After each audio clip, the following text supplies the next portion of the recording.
Delegates and guests, please take your seats. The program is about to begin.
Please welcome 2024 Democratic National Convention Permanent Chair, Mignon Moore, and Convention Co-Chair, Representative Veronica Escobar.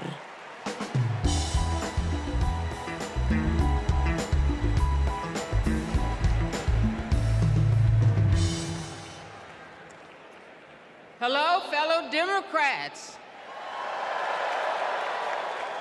For the final season of the convention, I am more than pleased to pass the gavel to co-chair Representative Veronica Escobar.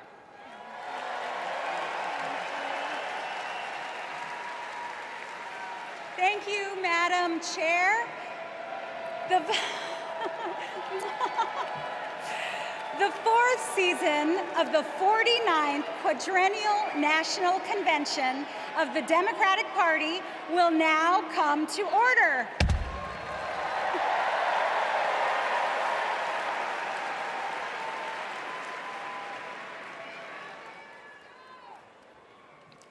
Please stand if you are able for this evening's invocation, offered by American Federation of Government Employees National President, Dr. Everett Kelly, and Imam Muhammad Abdul Alim.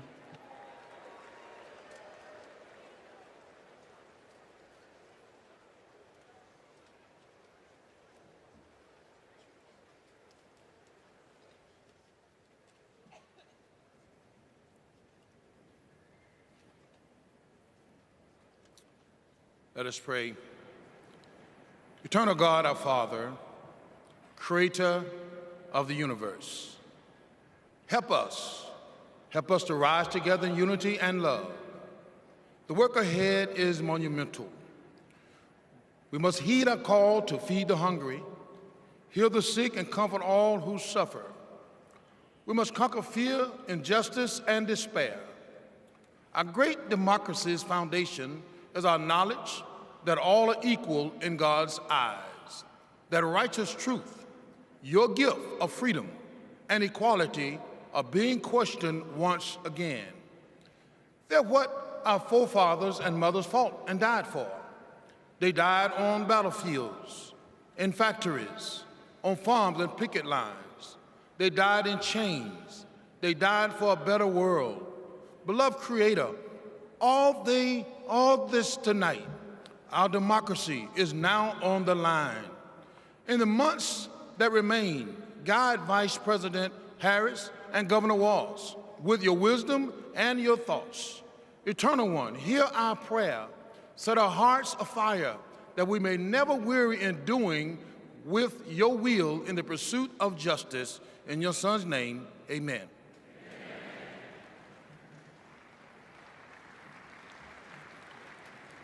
Our merciful benefactor, the Creator Redeemer, who opens the way to us to have a good conscience and life. Grant that we continue as a nation out of many one, a people of faith, taking pride in caring for our common humanity. Let us pray that this great nation inspire nations to advance social and economic progress. O God, make us among those who seek justice for all. O God, help us stand with humanity against hate. O God, bless us to approach each day with a feeling of gratitude and remembrance of you. Bless our homes and our schools. Bless us to never be without hope. Bless us in every decision, endeavor, and undertaking. Bless the efforts of the presidency to secure more opportunities for all in our great society. And finally, bless Americans to cherish our freedom and noble essence. Amen. Amen.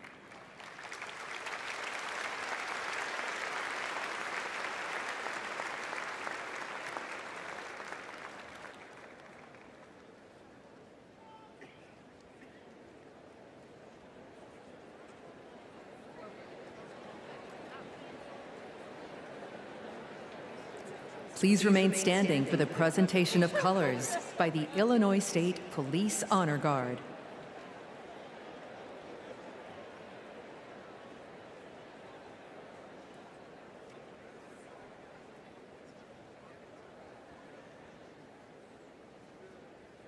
Detail, attention. Carry, colors. Forward, march. Left, left, left, left, left, left.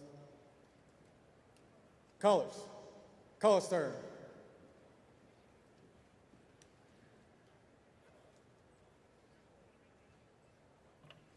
Please remain standing for the Pledge of Allegiance, led by Luna Mehring, sixth grader from Oakland, California.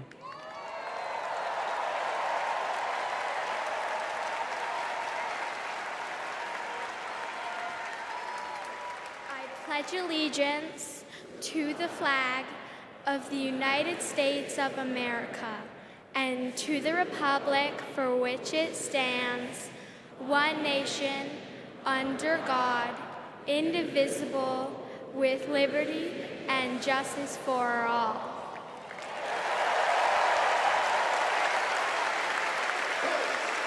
Color stern.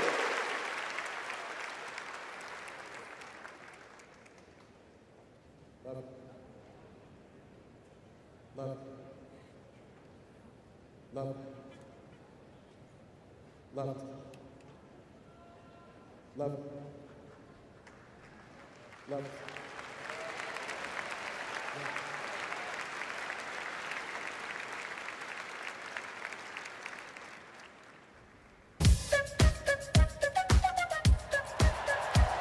She's a fighter for the American people, committed to our values, our hopes, our dreams, bringing joy back across our nation. It's about damn time. Turn up the music. Turn down the lights.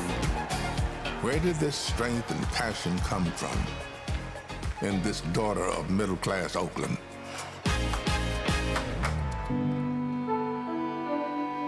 Well, it started with her parents, her mother, a South Asian scientist, and her father, a black economist. They took her to civil rights marches and inspired her to pursue her dreams. After her parents divorced, she and her sister were raised by her mother with the help of friends and neighbors, attending Sunday school at the 23rd Avenue Church. We grew up in this wonderful, loving, supportive environment. My mother was very well aware that she was raising two black girls to be two black women. Her mother saved up for 10 years to buy their first home and shared with Kamala the words and wisdom that remain her North Star to this day. Be a fighter for things that matter, and don't be limited by what has always been.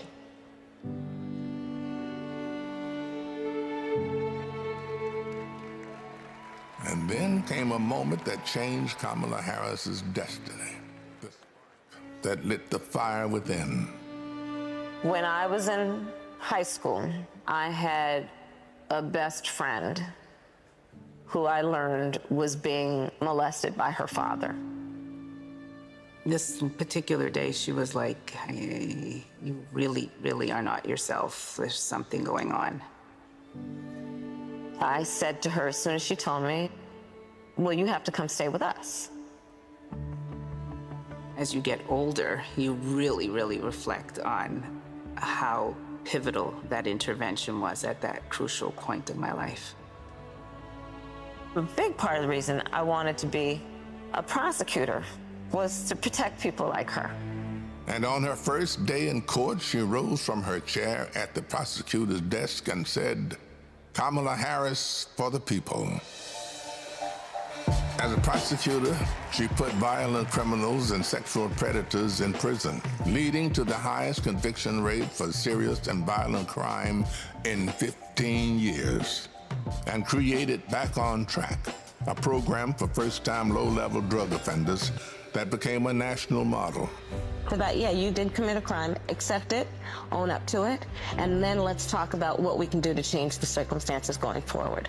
Lowering recidivism rates for nonviolent offenders from 54% to 10%, giving people the training they needed to find a job after their sentence. I remember being so struck by having a district attorney who cared both about justice, about safety and accountability, but figuring out how to stop that crime from happening again. As California's Attorney General, she targeted transnational gangs and drug cartels, seized 10,000 kilos of cocaine and 12,000 pounds of methamphetamine, went after drug traffickers, and took 12,000 illegal guns off the streets. The new foreclosure crisis threatens to freeze up. She took on the nation's 5 largest mortgage banks that were stealing from homeowners. Prosecutors claim they've duped desperate homeowners into paying thousands of dollars to get them out of foreclosure. She played hardball and delivered a landmark $20 billion settlement. This represents one of the largest dollar amounts to come to California. And in 2016, the people of California sent her to represent them in Washington, D.C. In the Senate, she earned a reputation for taking on the tough fights on the Judiciary and Intelligence Committees. Kamala hit the ground running. She came in with confidence. She was always respectful, but she would not let a witness off easily. I wouldn't. Yes or no? And if an argument didn't hold water, she could spot that flaw and get at it. I do want you to be honest. I'm not able to be rushed this fast. It makes me nervous. And when Joe Biden went looking for his vice president, I wanted someone who was strong and who was ready to be president on day one.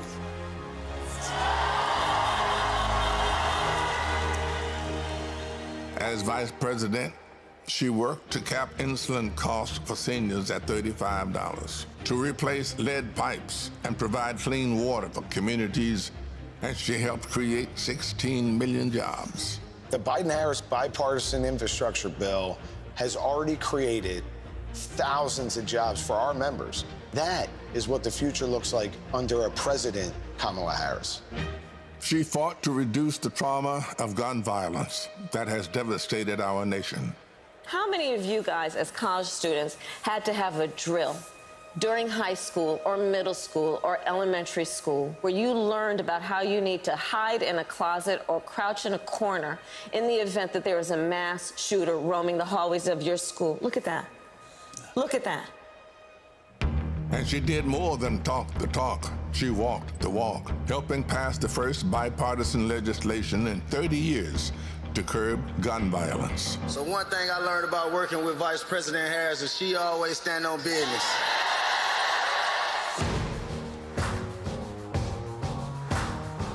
She has traveled the world to strengthen our national security and restore our global leadership, meeting with more than 150 heads of state. She stood shoulder to shoulder with our allies and stood up to dictators, helping to unite NATO behind Ukraine and impose punishing costs on Russia. She's led the fight for reproductive freedom. We have worked too hard and fought too long to see our daughters grow up in a world with fewer rights than our mothers. The first vice president to visit an abortion clinic, she built a nationwide grassroots movement to ensure that access to abortion, IVF, and birth control will always be protected. In the halls of power, she's a tough prosecutor, an effective policymaker, a powerful leader. And at home, she's the center of her family. I'm not giving up. She's the best godmother, auntie. She's honest, she's loving, incredibly reliable. She's one of the most loyal people you'll ever meet. That is why I believe she is so prepared to be our next president. This love she has for her family, being there for all of us, that's how she will lead this country, being there for everyone. She's a proud graduate of Harvard University, Hey, you know! Her campaign is a force of nature, generating the excitement we've all been yearning for. A campaign of joy, of love, of care. I am so fundamentally inspired. Kamala Harris will be our next president because you know there's too much on the line to stay on the sidelines. Thank you, Madam Vice President. Thank you for bringing back the joy. Sometimes people will open the door for you and leave it open. Sometimes they won't. And then you need to kick that door down. We are not going back.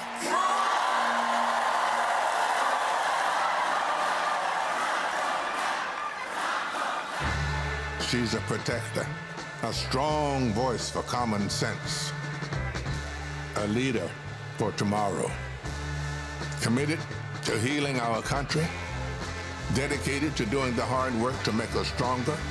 I now declare you spouses for life. Someone who truly understands the struggles of everyday Americans, forged by the challenges of the past, ready for any challenge that may arise. Now is the time, America. The joy is back, the pride is back, the hope is back. She's doing the work. She's fighting for us. She's the new way forward, our way forward. She is the next President of the United States of America, Kamala Harris.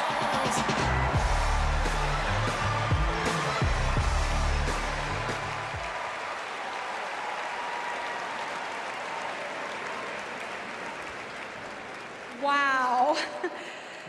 Bienvenidos todos to the final night of the Democratic National Convention. We have so much in store for all of you tonight, including a special rendition of our national anthem by our favorite country music rabble-rousers, the Chicks. And I just want to say, this week, our energy, hope, and joy have inspired the nation. Meanwhile, Donald Trump has been a small man, speaking in small venues, talking about small ideas. Our ideas, our vision for America brings us together. Our vision for America embraces every community and everyone.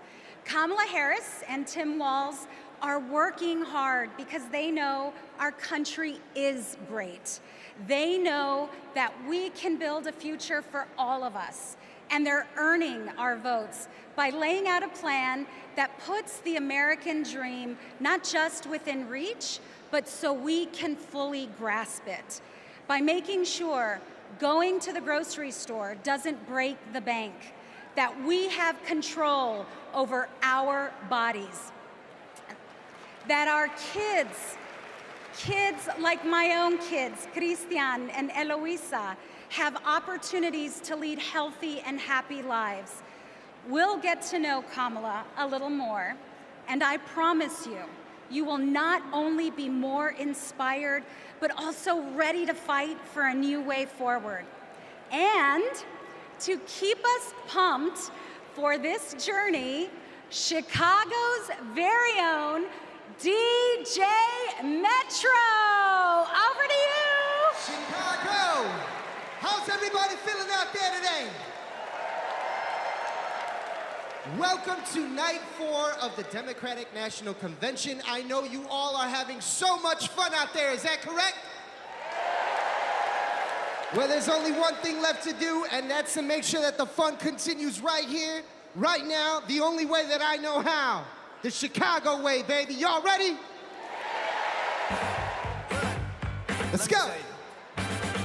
Thank you. You my little boo thing, so I'll give a hoot what you do. Say, girl, I know you a little too tame. I'll be shooting that shot like too girl. No, tell 'em I'm next. Tell 'em you find a lot of something fresh. No, tell 'em I'm next. Tell 'em you find a little something fresh. I know. Put a little gold in the teeth and the fit good, so I took the doors off the Jeep. Okay, I see a brother holding you foot, no beef, but I'm trying to get to know you at least. Don't take my talking to your own. I can keep it chill like the Soviet blonde. I'ma keep it real when your man long gone. If you're looking for a friend, everybody Everybody hands up, hands up. What's with ya? If you book tonight, that's fiction. I'm outside, no picture. You want me? Go figure. To the back, to the front. You a 10, baby girl, but I'm the one. Hey, to the back, one time, to the front. everybody, You a 10, hands girl, up in the air, let's go. You my little boo thing, so I'll give a hoot what you do. Say, girl, I know you a little too tame. I'll be shooting that shot like 2K, girl, I know. Tell 'em I'm next. Tell 'em you find a little something too fresh, I know. Tell 'em I'm next. Tell 'em you find a little. Thank you very much, ladies and gentlemen.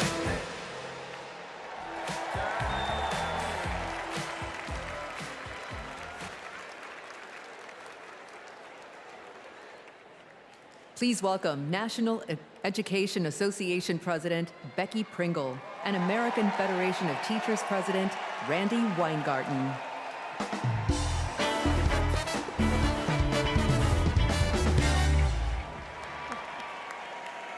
I am Becky Pringle, President of the largest labor union in this country, the National Education Association.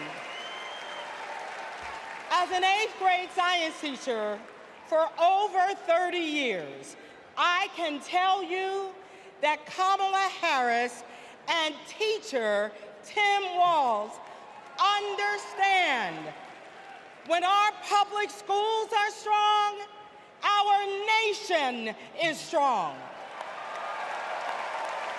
They know expanding free school meals, investing in healthcare, and keeping our communities and our schools safe creates opportunity for everyone. They will strengthen our schools, support our educators, and help our students live into their brilliance. Donald Trump and J.D. Vance are not just wrong, they're dangerous. It's all right there in Project 2025. They will shut down the Department of Education, end Head Start, and make educators pay a higher percentage in taxes than billionaires. But we are coming together to say, not on our watch. Not on our watch. So we will organize, and we will mobilize, and we will win all the things.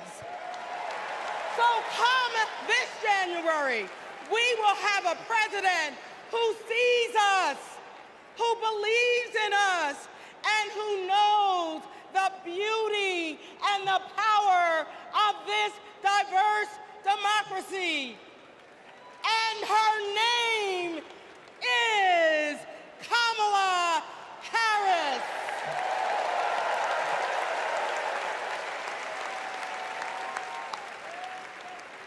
I'm Randy Weingarten, the president of the AFT and a public school teacher. One of my first lessons I taught my students was about the social contract, how both individual freedoms and mutual responsibility are essential in our democracy. This covenant underlies our commitment to public schools, where educators prepare students to spark innovations, steward the environment, create our arts, and shape our democracy. Now, one of the first lessons my students taught me was, you gotta walk the walk. That means Donald Trump and J.D. Vance can't claim they're pro-child while gutting funding for public schools. being pro-family means we support access to good union jobs, affordable housing, health care, and higher education. That's what Kamala Harris and Tim Walz are fighting for, and we are all in. They've spent their lives making the promise of America real in the classroom and the courtroom. America, with Kamala Harris as our president, our best days are ahead.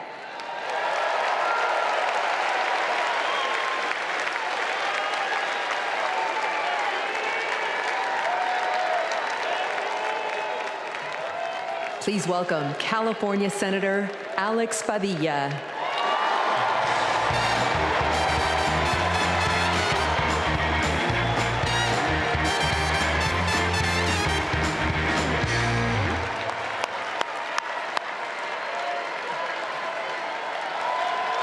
Good evening, Democrats. Buenas noches, demócratas.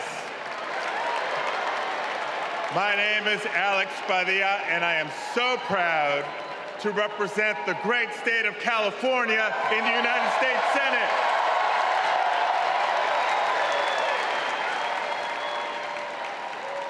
But the titles I'm most proud of are husband to my beautiful wife, Angela, and father to 3 young gentlemen. Now, as a father, when we talk about the future of our country, it's not just hypothetical. For me, it is very real. Every day I go to work in Washington, I think about my kids and the future we're building for their generation. And to show you how Kamala Harris will treat America's kids as president, I'll tell you how she treats mine. Because whenever she sees Roman, Alejandro, and Diego, she greets them with kindness and respect, literally meeting them on their level, to speak to them and to listen. And every fight that Kamala and I have taken on together has been about making life better for this generation and the next. As a state senator, I stood with then Attorney General Harris as she took on the big banks to keep kids and their families in their homes. As California's Secretary of State, I knew her as a fearless United States Senator and my partner in defending our sacred right to vote. That's right.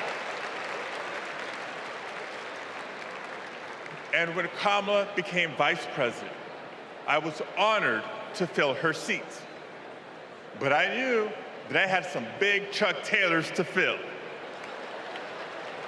But I was proud to carry on legislation that she championed to protect workers, to safeguard public lands, to provide kids with more access to quality education.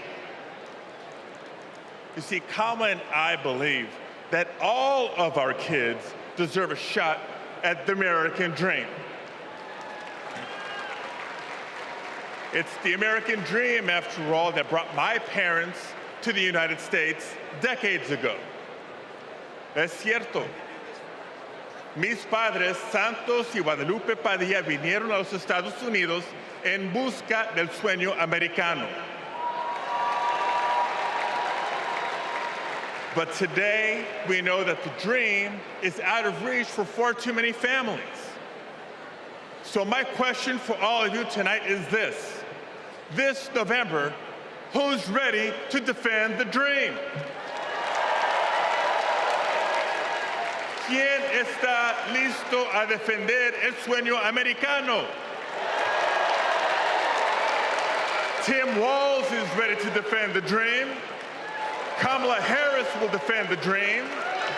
And between now and Election Day, each of us must defend the dream too, by working to elect them as Vice President and President of the United States of America.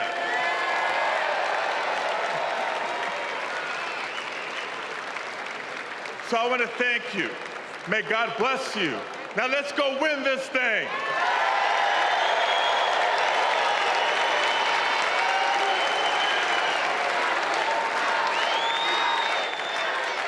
Welcome to live coverage of Night 4 of the Democratic National Convention from the Washington Post. This is Kamala Harris's night. She will formally accept the Democratic nomination for president as she makes her acceptance speech here at the United Center in Chicago in just a few hours. Everything has built up to this moment as Democrats rally to support their candidates, Kamala Harris and Tim Walz, a ticket that has formed in just weeks, riding a wave of energy that Democrats couldn't have dreamed of a month ago. Tonight, watch for performances by the Chicks and Pink and speeches by political leaders ranging from Senator Elizabeth Warren to former Republican House member Adam Kinzinger. I'm Libby Casey, and I'm joined tonight by Rhonda Colvin, senior political correspondent, and James Hohmann, columnist and editorial writer. Night 4. It has been a very busy, dynamic week. And this is Kamala Harris's moment. Rhonda, what does she need to achieve tonight? Well, all of this week has been really a culmination to this point. To introduce herself is what she mainly needs to do. This will likely be a speech that so many Americans are watching who are interested to hear more about her platform. I think we know that she will touch on the area of immigration. That is an area of vulnerability for the Democratic ticket. She might also talk about some of the other areas that she wants to work on. But it really also is just people hearing her in this type of platform among her supporters, but of course people across the country are interested in what she has to say. And she'll have, some backup singers as well. I mean, not on the stage, well, but we'll see. you never know. You never know. But there are also a lot of senators, U.S. senators who are also running, who will also be taking their moment too to introduce themselves and campaign. So again, it is a night full of programming, and we're here to cover it. So we laughed about backup singers because the rumor flying around the United Center is that Beyonce may come tonight. We cannot confirm that at this point. James, what do we know? There's a lot of buzz that it could be Beyonce. Why is there this buzz? Emmy Ruiz, who's the White House political director, tweeted out an emoji of a bee, and that got everyone aflutter. And then an hour later, she said, "Sorry, guys, my 6-year-old got my phone." JK. But there have been, the band earlier, and maybe they're all just kind of toying with us. We know that there's going to be a big surprise that's not scheduled, and the band was performing the various Beyonce songs a few hours ago. So there's a lot of anticipation. We don't know when in the night it might come, if it comes. But the big story tonight is this is the most important night of Kamala Harris's political career. This is the biggest speech that she has ever given by far. She is famous, but not known. People don't feel like they really know that much about her. And so tonight is her chance, not just to talk about those issues, which are obviously important, but to talk about herself, to introduce herself. We saw Doug Emhoff humanize her, soften her. Today is their 10th wedding anniversary. I assume we'll hear that again tonight. We saw a few minutes ago a little biographical video where they talked about how she decided to become a prosecutor and put bad guys behind bars. But I think you're going to hear Kamala Harris try to pass a threshold test. Is this someone that you're comfortable with being commander-in-chief? I don't think that she's going to lean in the way some speakers have and the way Hillary Clinton did 8 years ago into the history-making nature of potentially being our first woman president. I think you're going to hear about Kamala Harris in her middle-class upbringing, raised by a single mom, the daughter of immigrants, that kind of thing, to then show that her values address the issues that you're talking about. Right, inform the policy.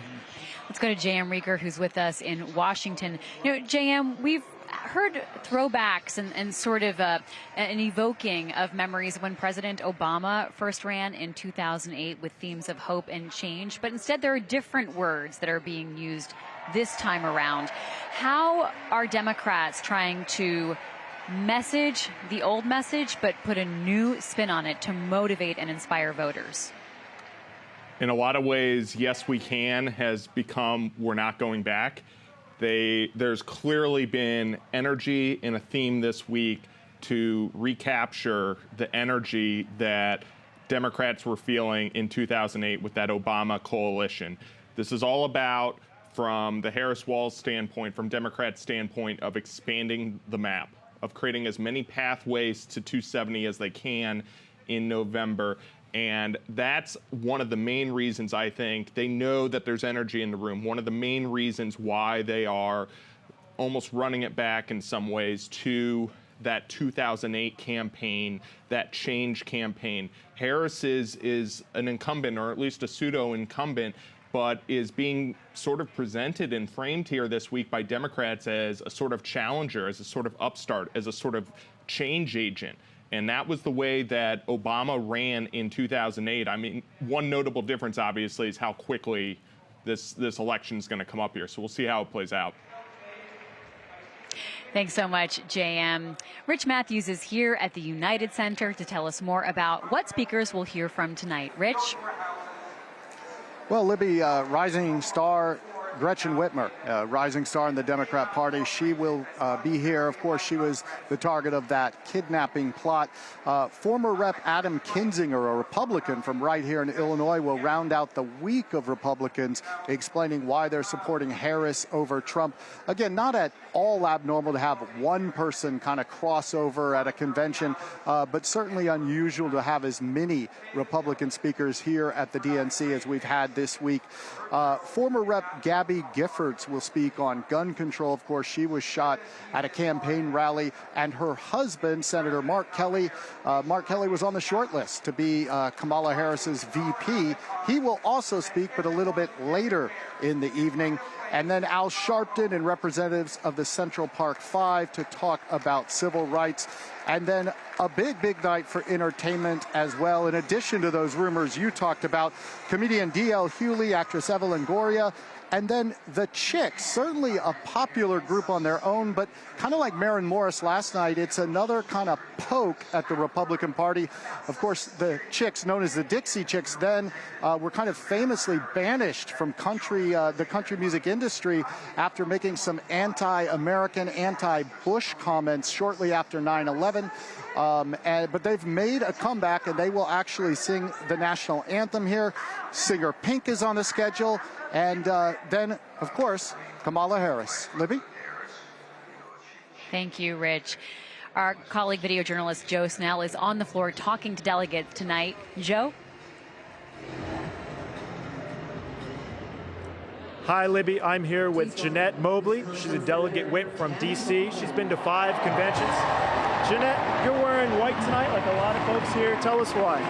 We're here because the Women for Kamala said we want to show unity and support for her, so we're in our white. We also think Kamala is going to be in her white, but white also has a special symbolic, women, when special occasions happen, we always dress in white. Okay. It means something to us. Yeah. How does it make you feel that Kamala is at the top of the ticket, a woman, South Asian American, African American?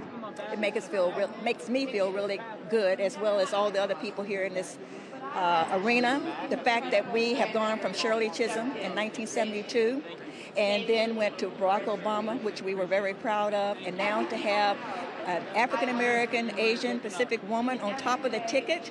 First, we were so happy when she was the vice president, but now to know that she is our nominee, we're solidly behind her, because she is not only very intelligent, well qualified. She has a proven track record of her past experience, and she's going to bring forth all the things that we are looking for in the Democratic Party, and she's going to make sure that we restore freedom, keep freedom in our country. There was some tension within the party leading up to this convention. Do you feel like after the convention the party is unified? I do. I mean, there were many people, myself included, that we were definitely behind Joe Biden, and we owe him a debt of gratitude. He has done so much for America. And now that he made his choice, made the decision to step down and turn the reins over to her, we are unified behind that. Who are you looking forward to hearing from today? What are you looking forward to seeing? Well, I'm looking forward to hearing all of the speakers. Elizabeth Warren would be one person I want to hear from. We also have Andrew Kinzinger, a Republican, I believe, that's going to speak. But most of all, we're looking for Kamala. We're looking for Kamala.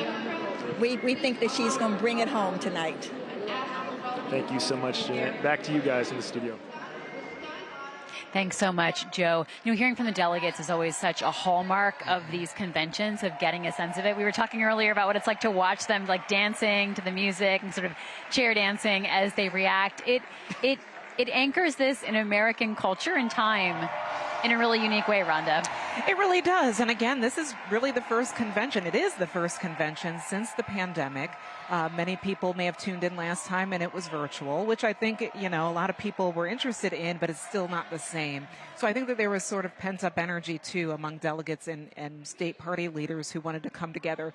And also, as we've been pointing out, the Democrats, went through a little bit of a rocky summer, not knowing who would get the nomination, at times seeing some of their longtime members in Congress say that they didn't want Biden to win or run.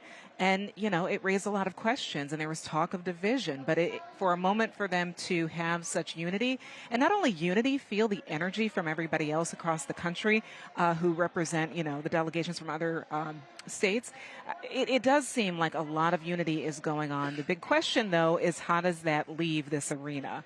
Of course, we've been saying it's weeks, it's days until the election. There's not much time. 10 weeks, but Right. early voting Yeah. starts even before that, Exactly. far before that. And if you've noticed, a lot of the speakers, especially earlier in the week, they seem to end all of their speeches saying, talk to your neighbors, have people volunteer. Michelle Obama certainly gave people their marching orders. So we'll see what happens after this, if this is just, a little bit of short-term energy, or is this something that just keeps going? James, what themes have emerged this week? What have been the highlights? Freedom has really been the watchword. Joy has been another. Tim Walz really brought that, he kind of defined that, coined that as the mood of the summer. And you think about how different the last few days would have been had Joe Biden stayed in the race. He would be the nominee. He had the delegates. They were bound to him. They were committed to him. But I think we would have had a lot of stories. You had Nancy Pelosi kind of shoving him about how there's a divided party in the United Center. And instead, you have a dance party. And it does feel more like an event. I mean, in some ways, the programming, honestly, is better than like most music award shows in terms of the quality of the entertainment and the energy here is very real.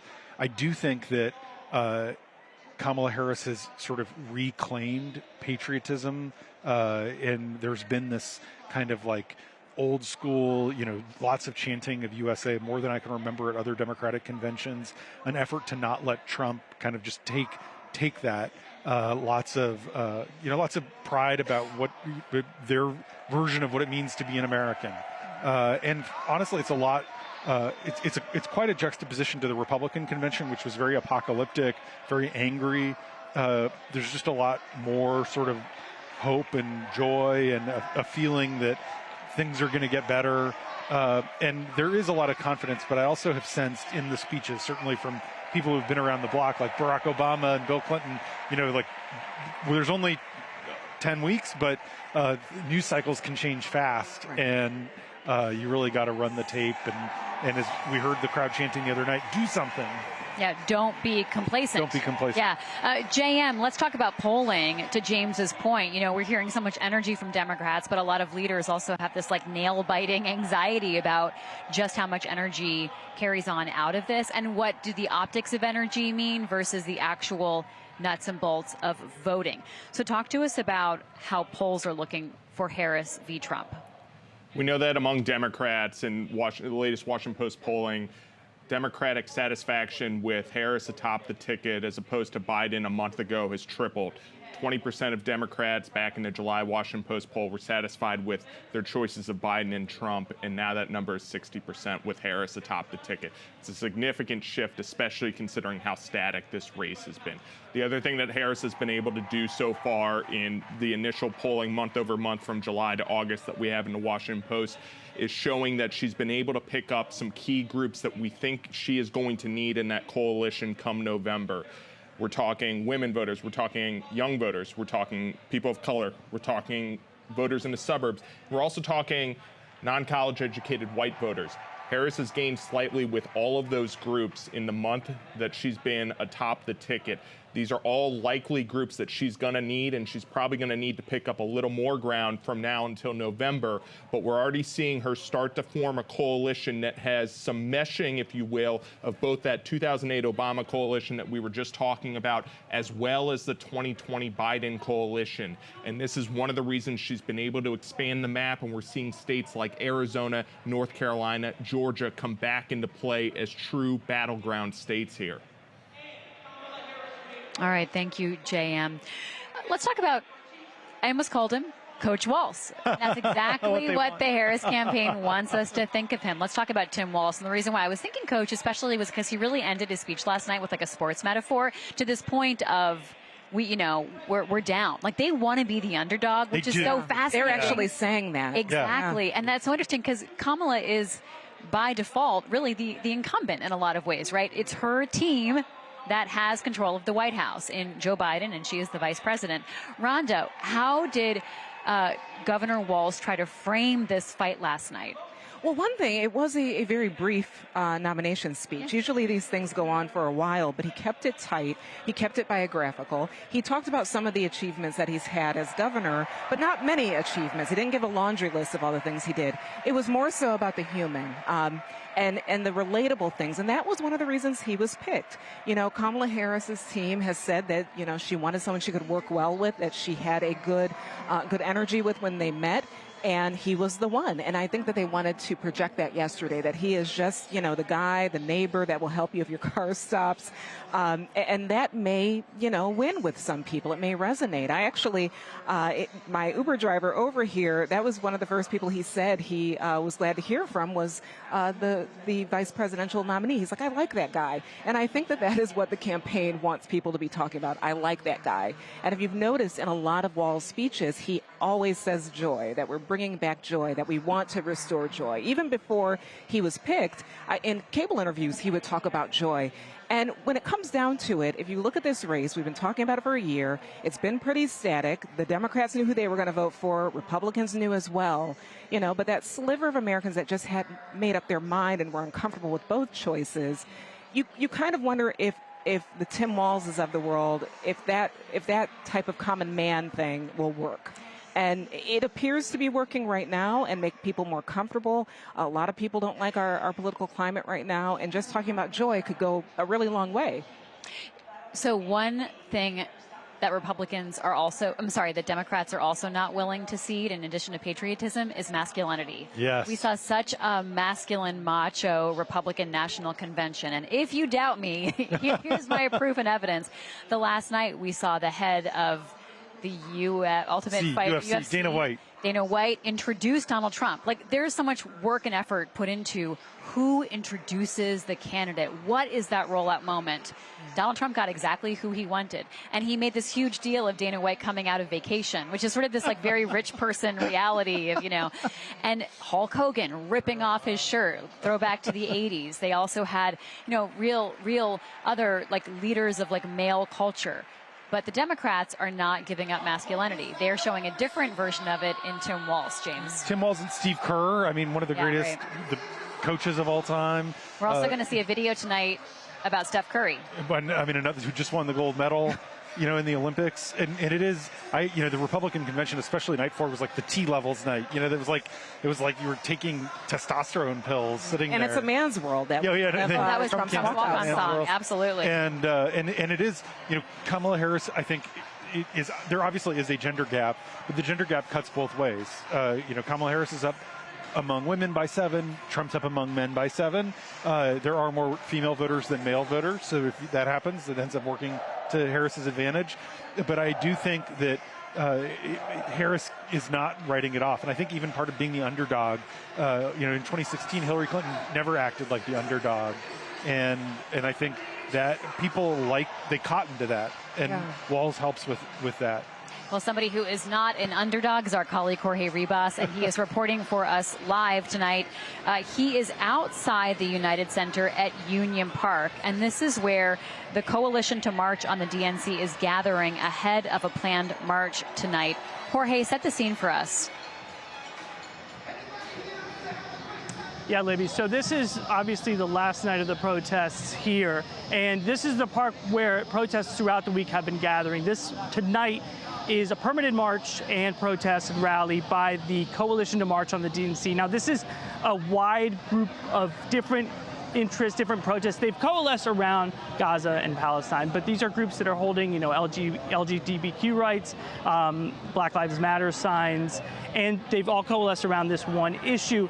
Now, behind me is filling up quite large. I mean, this is a group that said they were expecting tens of thousands of protesters.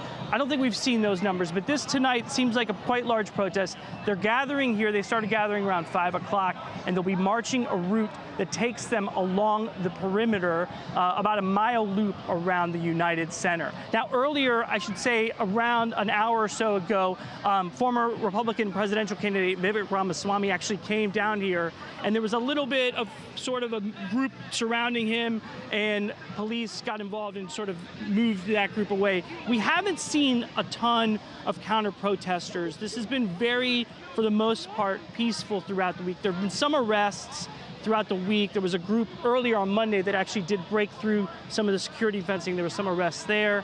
On Tuesday night, there were some arrests at the Israeli consulate. But really, this group in general needs to be calm, peaceful, which is what they told me they wanted to. When I interviewed some of these groups back in June, they said they wanted this to be family friendly. I mean, you see kids with strollers, families carrying babies. So this has been very calm and peaceful. So far, it's still early. They're going to be protesting, they'll be marching, but so far it's been very calm. Jorge, how have the planned protests around the DNC played out throughout this week? I know you're touching on numbers, but what has their feeling of success or not quite hitting the mark been? What's it been like? Yeah, one thing that's interesting, and I talked to some of the protesters here, and they've said that they've gotten their message across, that they came here. They wanted to be within sight and sound. They fought a legal battle to be here at this park. Originally, the city had said they could be in Grant Park, which is almost 4 miles away near the lake. And then they fought several legal battles to be able to even be here at this park and to march within sight and sound of the arena. And they won that fight. And so they said they've been able to get their voice heard. They've been able to be in front of the arena as people are walking in. And having signs showing, telling them to pay attention to what's happening in Gaza. One of the things that I talked about with some of the protesters here, though, is they're not sure if that message is resonating inside the arena. They're not surprised, they're disappointed, but as long as they said they've been here, I talked to one gentleman earlier, actually, he's a Palestinian American, migrated here in the U.S. about 15 years ago, he said. And he said that one thing that he's positive about this movement is how many young people are here. He said this has really been an awakening, he thinks, for the Palestinian American movement here in the U.S. to get involved in politics, whether it's protesting here or having their voice heard otherwise. And so he was encouraged by that, even though he wasn't necessarily encouraged about what he's seen inside the arena. Libby. All right, thank you so much, Jorge. Well, this is live coverage from the Washington Post of Night 4 of the Democratic National Convention. We are here throughout the night building up to this moment when Kamala Harris will accept her party's nomination. Now, we already got a hint of that earlier this week when we went through the roll call of states. They beamed her in from the rally she was at in Milwaukee, and she acknowledged that she'd gotten this roll call vote, but that had actually been dispatched with long before this week. Rhonda, can you just reflect on this incredible path that we've gone in a month and remind us just where is Joe Biden right now? Well, I'll work backward. Joe Biden, after his Monday's speech, which of course was well received by this crowd, 5-minute standing applause for him. He now is on vacation with his family in California. But, all the speakers, many of them have mentioned him, some longer, some shorter, but have mentioned that, he did step aside instead of, go for his personal ambition. There's a sense of gratefulness. Right, gratitude, right. And yeah. people are still experiencing that sense of gratefulness. Because of going back to the fact that the roll call had actually happened virtually, that was because of an Ohio law to get the names of the people running on the ballot in time. In Ohio, that has to be done by a certain date in August. And that the DNC decided to do that virtually with the delegates. And about 2 weeks ago, that happened, and 99% of the delegates approved Kamala Harris. So, yeah, the homework was done before everybody came here this week. But, of course, we saw that state roll call. That was a highlight of the week.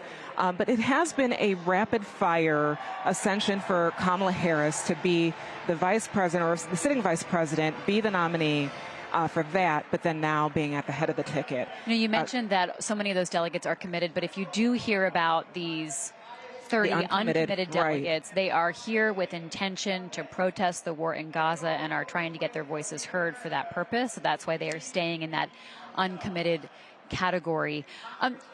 If we look at last night, James, even though there had been a lot of gratitude towards Joe Biden, it was noticeable last night how little his name was mentioned, because when Bill Clinton did bring him up and sort of dwelled on him for a moment, it was like, oh, right, Joe Biden. Yeah, and, it felt very like an obligatory box-checking thing when Tim Walz at the top of his speech said Joe Biden.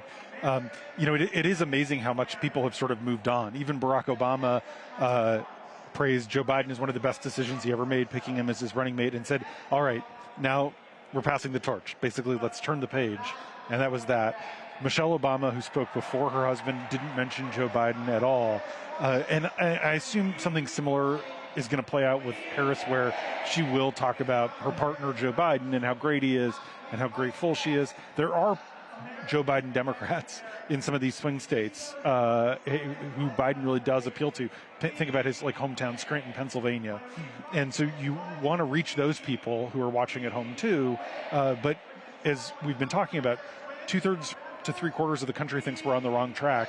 And even though Harris is the sitting vice president, she sort of wants to be this change agent. And so how she threads that needle, I assume she talks about Joe Biden at the top and then sort of changes the subject. But that's going to be one of the themes I'm really watching closely for tonight. All right, we're going to see members of Congress. We're going to see emerging leaders in the Democratic Party speak tonight. We're also going to hear the Chicks. We're going to hear Pink. And it's all leading up to more of Kamala Harris's biographical story. And then, of course, hearing from the vice president, now presidential candidate herself. Next up is Senator Bob Casey. He is someone in a tough re-election fight in Pennsylvania. They want to give him this airtime with intention because, of course, they are also very mindful, James and Rhonda, about retaining the Senate and trying to win the House so they could not be swept over by Republicans come November. Let's go now to the floor. Bob Casey.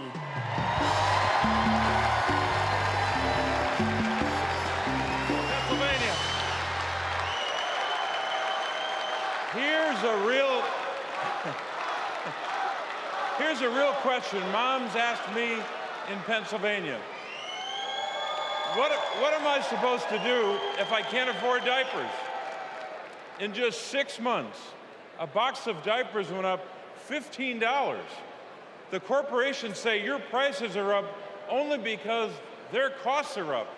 They're selling you a lie. It's in the bag with the diapers. Prices are up because these corporations are scheming to drive them up. Most companies are good companies. It's the food conglomerates that sit behind the supermarkets, the faceless wholesalers. They're the ones who are extorting families at the checkout counter. This is greedflation. I've been fighting it a long time. So has Kamala Harris. And finally, we're starting to win. When Big Pharma jacked up the cost of insulin, we passed a bill to stop them. Now, for millions of Americans, it's capped at $35 a month. So that's one. I've been fighting to ban price gouging on food. And next year, when she's president, Kamala Harris will sign a bill to do just that. So that's another. And when corporations take advantage of a crisis, like toilet paper during the pandemic, we'll hit them with harsher fines when Kamala Harris is president. Now, Americans don't expect stuff to be free, but we do expect it to be fair. The people I'm talking to, from Allentown to Erie, they don't tolerate being ripped off. Americans are hardworking, honest people. And that's what we've been fighting for. We're fighting for honesty. I'm fighting for it. Kamala Harris is fighting for it. Will you fight for it? All right, let's go out and win this thing. Thank you.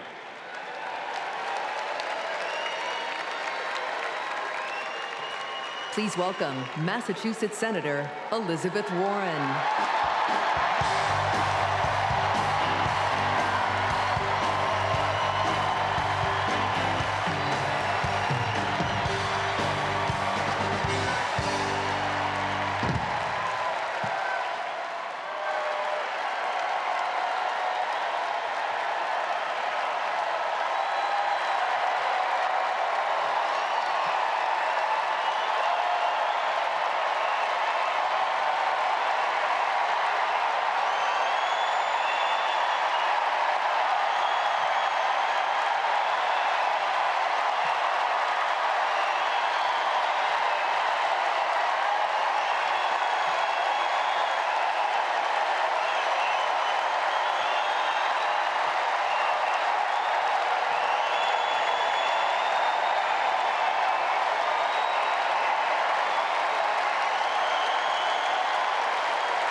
Best about Kamala Harris. Kamala Harris can't be bought and she can't be bossed around. Now, I first met Kamala in the aftermath of the 2008 financial crash. The banks had flat out broken laws, cheated people, and stolen homes. Millions of Americans had lost their jobs, their savings, their homes. Now, I was setting up the Consumer Financial Protection Bureau. Go CFPB! Yeah.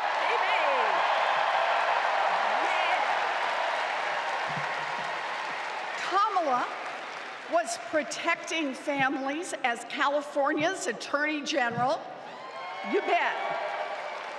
And Donald was scamming students at Trump University and trying to make money off people losing their homes. Kamala Harris stepped up. She enforced the law, she fought the giant banks, and she delivered billions of dollars of help for families.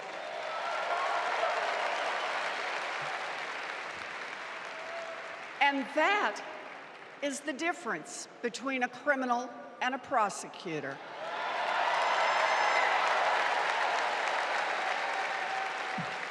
You know what else I love about Kamala? She gets it. We need to make life more affordable for working people. Yeah. Donald Trump, the felon, has no plans to lower costs for families. He doesn't know how, and basically, he doesn't really care. When did he ever fill up a gas tank or worry about a grocery bill? The only bills he worries about are from his criminal defense lawyers.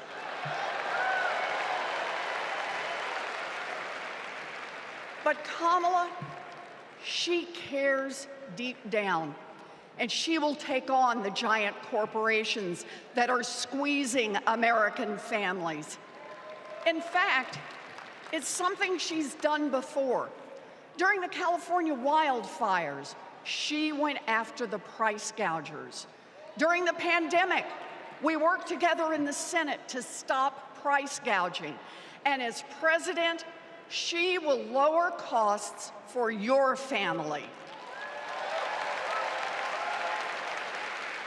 She'll take on the Wall Street firms that buy up millions of houses and apartments and then jack up the rent.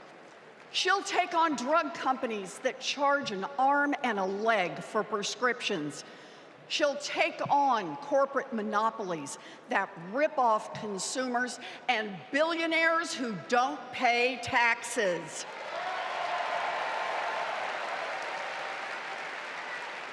And she'll take on right-wing extremists who think they should decide who has access to abortion or IVF. Kamala will protect abortion rights nationwide. Yeah. And there it is. Groceries, gas, housing, healthcare, taxes, abortion. Trust Donald Trump and J.D. Vance to look out for your family? Shoot, I wouldn't let those guys, I wouldn't trust them to move my couch.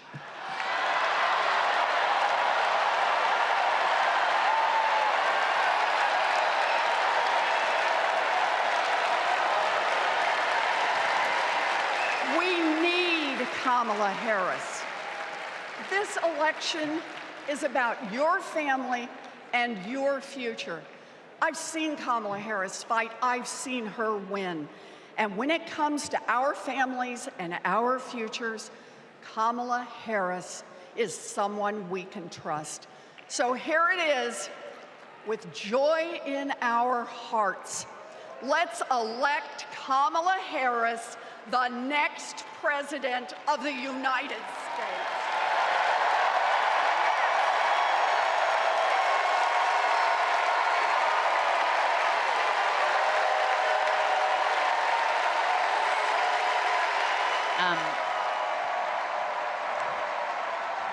Senator Elizabeth Warren becoming teary at the reaction to the crowd.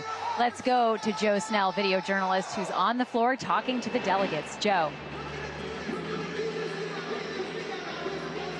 I'm here with Jonathan Betancourt. He's a delegate from Queens, New York. Jonathan, we just watched Elizabeth Warren walk on stage.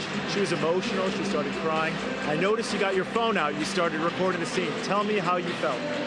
It made me feel great, and the reason why I felt great is because it shows unity within our party.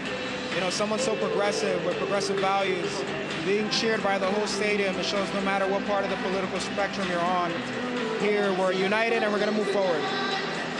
Now, Jonathan, you were telling me this is your first convention. How does it feel to be here?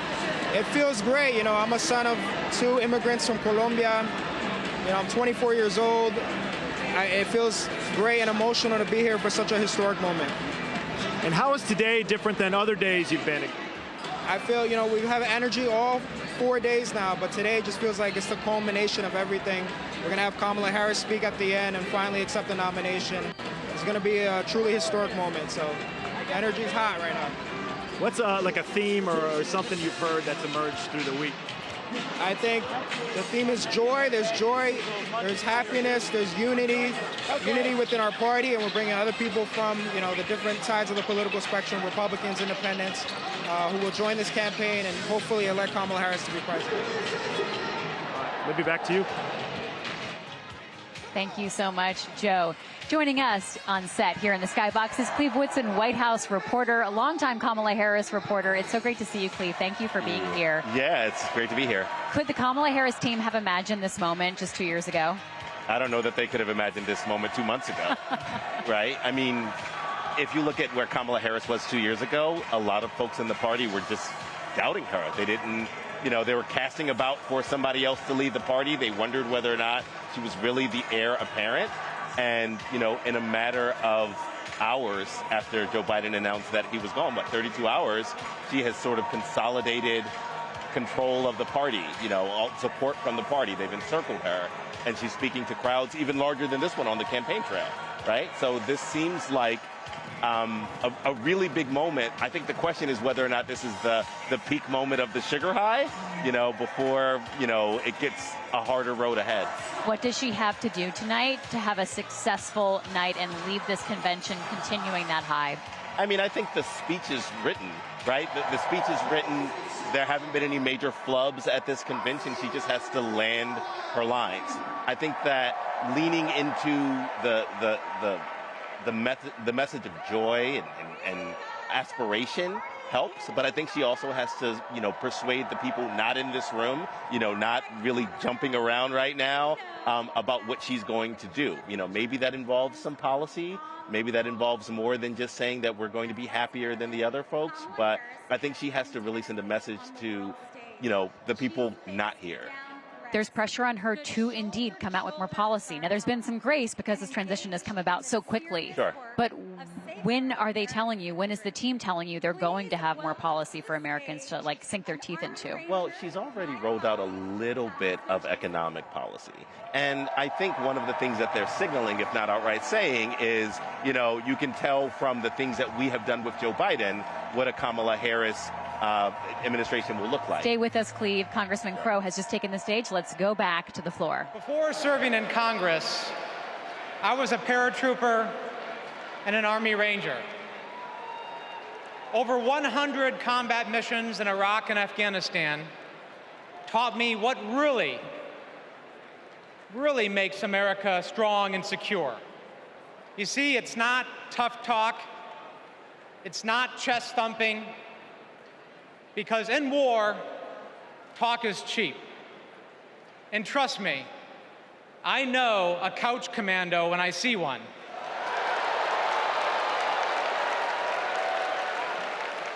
Real strength and security come from our people, from our allies. Donald Trump's Project 2025 would abandon our troops, abandon our veterans, our allies, and our principles.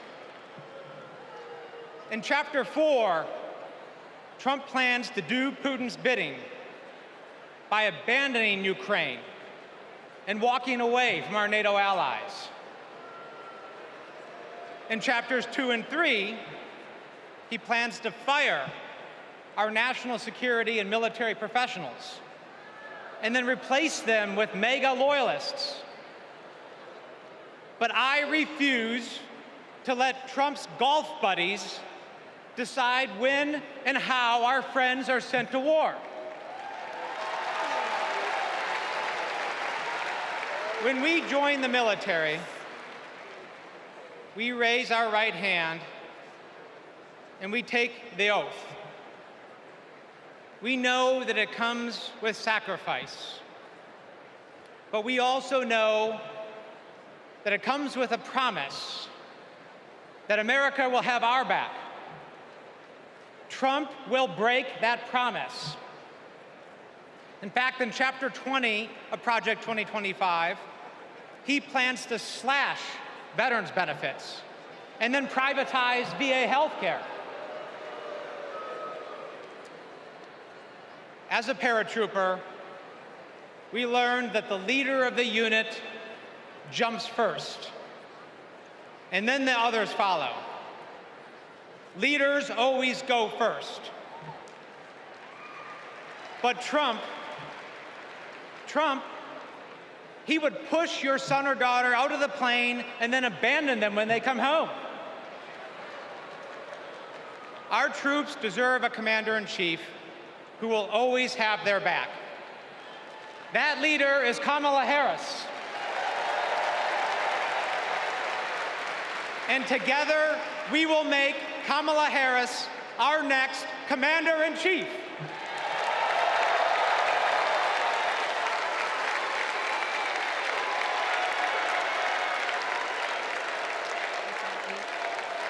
James is the messenger tonight about Project 2025. This is a big national security night. Donald Trump has promised to cut off Ukraine and force them to negotiate a peace agreement with Russia. And one of the things you're hearing tonight is trying to set up that Kamala Harris has national security experience from 3.5 years as vice president. And we're hearing several validators. The next person we're going to hear from in a second is someone else who also worked in the Pentagon when Barack Obama was president. We're going to hear from some generals later. And it's all part of validating Kamala Harris's foreign policy strengths. Alyssa Slotkin's next, one to watch. All right, let's go to the floor. Please welcome Michigan Representative Alyssa Slotkin.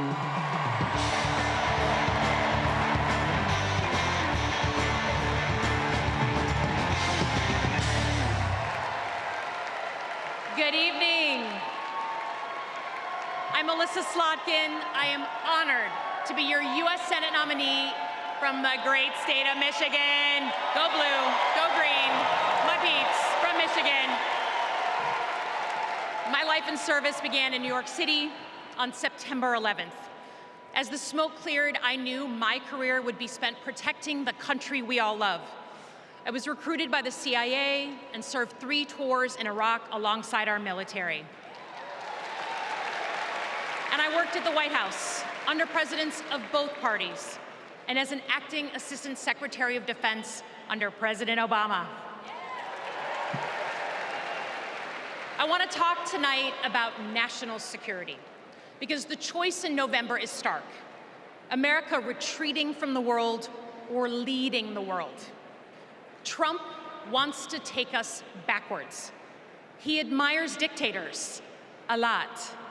He treats our friends as adversaries and our adversaries as friends. But our vision is based on our values, the values that took us to the shores of Normandy and helped us win the Cold War. We believe America should inspire and lead at home and abroad. We recognize that it's not just about having a strong military, but about tackling global challenges like AI and climate change together. And guess what? That takes friends. You gotta have friends to do that. Vice President Harris understands our strength abroad is inextricably linked to our strength here at home. Our schools, a strong middle class, and the health of our democracy. So, for everyone here and everyone watching, I want you to proudly claim your patriotism. You are here because you love your country. Do not give an inch to pretenders who wrap themselves in the flag, but spit in the face of freedoms it represents.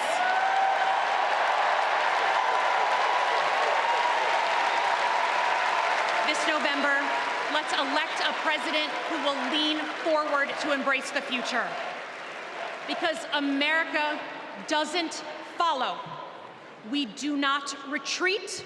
We are the damn United States of America. We lead.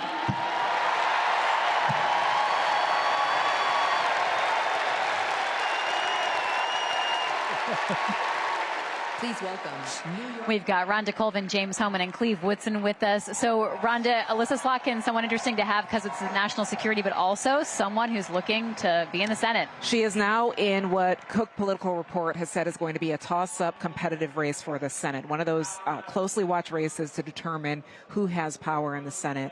I just had an interview with Gary Peters, the senator who oversees the Senate's re-election campaigns. He was telling me it was always a plan to have senators here tonight to kind of give their pitch for themselves and also the Harris-Walz ticket. So that was always a plan, even if Biden had been the nominee. But I asked him, you know, why is there now this renewed confidence that perhaps the Senate might be either 50-50 or maybe have some pickups? And he said it's going to boil down to candidate quality. And he feels like even those closely watched states like Ohio with Sherrod Brown, John Tester in Montana, the people they're running up against may not have the quality. And that was something in the 2022 midterms that Mitch McConnell even warned about his own party. So we'll see how that all plays out. But Democrats are feeling pretty good with the renewed sense of optimism of this ticket. Cleve, you've been covering Kamala Harris as vice president, and we were talking earlier about just how remarkable it is, even for members of her own team, this evolution that's happened, this surprise of Joe Biden choosing to step down, and then the rapidity with which she became the clear nominee. The path was just right there. What did she and her team do to pave the way for that?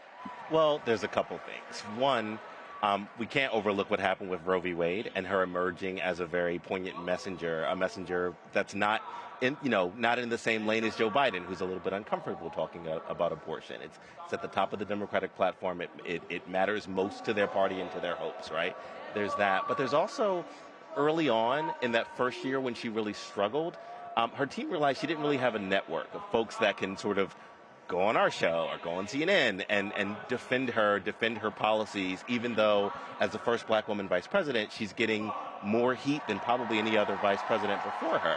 And so they built that network of people across the country that, go out and sort of defend her both on TV shows and TV news, but also to their in-groups. And then you just also have Kamala Harris becoming more confident, being able to be more nimble, being able to take more risks, and to go to Florida and take on Ron DeSantis, and abortion laws, or to go to Tennessee and meet with those legislators who were ousted. So all of those things created kind of a perfect storm when Roe happened for Kamala Harris to seize the moment.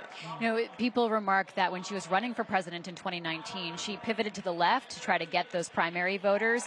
But people have said that wasn't necessarily her comfortable spot, that maybe now she's gravitated back more towards where she was originally. Can you talk about that? Yeah, and also important to note, she hasn't had to be knocked around a primary this time at all either, right? Instead of trying to say, this is where I am between Bernie Sanders and Joe Biden, she's basically said, this is how I am different from Donald Trump, right? And has been able to lean on policies that are more moderate under Joe Biden that she has helped pass, actual legislation that she's actually helped to shepherd and pass, that sort of shows where she is and provides a contrast to Trump. We hear about her as the prosecutor. James, will we hear about that tonight? We will. We surely will. And some of the programming will highlight this contrast between a prosecutor on the ticket and someone who's been convicted of 34 felonies. One of the surprises this week is how little speakers have talked about the other criminal cases against the former president. It really has not been top of mind. And maybe that's because they're saving that push for tonight, or maybe it's because their polling shows that that's actually, it's sort of priced in, and that's not how you persuade people to vote for Kamala Harris. There's a lot of people who are already sort of against Donald Trump. And so I do think being the prosecutor also helps kind of reassure people that she's not some far left San Francisco liberal, that she, brought the crime rate down, that she had a high conviction rate, that she takes it seriously. And I think being a cop, is codes for being tough on crime, being more moderate. Yeah, and it's just how different it is from 2020. In 2020, being a cop, being a prosecutor was a liability. George Floyd's family spoke here, and Democrats were talking about all these criminal justice reform bills that they were going to pass. And now Harris is leaning heavily into that to show that she is a moderate, she is tough on crime, that attack is not going to work on her. Well, coming up next, we'll be talking about racial justice and hearing about that. Reverend Al Sharpton will be speaking. Also, the men who've been known as the Central Park Five representatives will be here. So you'll be hearing that perspective to talk about racial justice and make a contrast with Donald Trump, who, of course, is someone who went after those young men, even though they were not guilty, taking out the full-page ad and everything else at the time when they were under such scrutiny back in the 80s, such a different time. Let's go now back to the floor to hear what folks are saying. Please welcome the president of the National Action Network, Reverend Al Sharpton.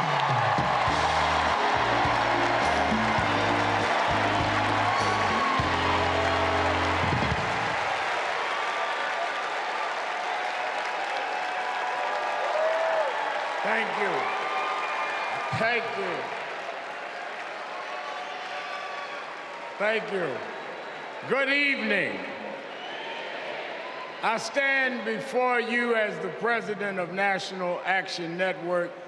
We do not endorse candidates, but we report where candidates stand on criminal justice, economic empowerment, health equity, and other issues. On one side of this race is Donald Trump, a fellow New Yorker I've known for 40 years. Only once in that time did he take a position on racial issues. He spent a small fortune on full-page ads calling for the execution of 5 innocent young teenagers. Well, I'm gonna bring them out in a minute, and you'll hear from them tonight. Because they were not executed, they're here to continue to fight.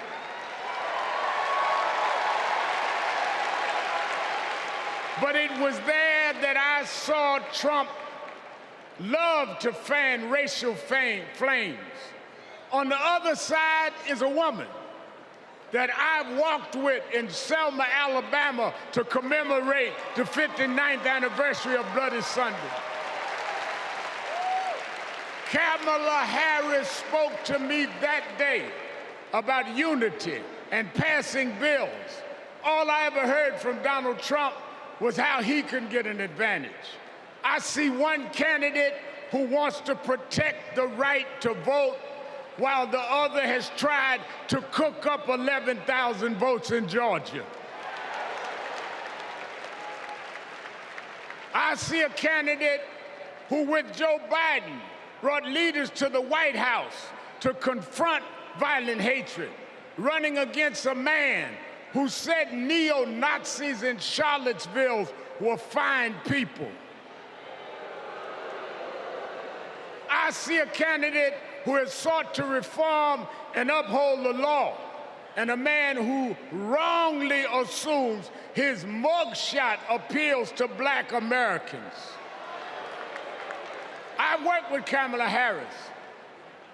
In every job she's had, she has consistently committed to making government work for those of us who've been disadvantaged. All Donald Trump has been consistent about is making himself richer and sowing division to get that done. This man sat right here in Chicago a few weeks ago, refusing to apologize for claims that migrants were taking Black jobs.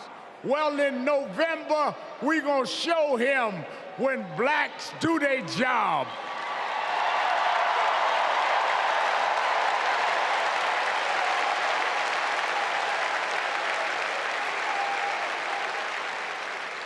And we are going to join with whites and browns and Asians, and we're going to do a job on those that have done a job on us.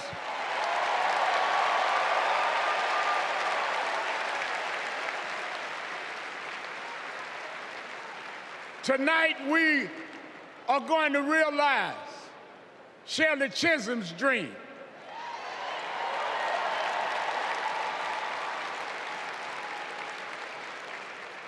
"52 years ago, I was one of the youth directors in her campaign for president.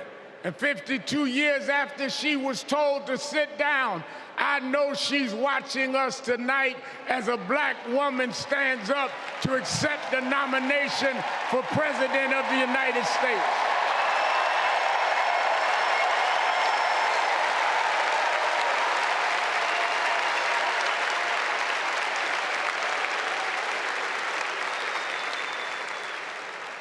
We have fought too hard for women to be told to get out of the kitchen. We are now on our way to the Oval Office. We won't go back.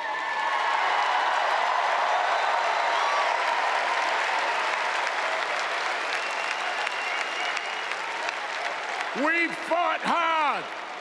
We fought hard for LGBTQ loved ones to get out the closet. We won't go back.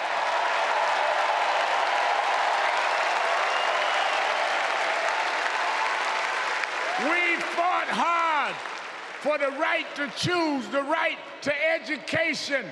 We suffered and died and bled, went to jail to get the right to vote. We won't go back.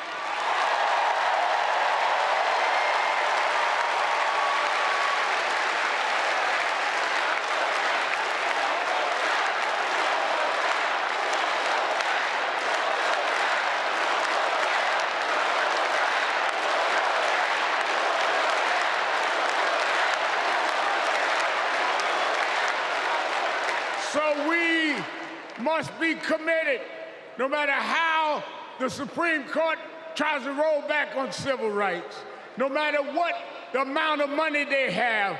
We are here because others fought and suffered for us, and we vowed tonight we won't go back.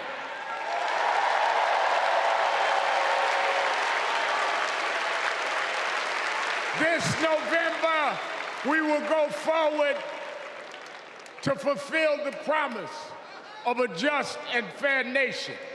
And let me say, as we transition, I'm a preacher. And in Psalms it says, weeping may endure for a night, but joy comes in the morning. We've endured January 6th. We've endured conspiracy theories. We've endured lies and areas of darkness. But if we stay together, black, white, Latina, Asian, Indian American, if we stay together, joy, joy, joy, joy coming in the morning.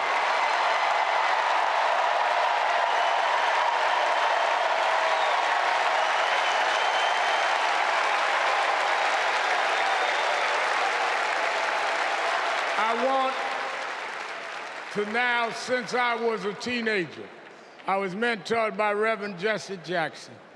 And Reverend Jackson taught us to fight for what's right. And now I want to bring out some young men that I fought for. I referred to them then, they were known as the Central Park Five.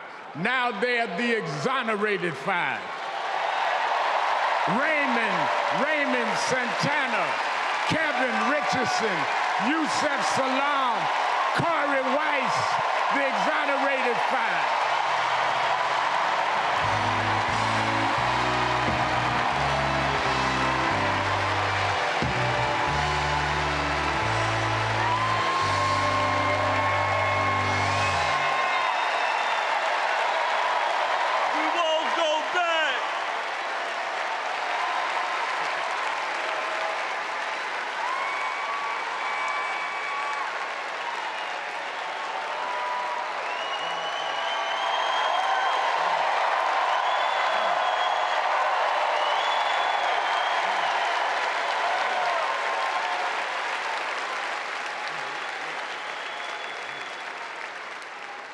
Good evening, people. My name is Corey Wise. 35 years ago, my friends and I were in prison for a crime we did not commit. Our youth was stolen from us. Every day, as we walked into courtroom, people screamed at us, threatened us because of Donald Trump. He spent $85,000 on a full-page ad in the New York Times, calling for our execution.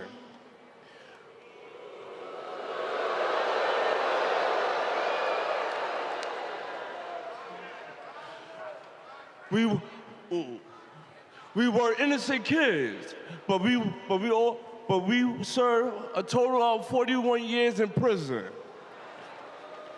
Reverend Al Sharpton stood with us. Now, I'm proud to stand with him today.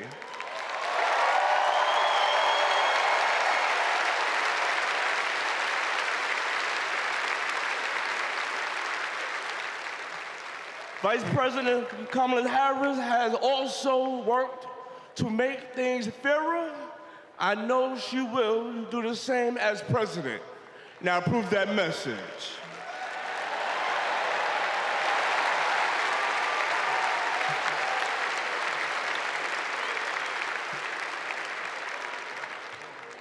I love these guys. These are my brothers. These are my brothers. Yes, indeed. America. I am Yusef Salaam.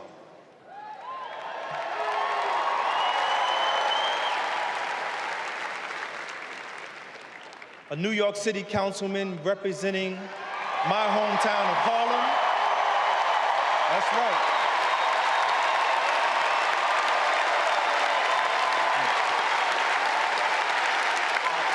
Man.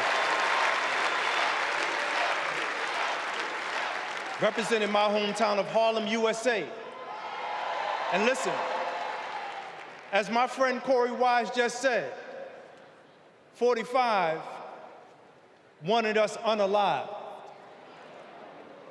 He wanted us dead. Today, we are exonerated because the actual perpetrator confessed and DNA proved it. That guy says he still stands by the original guilty verdict. He dismisses the scientific evidence rather than admit he was wrong. He has never changed, and he never will.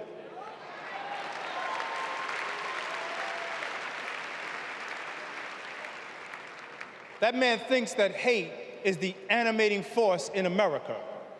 It is not. We have the constitutional right to vote. In fact, it is a human right. So let us use it. I want you to walk with us. I want you to march with us. I want you to vote with us.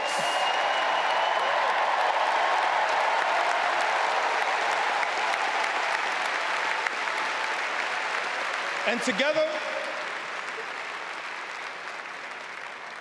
and let me tell you, this is going to be so beautiful. And together, on November 5th, we will usher in Kamala Harris and Tim Walz into the White House.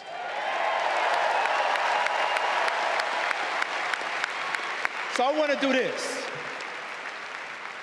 When I say one day, I want you to say, see us.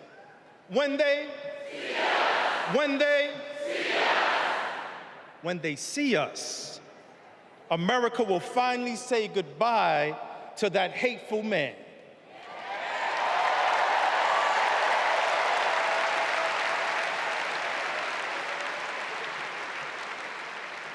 We will say what I have said after 7 long years of wrongful incarceration. Free at last. Free at last. Free at last. Thank God Almighty, we are free at last. God bless you, and God bless the United States of America.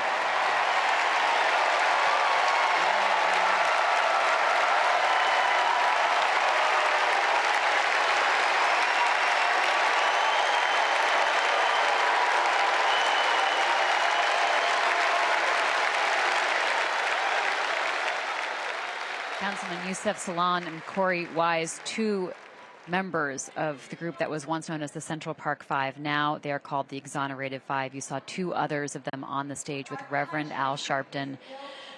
This was a really powerful moment, Cleve, and they were directly attacking Donald Trump, but they were also talking about racial justice and the centuries-long fight for racial justice. Sure. Why is that significant in the context of this convention tonight? Sure, it's very important what is said versus what is not said.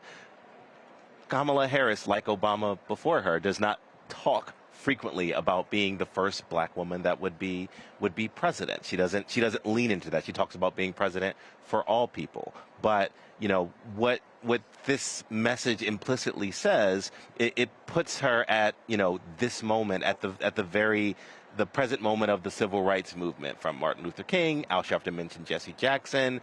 This moment that looks negatively on Donald Trump, and then Kamala Harris is right there. And it allows this message to be drilled into, the brains of the people on this floor, of the people at home, without Harris having to say it explicitly.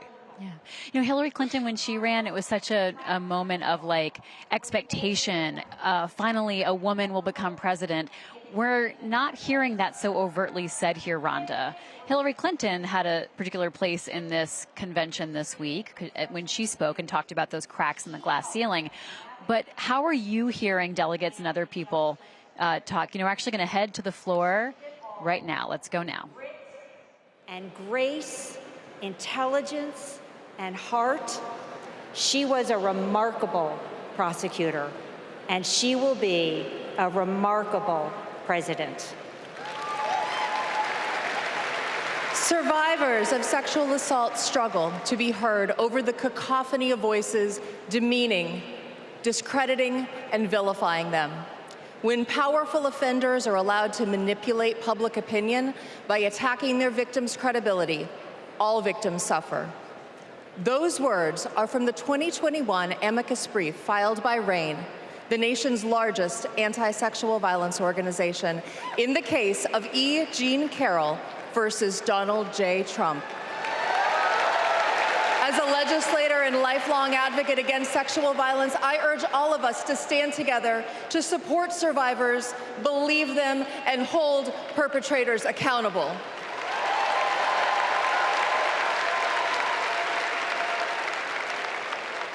I'm Lisa Madigan, former Attorney General of Illinois. I worked with Kamala Harris during the Great Recession to protect homeowners from foreclosure. As Attorney General of California, Kamala met thousands of people on the verge of losing their homes and their faith in the American dream. She demanded big banks provide mortgage relief to allow families to stay in their homes. She stood her ground, and together, we prevailed. For as long as I have known her, Kamala Harris has always taken principled positions and never wavered. Thanks to Kamala's determination, countless Americans have a home they can call their own.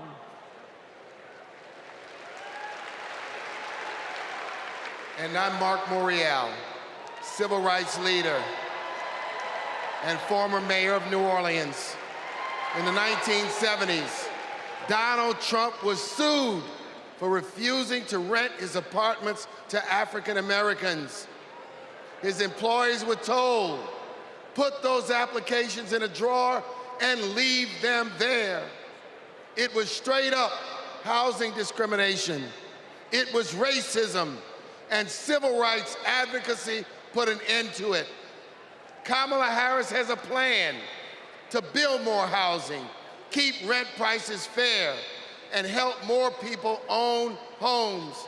Donald Trump, you denied black people the American dream, and Kamala Harris is creating a future where every family, yes, every family has a place to call home.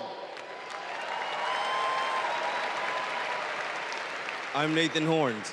In 2010, I went to college in California to pursue my dreams, but ended up with a nightmare. Corinthian Colleges was a predatory for-profit chain. They defrauded more than 500,000 students and burdened us with loans we could never repay. Then, Kamala Harris stepped in. As Attorney General of California, she stuck up for students. She prosecuted Corinthian, and as Vice President, she stuck with us. As we fought and we organized for debt relief, the Biden-Harris administration came in, canceled all Corinthian student debt, and gave us back our futures. My name is Tristan Snell, and I prosecuted Trump University.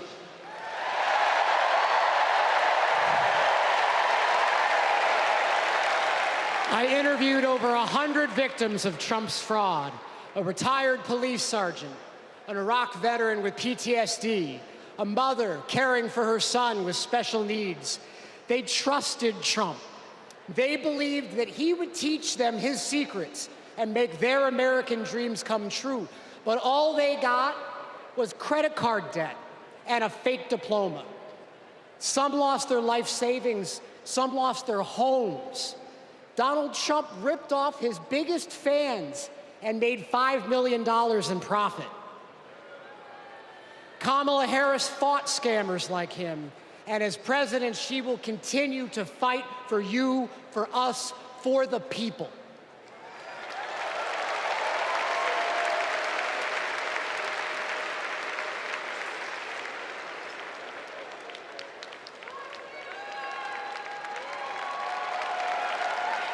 This is live coverage from the Washington Post. Let's go to Rich Matthews, who is here at the United Center. Rich, you were also at the Republican convention in Milwaukee last month. How do the two conventions and issues compare?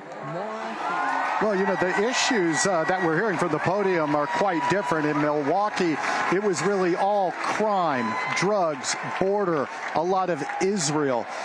Here, much more talk about social issues, civil rights, labor rights, women's reproductive rights. One issue that we've heard a lot about from both conventions, LGBTQ issues. However, of course, it's being presented in quite different ways. In Milwaukee, it was all about preserving traditional families, protecting children. Here, again, much more about protecting LGBTQ rights. Another difference, at the podium and the crowd in Milwaukee, the crowd was heavily MAGA. You did not have a lot of old school Republicans, if you will, in attendance. Mitch McConnell showed up and he got booed out of the arena. Here, quite a bit more diversity, some party establishment, the Clintons, Obamas, Pelosi, as well as new rising stars like AOC, Gretchen Whitmer, and even Wes Moore. Libby? Thanks so much, Rich. We just a few moments ago heard about some of these prosecuting moments, right, of Kamala Harris. Rhonda, what did they speak to? Yeah, it speaks to her time as prosecutor, but like we were saying before, it allows other people to tell the story, not exactly her.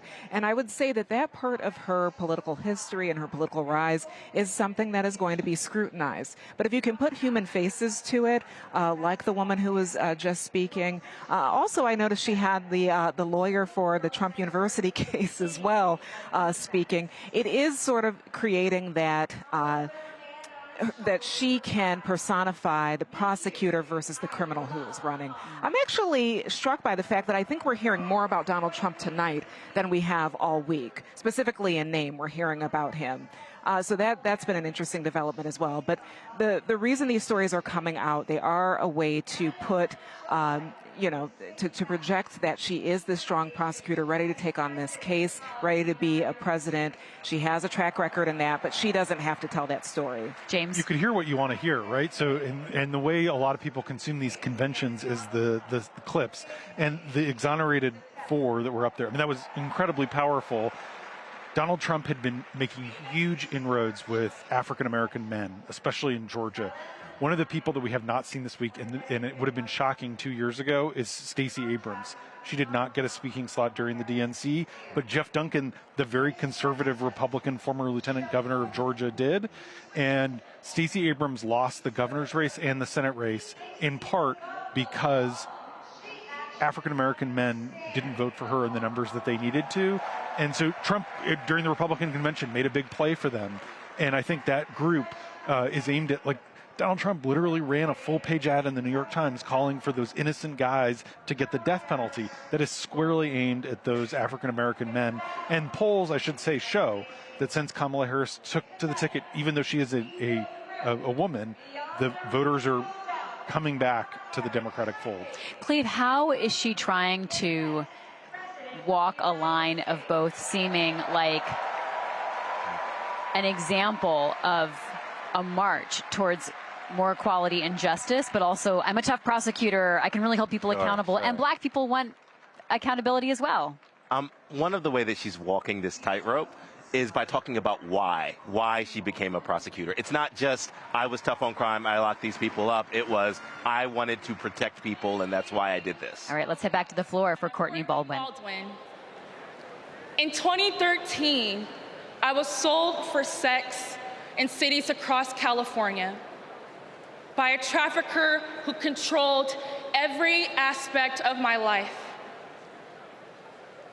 During those dark moments, I held on to hope that one day I'd be seen as more than a victim, that I could pursue my dreams, and that my trafficker will be held justice.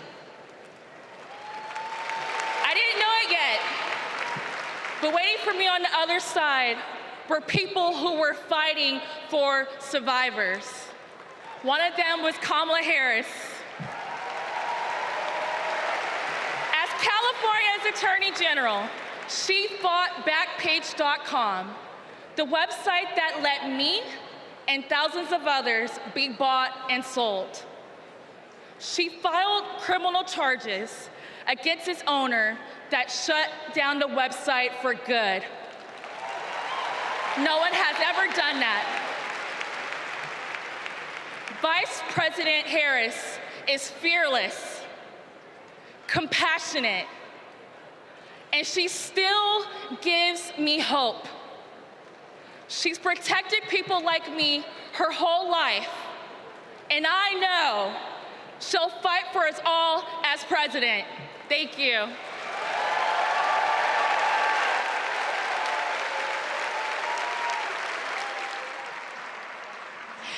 Cleve Woodson, in the last few minutes we have here with you, Kamala Harris wants to get some strong moments tonight. She wants to show who she is to Americans, but people are going to get snippets of this. You know, they're going to either watch her speech in whole, Sure. or they're going to get snippets of the convention. What does she most have to communicate to people tonight? I think she has to communicate two things. One, what she will do for them, not just policy after policy after policy, but also the kind of America that will exist under Kamala Harris. And I think sort of part of that is the contrast with Donald Trump, like very, very strongly. Like Kamala Harris is almost her entire career. She was elected at the same time as Donald Trump. Her entire career has been about opposition to Donald Trump and all of that stuff. And now she is, you know, diametrically opposed to him in this race. And I think she needs to make just a very clear difference between who she is and what she would do and what he is and what he would do. To the point of policy, this is not a State of the Union speech, James. This is not supposed to be the laundry list of goals and plans. It's giving a general sense. You heard Tim Walz last night say, people ask, what is Kamala Harris going to do? Here is what she would do. And he listed off a couple sort of broad general things, like she's going to cut taxes for the middle class. I don't think this is going to be a State of the Union laundry list, but I do think that they are sensitive to the idea that she hasn't put out a lot of policies.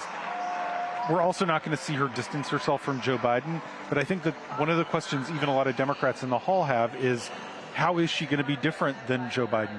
How does she see the world differently? Are there issues where she disagrees with him in a meaningful way?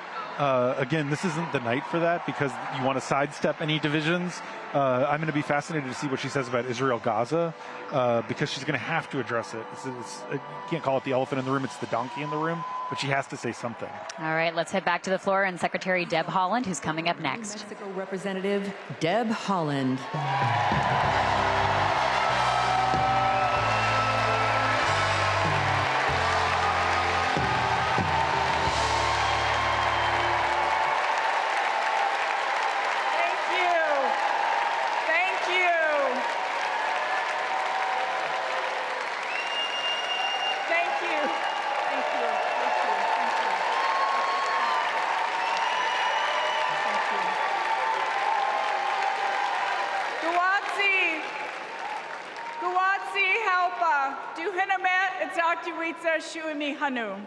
In my Karis language, greetings, friends and family. My name is Kresh Turquoise, and I'm from the Turquoise clan. 35 generations ago, my ancestors built lives in the high desert of New Mexico. I am on this stage tonight because of them. While fishing with my dad and running through the desert with my cousins, I learned that we have a responsibility to take care of our planet. Donald Trump never learned that lesson. He called the climate crisis a hoax. He made it easier for big companies to poison our air and water. An American president must lead the world in tackling climate change. We need a president who understands that assignment. That's Kamala Harris.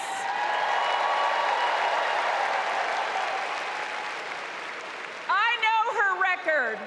She held polluters accountable for spilling oil into the San Francisco Bay. She defended President Obama's Clean Power Plan in court. And as Vice President, she cast the tie-breaking vote for the most ambitious climate action plan in our nation's history.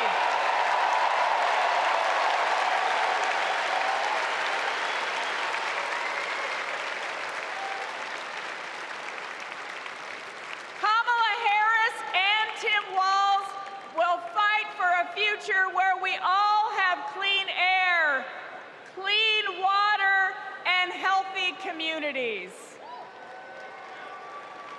Let me go back to the lesson I learned in the desert Southwest. We all have a role in protecting our Earth for future generations. So let's all be fierce and let's make Kamala Harris the next president of the United States. Thank you all so much. Thank you. Thank you.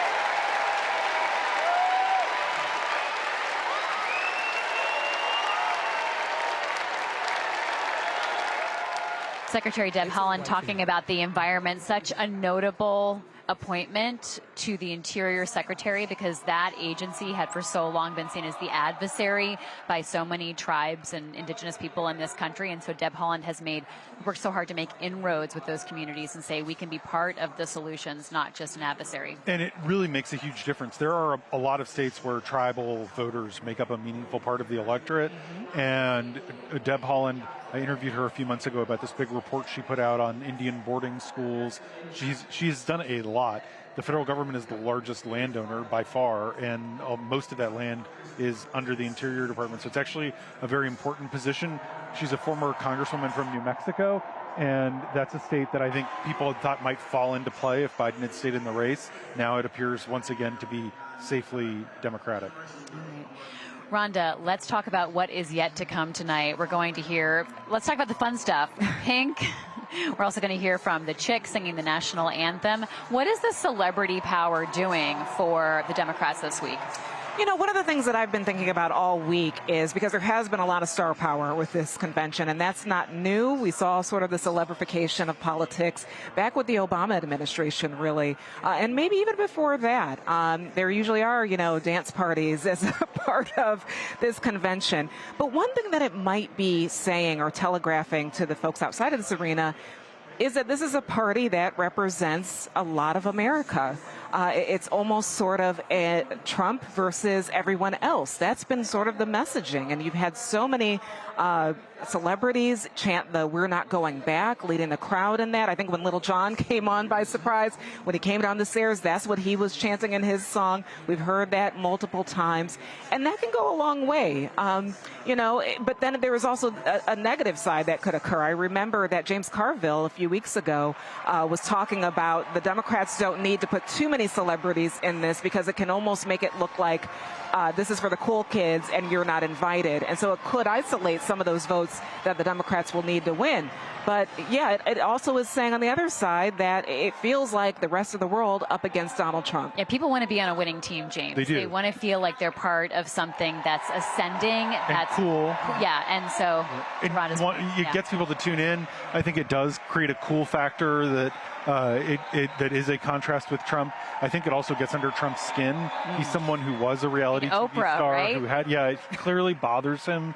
So I think, he would love to get a lot of these He's talked about stars. his past friendship with Oprah and stuff like that. So that's someone who would especially get under his skin. Exactly. J.M. Rieger, there are like 10 weeks left until the election. So what happens after we leave Chicago and start this incredible sprint to November? I mean, in some ways, this is like almost a European-style election here, right? Where you have less than 100 days, a matter of weeks until the election here because of the nature of this kind of last-minute switch by the Democrats. And it's created, in some ways, a totally unprecedented shift. And something that we've covered here over the weeks of covering this sort of Democratic transition here is this switch has also occurred later than past switches have, right? When LBJ dropped out in 68, that was in March. When Truman dropped out in 52, that was also in March. This is a change that happened in late July, totally upending the dynamics. And we've heard James and Rhonda talk about how static this race has been. We've already seen some polling numbers shifting somewhat dramatically, and putting that in context, dramatically meaning a few points. But given how static this race is, that is dramatic in the context that we're talking about here. I think the real question coming out of this is, we know Democrats, the party, whichever party's hosting the convention gets a boost. How much of a boost do Democrats get out of this? Yeah, we're going to see debates. We're going to see early voting starting. What do we know about debates so far, Rhonda? Presidential debate between Vice President Harris and former You said President. September 10th. I think it might cut out a little bit. Yeah. Oh, yes, I said September 10th. You said it. You got it right. Okay, maybe people didn't hear me, but it's September 10th. I'm affirming. Get your popcorn ready. And we'll have it. We'll carry it. We'll have it, yes. And that's something that's going to be closely watched. We know the power of debates. I mean, I think some people were wondering, do they have any effectiveness? Yeah. Well, we're here, and they had some effectiveness last time. And I think this one will be highly scrutinized. I think everyone also remembers, when Donald Trump debated Hillary Clinton and would walk behind her and was a little bit aggressive. Will we see something like that? We've been talking for the last few weeks about his campaign not quite finding their footing on how to attack Harris just right. And so, everybody's waiting to see what will happen at the debate. So we'll have that. There's also the vice presidential debate. Both candidates there have agreed on that. So really, the rest of the cycle is chock full with a lot of important moments for both camps because it may be defining moments that, affect the rest of the race. Let's go to the floor and Congressman Maxwell Frost.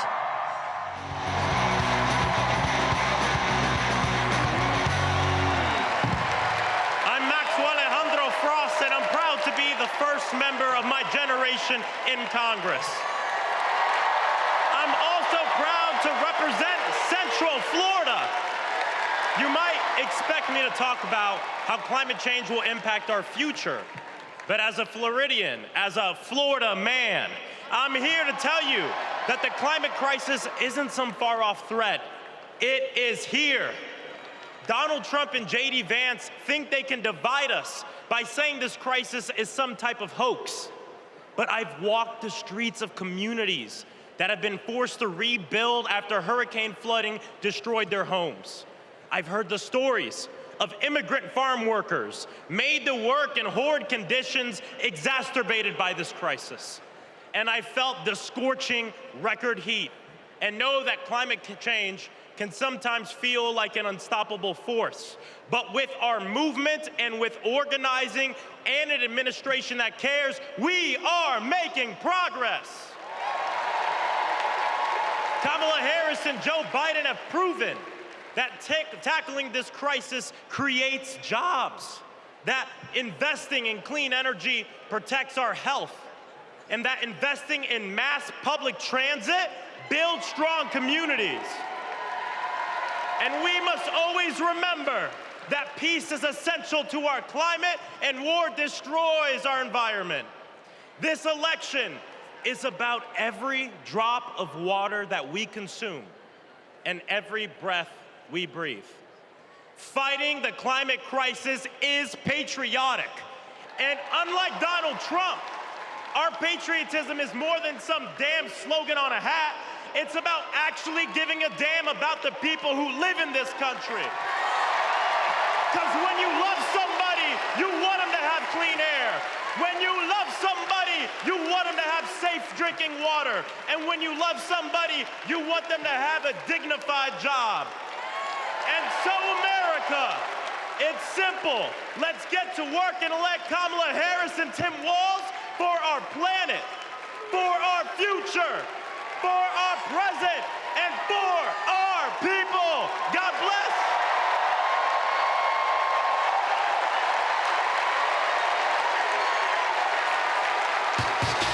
Ladies and gentlemen, if y'all are ready to set that... Congressman Maxwell Frost getting a very prominent speaking slot, Rhonda. Very prominent, only 27 years old, so he's been doing a lot for that age group as well, highlighting how they can be politically involved. A lot of his messaging has been surrounding gun violence. And that is something that we will actually hear a little bit more about tonight as well. There will be a spotlight on that issue and how Democrats hope to handle it. Gabby Giffords will be a part of that as well. But yeah, Maxwell Frost is sort of leading some of the younger voices to know that they have a shot in Congress. He actually, Val Demings held that seat before him. He's out of Florida and a rising star. So if this is his first speech, he's got several more conventions potentially that you might see him. Yeah, we were hearing Bill Clinton talk about being at like 12 conventions. And man, time does go by.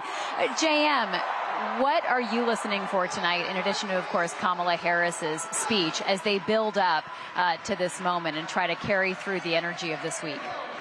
Well, I want to touch briefly on two of the folks that we just heard, Libby, right, which I think is especially notable because they talked, Maxwell Frost, Deb Haaland talked about climate change. We haven't heard a lot of speakers talk about that, which to me suggests that Democrats are trying to really thread a needle here and get it where they can. What's up, everybody? Stephen Curry here. I know you all know I play for the Golden State Warriors, but man, what a great honor it was to represent Team USA and go out there and win that gold medal at the Olympics this summer. And that unity on and off the court reminded us all that together we can do all things and continue to inspire the world. That's why I believe that Kamala, as president, could bring that unity back and continue to move our country forward.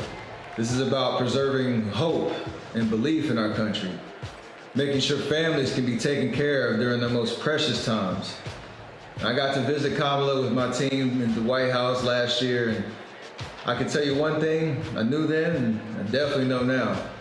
The Oval Office suits her well. So in the words of Michelle Obama, do something. Go vote. Be active. Let's show out in November like never before. It's been an honor for me to represent our country. It's an honor to support Kamala. So let's all do our part. God bless. Please welcome Democratic nominee Steph Curry, sports star and Olympic medalist. JM, I think you'd be just too jealous if he was actually here in person, but he beamed in via video. So JM, what does it mean to have a sports star like that here? Steph Curry, obviously, multiple championships with Golden State, which is where Harris is from, right? So that's especially notable. We also heard Golden State's coach, Steve Kerr, talk earlier in the week. So a lot of star power coming in. And to what Rhonda was saying earlier, one of the significant parts of having these celebrities speak is it gets to some of those voters who are less engaged. And when they see these clips, James was talking about how folks consume some of the speeches. When they see a celebrity clip going around on social media, that might get them more engaged. So that's one of the reasons why Democrats are having some of these folks speak, and we just heard from one in Steph Curry. Like we were saying, James and Rhonda, a different kind of masculinity than what the Trump team is trying to promote and say it holds, Rhonda. Yeah, exactly. And we've said this earlier tonight that it does feel like two almost different worlds, really, when how we covered the RNC and the last night, it was this spirit of masculinity, leaning into that, not away from that.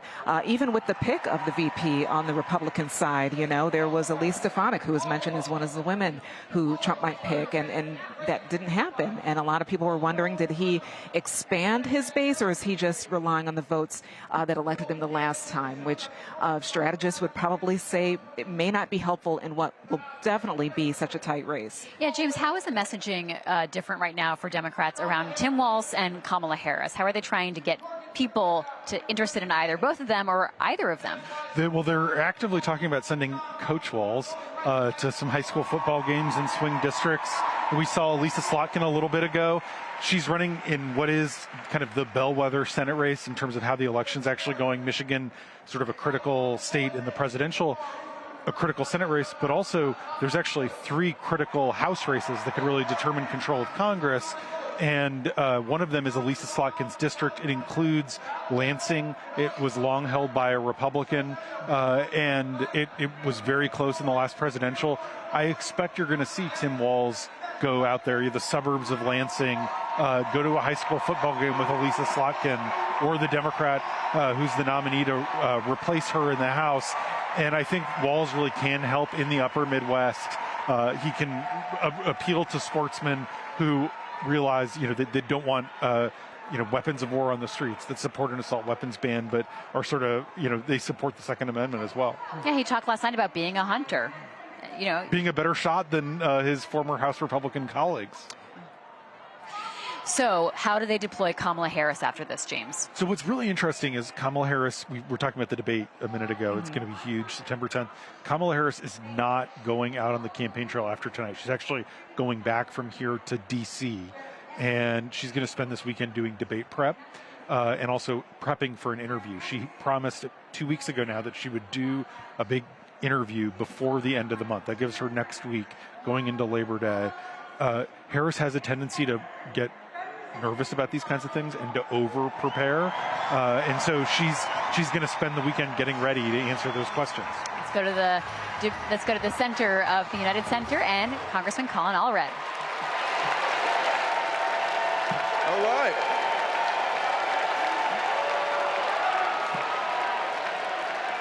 Hey, everybody. I'm Colin Allred, a congressman from Dallas, dad to 2 perfect little boys. And this November, I'm going to beat Ted Cruz.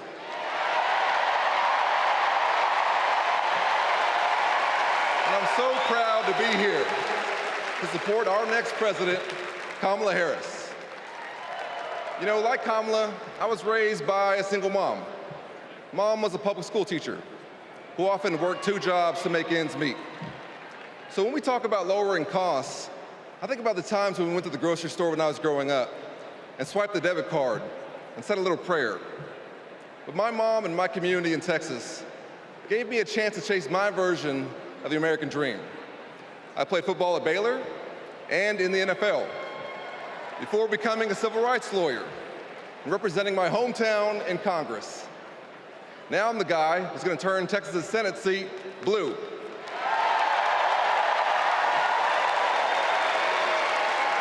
You know, in the NFL, we had a term for guys like Donald Trump and my opponent, Ted Cruz. Me guys. You know the type. Talk a big game, only care about themselves, but you don't want to be stuck with them at a barbecue. The truth is, America has never been about me. As President Obama said, the single most powerful word in our democracy is the word we. We the people. We shall overcome. Yes, we can. And we've got a message for the me guys. We is more powerful than me. We will protect and restore reproductive freedom. We will secure the border.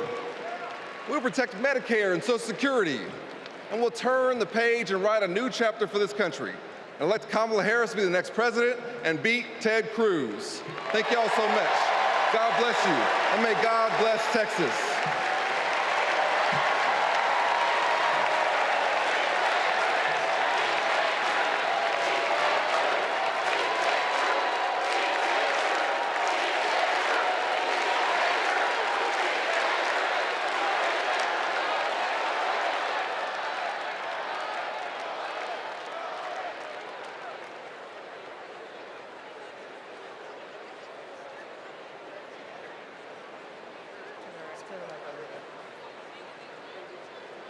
I'm Anya Cook. This is my husband, Derek, and our daughter, Anaya. 2 years ago, a miscarriage nearly killed me. At 16 weeks, my doctors told me to prepare for a stillbirth. I needed care. But my state's abortion restrictions kept it from me. I miscarried in a bathroom. I'll never forget my husband's face as he tried to stop the bleeding, trying to do what doctors should have been doing. When I reached the hospital, I'd lost nearly half the blood in my body.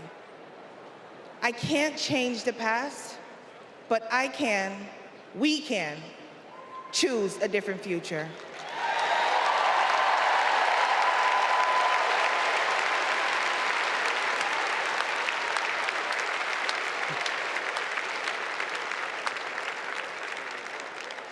I'm Craig Sicknick, and this is my mother, Gladys. My brother was a U.S. Capitol Police officer, Brian Sicknick, a hero who died after defending our country on January 6th.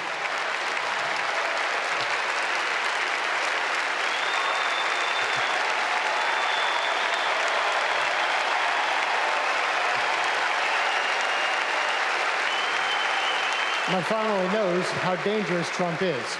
He incited the crowd while my brother and his fellow officers were putting their lives at risk. We need a real leader, not an autocrat who is stuck in the past. Brian, we miss you every day.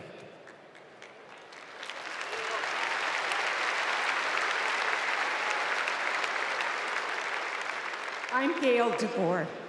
I've had type 1 diabetes since I was 11. Stressing about insulin cost has been a constant in my life. President Biden and Vice President Harris have moved mountains to help. Medicare can finally negotiate prescription drug prices.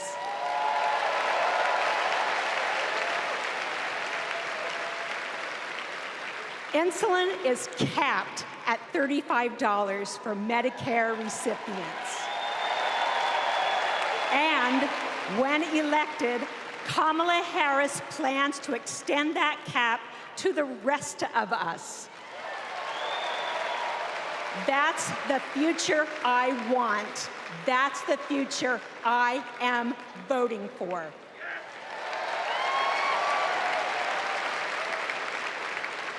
I'm Wani Romero, owner and CEO of Mothership Coffee in Las Vegas. I put in work to build my business. When COVID hit, this administration's support kept us moving. I hired staff and we grew. We've more than doubled in size since the pandemic, and it's just not us. Over the last 4 years, 19 million new business applications have been filed. Like Trump, I grew up in Queens, but unlike him, I built my business with grit. That's my story. That's the American story. Let's turn the page on Trump.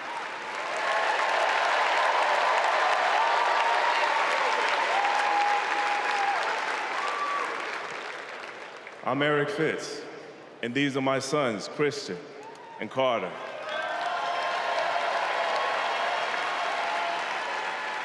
I always try to set an example for my boys, to teach them compassion, accountability, and resilience. I want those values to be reflected in our leaders. I don't want to have to turn off the TV because our president is lobbing insults or telling lies. I'm tired of all of the hate. It's time to move forward together and build a country our kids can be proud of.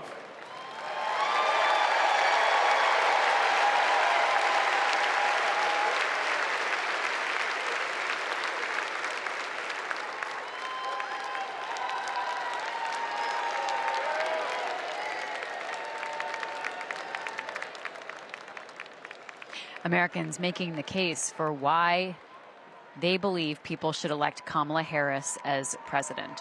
Rhonda, these told different stories, but personal stories. And sometimes people remember the personal stories that you hear at conventions more than anything else. Yeah, because they resonate with a lot of the country. People may have the similar experience, but they also may know someone who's experiencing those stories. There was a woman who talked about, reproductive rights. There was also Officer Sicknick's brother. He was a police officer, Capitol police officer, who died because of the injuries he sustained at the Capitol on January 6th. There was a woman who was talking about being a diabetic and needing better access to insulin. So hearing a medley of voices coming from all different places, that can be an effective tool. As we talk, we're going to listen to a drum line that has just come out on stage. You'll see that on your screen as well.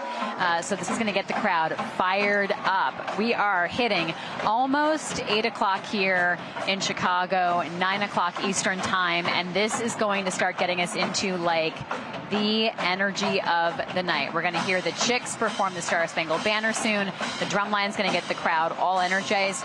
James, how do you get this to translate outside the hall? Yeah, I mean, it's you feel the energy building. I think you do want your base to go home.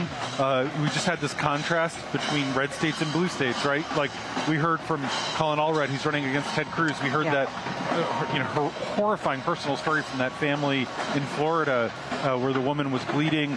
And so I think it makes it real. To your point, Libby, I think people remember those stories in the Central Park Five as much as any politician, as any senator or congressman. And I think it's arming the base of the party with these stories, and they are donors are activated. Obviously, that is useful, but also the grassroots activists. I think the Democratic base is there. There was some fresh polling that came out this afternoon from Gallup that shows that Kamala Harris now has basically universal support among Democrats. Democrats are locked in after this week, even before she's given her big speech, and now it's getting them to go, go to North Carolina and knock on doors, try to make that state real in terms of competition. So JM, tell us about the positions that we know Kamala Harris holds that would address some of the issues that we saw people speaking about on stage just now. What are the Democrats putting out as their platform, and what is she putting out that these folks are addressing? Yeah, she's talked a lot so far about economic stuff, especially. We know that it's kind of economic and immigration are the top two issues that voters are consistently saying in polls that they're most concerned about heading into November. And we've heard her outline some contours of what that economic policy might look like come a Harris-Walz administration. She's probably going to have to fill some of those details in a little bit more, but we even heard Bob Casey talk about food prices, grocery prices, price gouging off his remarks about an hour or so ago. Other thing I want to mention, I want to come back to is the climate change stuff, which they haven't talked a lot about, but this does tie into the economy stuff because we're talking, energy prices, right? The U.S. is right now producing more oil than any country has ever produced in history. Harris is also the one who provided the tie-breaking vote for the Inflation Reduction Act, which is arguably the most significant piece of climate legislation the U.S. has passed in years, decades. This is a juxtaposition where the Democrats are trying to thread this needle here because of states like Pennsylvania, right? We've heard Harris walk back her previous comments during the 2020 primary on fracking. So she's trying to, and this gets back to what James and Rhonda were talking off the top of the broadcast tonight. She's trying to both tie herself to the administration and what they see as their accomplishment, but she's also trying to carve out her own path here. And this kind of folds right into how she wants to frame herself as a challenger, as a sort of upstart candidate in this election. And that feeds right into kind of the energy we're seeing in the room there tonight. Yeah, so Jan, we've got to talk about the drumline and what they've just been doing. They've been doing like acrobatics, as you've been seeing on your screen. They've been doing like acrobatics while playing the drums and doing everything else. Folks are now chanting here in the United Center. I was thinking about when Barack Obama first ran for president in 2008, and they filled up the Denver Broncos stadium. Mile High stadium. And the point of that was like such a flex to get everybody in there. People were bussing in from all over the country. What happened to that energy, James? It dissipated. I actually met with some very senior Obama people today, and they were talking about how there wasn't the party building, that after 2008, people felt like they could kind of go home. And Obama focused on his own reelection, but not party building. And that there was this recognition that, people sort of thought the work was done in November 2008. And, then governing is hard. And I think one of the things that Obama tried to get at in his speech was you don't get everything that you want right away. You get as much done as you can and then pass the baton. But I think that energy sort of dissipated. Trump did activate. He has been the glue that has held the Democratic coalition together since Obama left office. Certainly not in 2016 per se, but during the Trump presidency. I think a lot of the energy faded with Biden, but now it does feel back. This does have 2008 vibes. This is the 11th convention that I've covered, and I haven't seen Democrats this excited since 08. James, as old as Bill Clinton. Well, I get to cover Republican and Democratic convention. One funny line from Bill Clinton last night.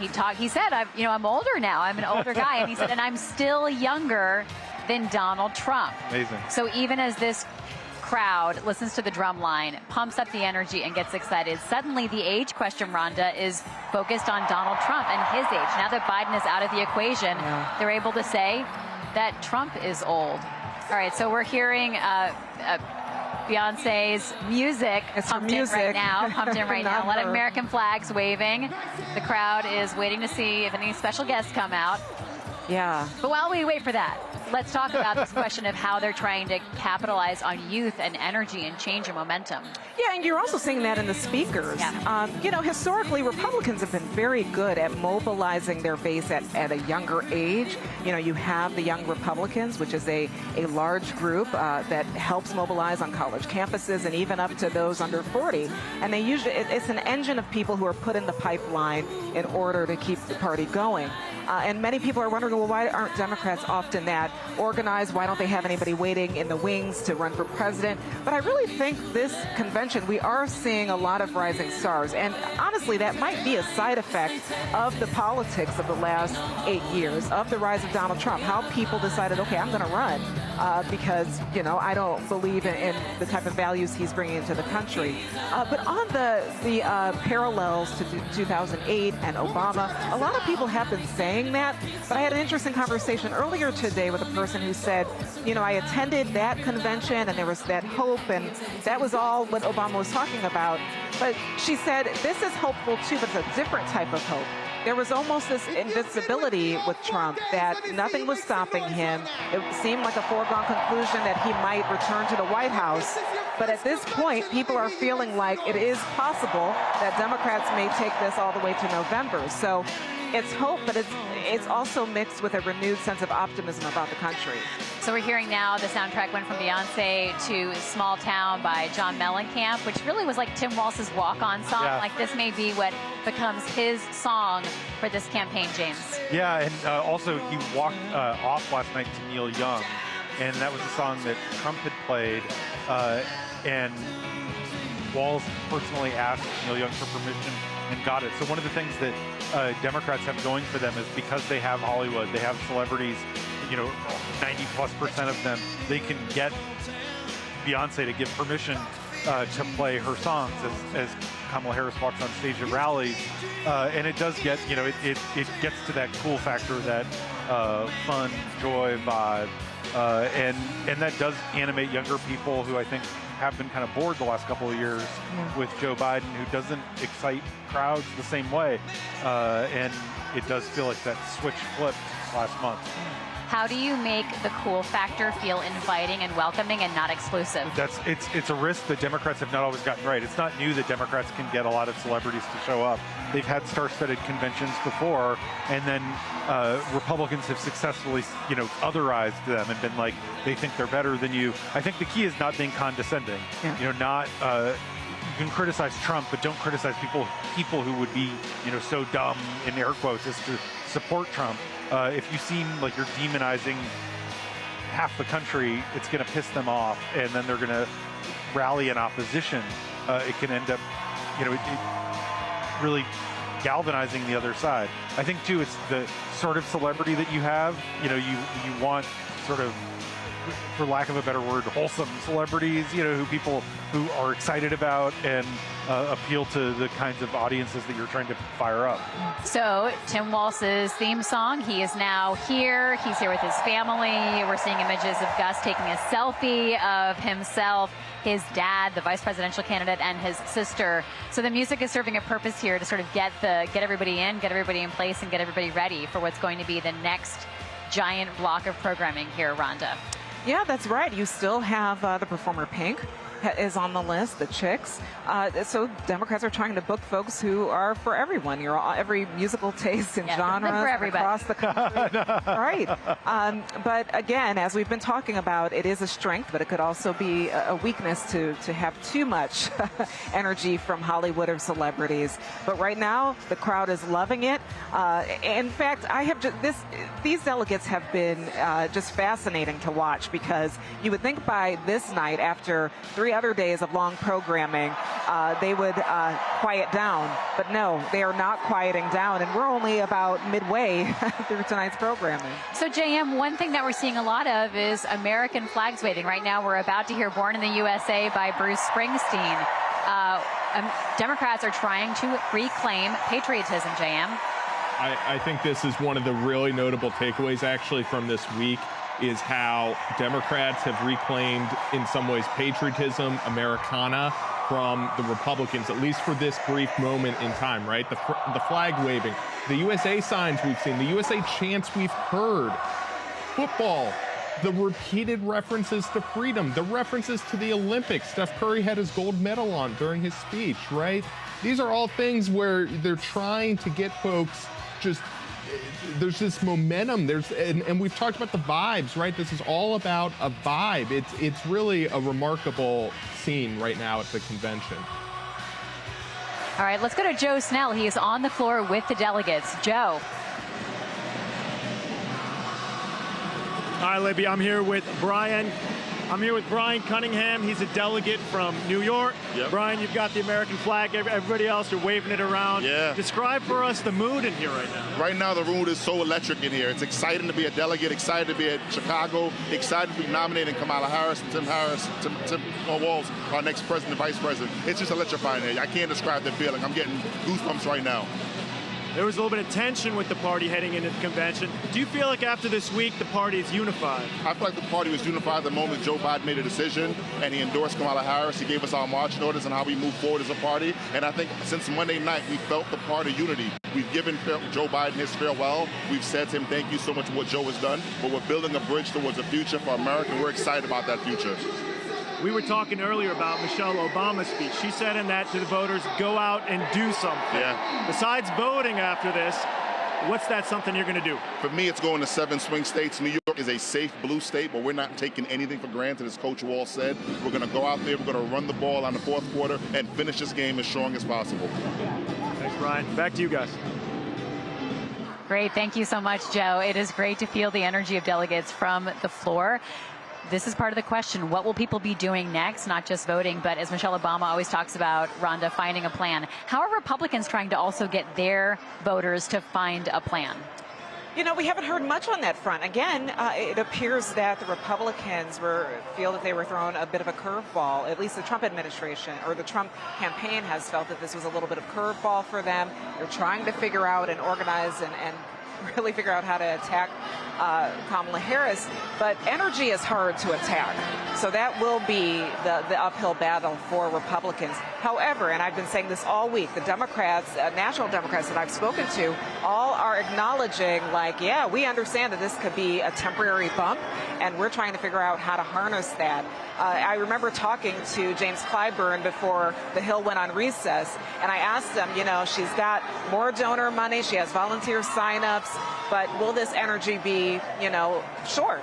And he said energy, the atomic bomb had energy. But the reason why it was potent is because it was harnessed properly, and that's what we need to do. He was completely honest about that, and they know that that is their challenge. And I think you're also seeing that in the messaging from the Harris campaign when they refer to themselves as the underdog. That's a lot different than 2016 when the Clinton campaign and many Democrats, well, many voters felt that Trump just could not win. Now they're being upfront about it, and they're like, yes, we see the polls, we know that it's going to be close, and we're going to try to do all we can to no room for complacency. Right. And in our polling average, Harris is up 2 right now. At this point in 2020, Biden was up 6. So that is some perspective. And there is a structural advantage that Trump has because of the Electoral College. Remember, Joe Biden won by 7 million votes, but he only really won by like 40,000 votes spread across Wisconsin, Georgia, and Arizona. And so you really have to get those voters in the swing states. Right.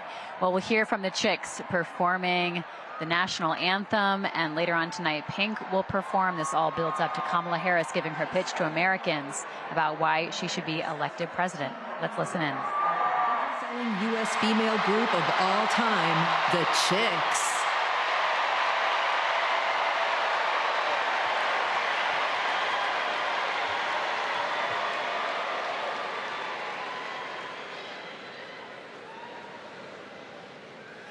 Oh, say, can you see by the dawn's early light what so proudly we hailed at the twilight's last gleaming, whose broad stripes and bright stars through the perilous fight o'er the ramparts we watched were so gallantly streaming, and the rocket's red glare, the bombs bursting in air, gave proof through the night that our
Please welcome Kerry Washington. Welcome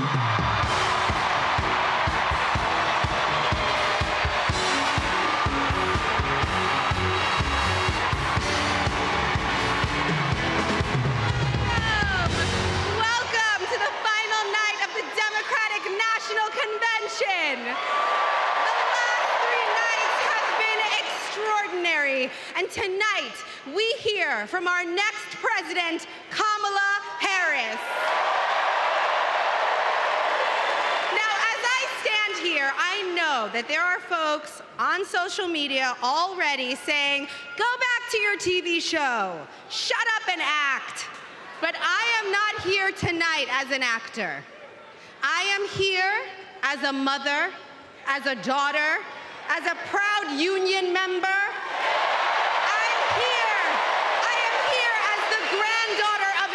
As a black woman descended from enslaved people. I am here tonight because I am an American and because I am a voter and because we, the people, are stronger when all our voices are heard.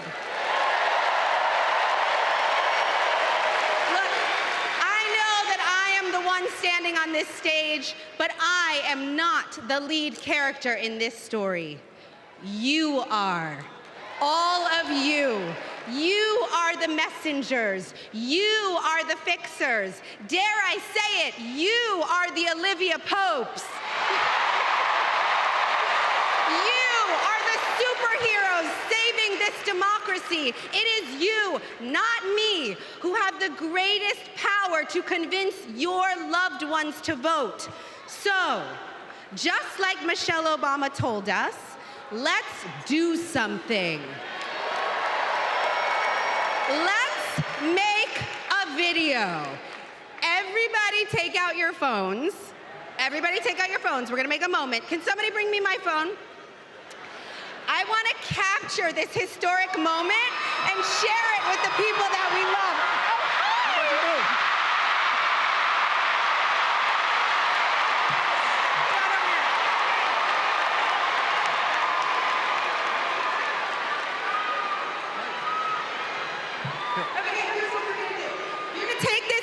Guys, we're all gonna take it together. We're gonna post it to social media, text your friends, send this message out into the world. When I say when we fight, you're gonna say? Are you ready? Okay, let's record. We're recording. You ready, Tony? Yep, I'm ready. Okay, ready? When we fight! When we fight! When we fight! Are you ready for Kamala Harris to win? Because when Kamala wins, America wins. We did it! We did it, Joe. Thank you, Tony. I don't get to stay? No, you gotta go. Bye, everybody. Tony Goldwyn, ladies and gentlemen. Okay, so listen. It's come to my attention that there are some folks who struggle or pretend to struggle with the proper pronunciation of our future president's name. So, hear me out. Confusion is understandable. Disrespect is not. So tonight, we are going to help everyone get it right. Here to help me are some very special guests.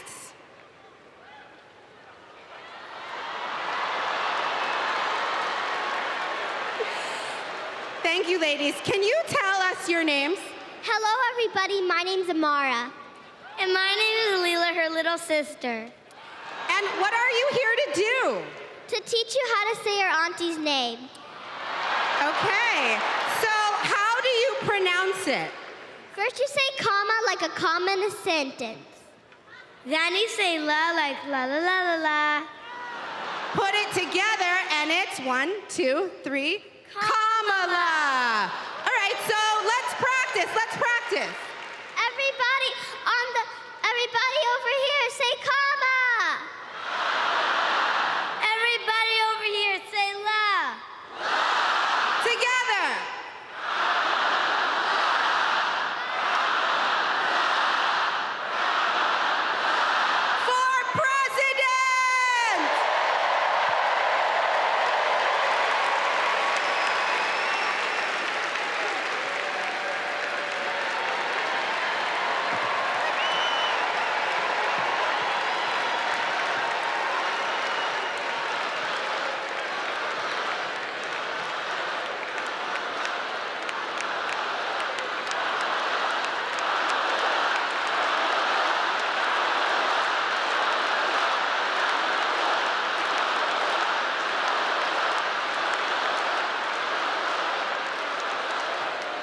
Please welcome Mina Harris, Ella Emhoff, and Helen Hudlin.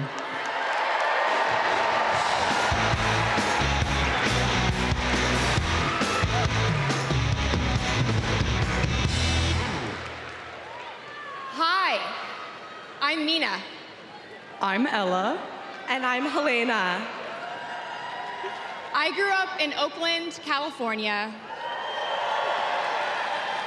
in a house full of extraordinary women. My mom, my grandma, and my auntie, who showed me the meaning of service, helping her sister, a 17-year-old single mom, fighting for justice for the American people, and still cooking Sunday family dinner. She guided me, now she's guiding my own children, and I know she'll guide our country forward. Kamala came into my life when I was 14. Famously a very easy time for a teenager.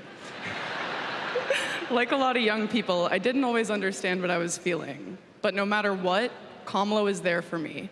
She was patient, caring, and always took me seriously.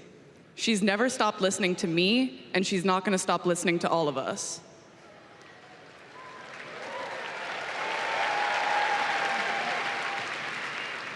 Kamala Harris is my godmother.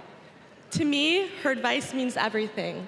Whether it's pursuing my passions, making an impact, or finding hope when the world doesn't feel so hopeful. She taught me that making a difference means giving your whole heart and taking action. She's fighting for economic opportunity, LGBTQ+ equality, and reproductive freedom, because we are not going back. She's fighting for social justice, health justice, environmental justice, and she isn't alone. We're all in this fight together. So let's keep up the fight, let's keep up the joy. And let's elect this extraordinary woman as our next president.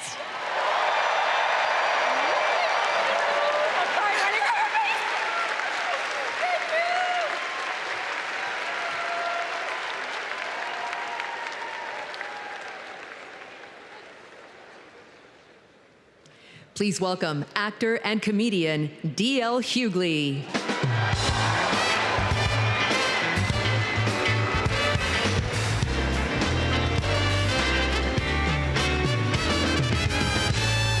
Hey now, hey Chicago, how y'all doing? What's happening, California? Now, wait, where those AKAs at? Where they at? You know what? In 3 months, ain't gonna be no living with y'all. I can tell you this, I don't blame Donald Trump for not wanting to debate Kamala. I've been married to a black woman for 40 years and I ain't won one debate. I'm owing $93,000. Now, of course, Trump is saying that Kamala isn't black. I guarantee you this, Kamala's been black a lot longer than Trump's been a Republican.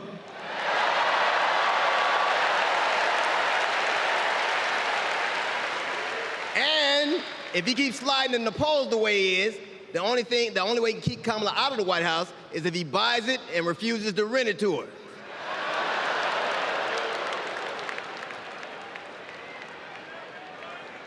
Of course, Kamala's getting broad support. They got black men for Kamala, white men for Kamala, Latinos and Asians for Kamala. They even have Republicans for Kamala. Republicans for Kamala. I guess Donald Trump will finally know what it's like when you get left for a younger woman.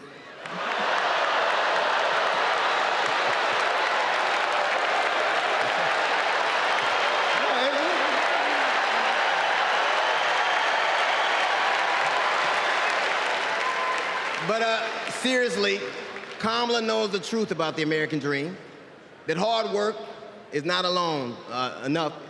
Hard work alone is not enough to succeed. That you need access and information and opportunity. And she knows that some folks are often denied those very things. As president, she will give each and every one of us a fair shot in life. But I have to admit, I didn't always believe that. I mean, if you told me the 15-year-old me would be on stage supporting a prosecutor and a teacher,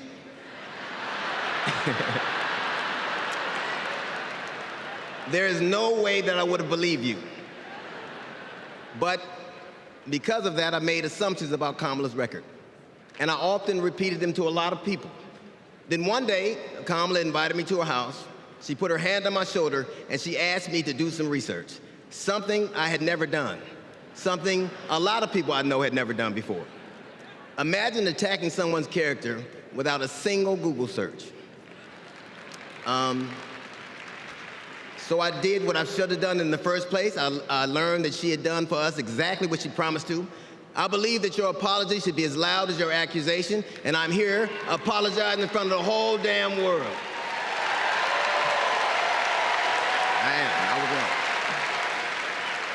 I was wrong, and I'm so very glad I was wrong because, Kamala, you give me hope for the future, a future where my grandchildren, Nola and Stevie, had the freedom to control their own bodies, where they have the opportunity to go as far as their wits and their talents would take them. That future, ladies and gentlemen, is possible, but only if we elect Kamala Harris as the 47th President of the United States of America.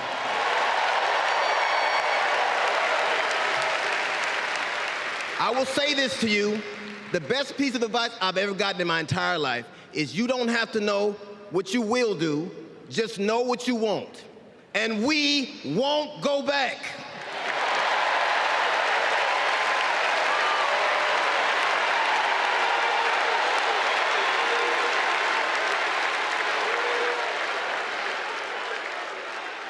Well, D.L. Hughley with a message that is exactly the kind of thing the Harris camp wants to get out to black men in America, and really hitting this point, Rhonda and James, of look it up, learn about her record. And of course the line about if you ever told me that I'd be supporting a prosecutor and a teacher, that's really effective. Talk to us about where that message goes, James. I mean, they really need to reach this demographic. It is so central to the Democratic coalition to win. So key to Barack Obama's success in 2008 and 2012 was bringing African-American men who usually vote at far lower rates into the political process, getting them to vote. And when Obama was president, Democrats really struggled in 2010 and 2014 to keep African-American male turnout high. And I do think that, as we saw in the Georgia Senate race, the Georgia governor's race, there is a real challenge sometimes in convincing African-American men to vote for an African-American woman. And clearly they are sensitive to that, and they're taking it on head on instead of trying to kind of pretend that it's not a potential problem. Yeah, he could have had just a flat out funny message and just given like a performance that was supportive of Kamala Harris, and he had some funny jokes. But he also was delivering this very serious message and like a directive to people of learn about her record, Rhonda. Yeah, it could be what James is describing, a political strategy, but it also gets to an underlying theme that misinformation is something that this election is really grappling with. We've seen the rise of AI in election memes, and a lot of politicians are very concerned that that will be what attacks them, and they won't be able to do anything about it because it spreads virally and it's hard to combat. And the U.S. doesn't have, the tools yet to catch up with the technology. So it also gets to that if you're hearing things about a candidate, then research it. And I think it does. That's a really good point. I think also they know Trump is going to throw the kitchen sink. And the angrier Trump gets, the closer we get to the election. If he does feel like this is slipping away from him, we know from reporting that he uses insanely nasty terms to describe Kamala Harris. It's going to get really ugly. And I think part of that speech is trying to inoculate against the ugliness that they fear is to come, and especially if 2016 and what he did to Hillary Clinton is any guide. Yeah, J.M. Rieger, let's talk about how Trump has been sort of spreading falsehoods about even who his supporters are. I mean, he was sharing fake images claiming Taylor Swift was one of his supporters, J.M. Well, and just a week ago or so, he was saying that this massive rally that Harris and Walz had in an airport hangar was a AI-generated image, which, of course, it wasn't. It was false. This gets right at what Rhonda and James were just talking about. And, when Trump was at the convention in Post, his speeches, he gives these press conferences, and there's so many falsehoods in them. I think what James was just talking about is like this is really going to potentially go really into the gutter here in the final 2+ months, especially if as James was saying, if Trump feels that this starts to slip away. And part of this whole "we're not going back" thing, I think, is also trying to remind folks, trying to bring some of those negatives about Trump that are baked in. Sometimes folks maybe memory hold them a little bit. They're trying to bring them back to the surface because Trump he is trying to sell that his 4 years were prosperity. Folks were happy with that. And what Harris is trying to do is to remind them of what they describe as chaotic times, as bad times, bring up some of those negatives to the surface to help them. Rhonda, let's run through some of the issues we're hearing about tonight and then some of the painting of the picture of Kamala Harris we're seeing tonight. What are some of the issues we're hearing a lot about? I mean, at the top, it's reproductive rights. And if you have been watching all of this week, that is the reoccurring theme. That is what Democrats want to bring home. That is where we have heard most of the storytelling, the personal narratives surround that issue. We're likely also going to hear some things about immigration because that is something that is an area of vulnerability for the Democrats right now. I was talking to a Democrat from the Senate earlier today who said, they're going to be raising that issue that the Republicans defeated the bipartisan border bill not once but twice. And of course, the second time it came to the Senate, it was sort of billed as a messaging tool. Schumer knew that Republicans wouldn't vote for it, but it has been an effective message for them that Trump stopped the first one and then Republicans wouldn't do anything the second time around. So I think we're going to hear a little bit about that issue too. Public safety is something that we are likely to hear about. We've heard about gun violence is expected to have a spot in tonight's programming. In fact, that's actually coming up next. Yeah. So, and that, of course, may be a very poignant moment, especially seeing Gabby Giffords, a victim of gun violence, has left her congressional career very early because of the injuries she sustained. And of course, her husband will be with her, and he was on that short list for Mark Kelly for the VP pick. So we'll hear more from them. Such a difference. Republicans talking about Steve Scalise as a survivor of gun violence, Donald Trump surviving an assassination attempt versus this. We're going to see Lucy McBath, Congresswoman who lost her son to gun violence. We're going to see Gabby Giffords. The politics of guns have changed a lot. I mean, Tim Walz sort of captures that in miniature, which is that until 2018, when he was running for governor, he had an A rating from the NRA, and then now he has an F rating, and he's very proud of it. And I think it's a winning issue now for Democrats in the suburbs. It's not the problem it once was. Yeah, I would add that I've talked to Lucy McBath before on the Hill. She was elected in what used to be Newt Gingrich's district and on gun control. What she has to say right now. Congresswoman McBath is the next speaker at the Democratic National Convention. For every town Please welcome Georgia Representative Lucy McBath.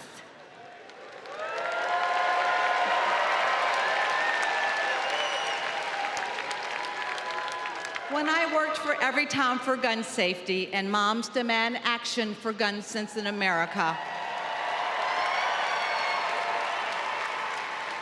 I saw firsthand the power of telling our stories.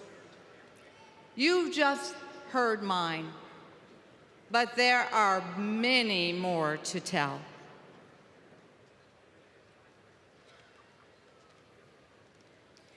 On December 14th, 2012, I walked into Sandy Hook School. I stopped at the office, chatted with my principal, then started my day with my second graders. Suddenly, a loud crash, like metal folding chairs falling. 154 gunshots blaring. Hiding in the coats, trying to sing with my students, trying to read to them, trying to drown out the sounds. Terror, crying, running. I carry that horrific day with me. 20 beautiful first grade children and 6 of my beautiful colleagues were killed. They should still be here.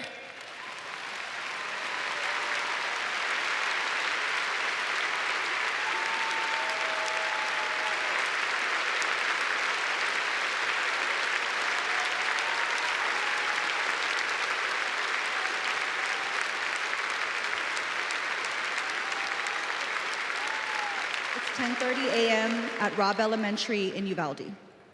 The school is recognizing my 10-year-old daughter, Lexi, for receiving all A's. She receives a Good Citizen Award, and we pose for photos.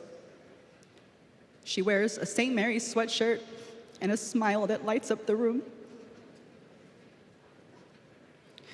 30 minutes later, a gunman murders her, 18 classmates, and 2 teachers. We are taken to a private room where police tell us she isn't coming home. Uvalde is national news. Parents everywhere reach for their children. I reach out for the daughter I will never hold again.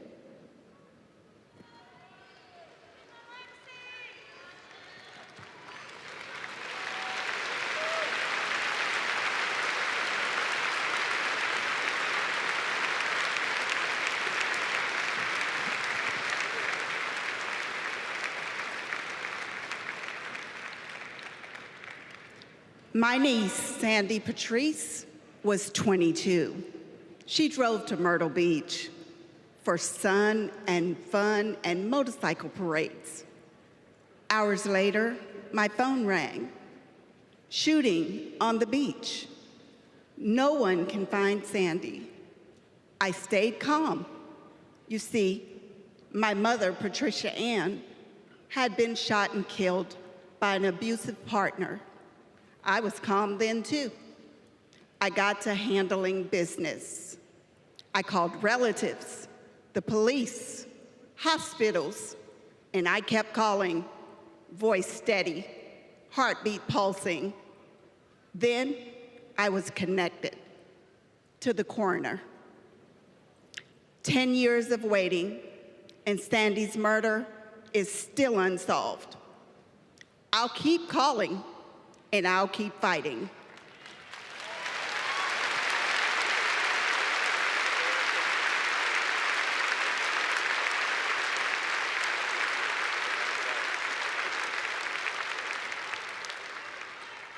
I was in high school when my classmate got shot.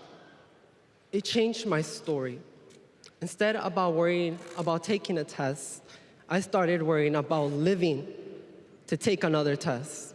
They say schools are for learning, and I did learn a lot that day. I learned how to run, how to hide and drop, that what happens in the news can happen to me. But I learned something else too, that we can write and must write a new story if we choose to.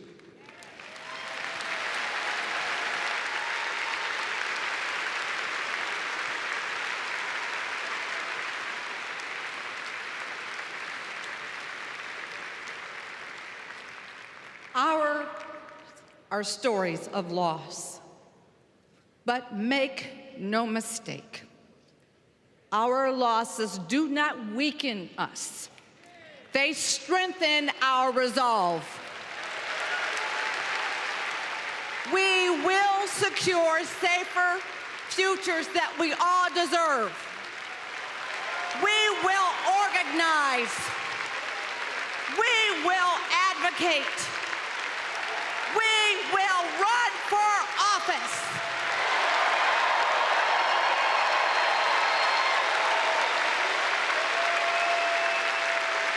And we will join with Americans from small towns and big cities to keep our communities safe.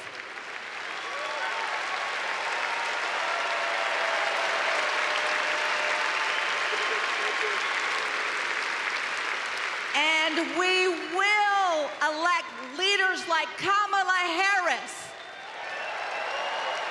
who won't just empathize, but will act.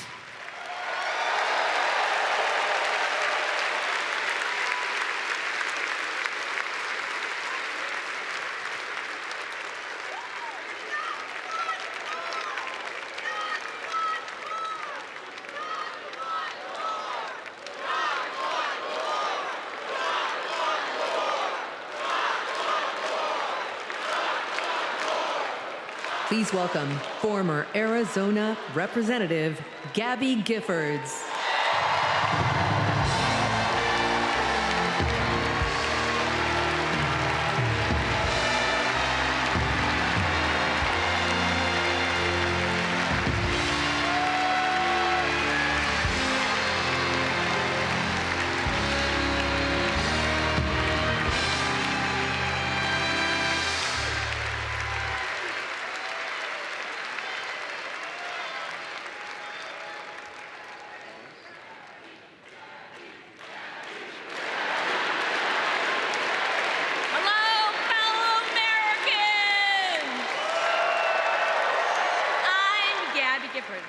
I was born in the great state of Arizona. I was born with grit. I grew up racing motorcycles, mucking stalls, and exploring the beautiful desert. I fell for an astronaut.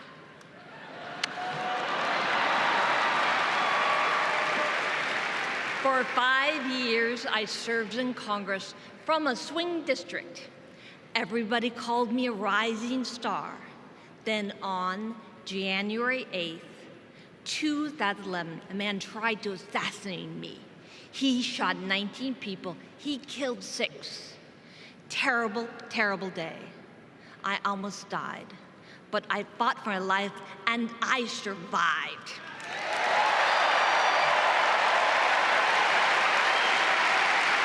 I learned to walk again, one step at a time. I learned to talk again, one word at a time.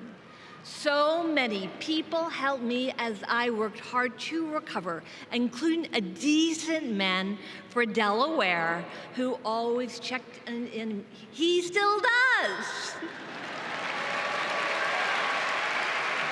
Thank you, Joe Biden. Thank you for everything. Joe is a great president. My friend Kamala will be a great president. She is tough. She has grit. Kamala can beat the gun lobby. She can fight gun trafficking.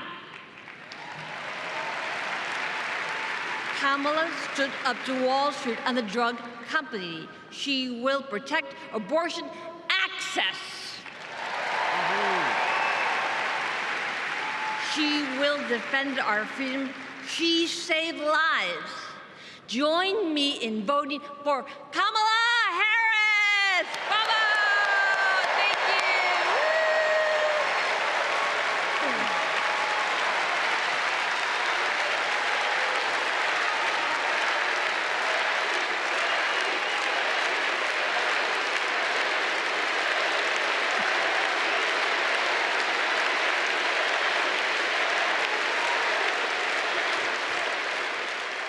They're survivors of gun violence telling their story, but as Gabby Giffords said, also showing grit and talking about trying to change the story. Rhonda, reflect on this. You know, it is an issue that Democrats have won on. Think about the Parkland movement and how that mobilized younger people to affect the 2018 elections. It is something that can work. And hearing those type of stories are something that bring that issue back to people in the forefront. You know, usually we cover these things, mass shootings, when they happen, there's outcry, and then it goes away. But just being reminded of the Uvalde mother, her story. I've interviewed her before. She actually ran for mayor and felt thrown into politics because she wanted to do something about the issue. Lucy McBath, before we went to that segment, I was telling you that Lucy McBath won her seat on that Parkland wave. And so it is possible, and Democrats want to try that again. All right, well, we are about to change tone here as Democrats continue their convention coverage. Pink will be performing, and it's going to try to keep this mood, but also keep people motivated, and we'll listen in to see how this performance goes. Please welcome 3-time Grammy-winning singer-songwriter and global pop icon, Pink.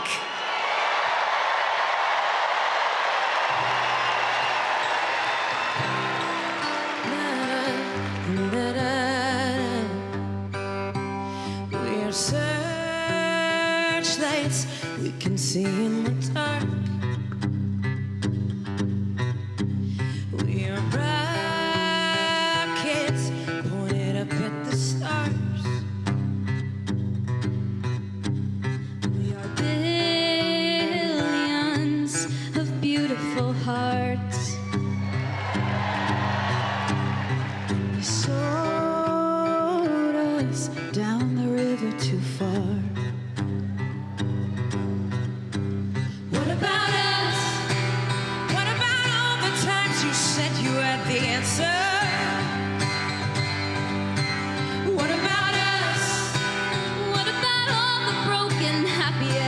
rafters. Oh, what about us? What about all the plans that ended in disaster? What about love? What about trust? What about us? We have problems that want to be solved. We are children that need to be loved.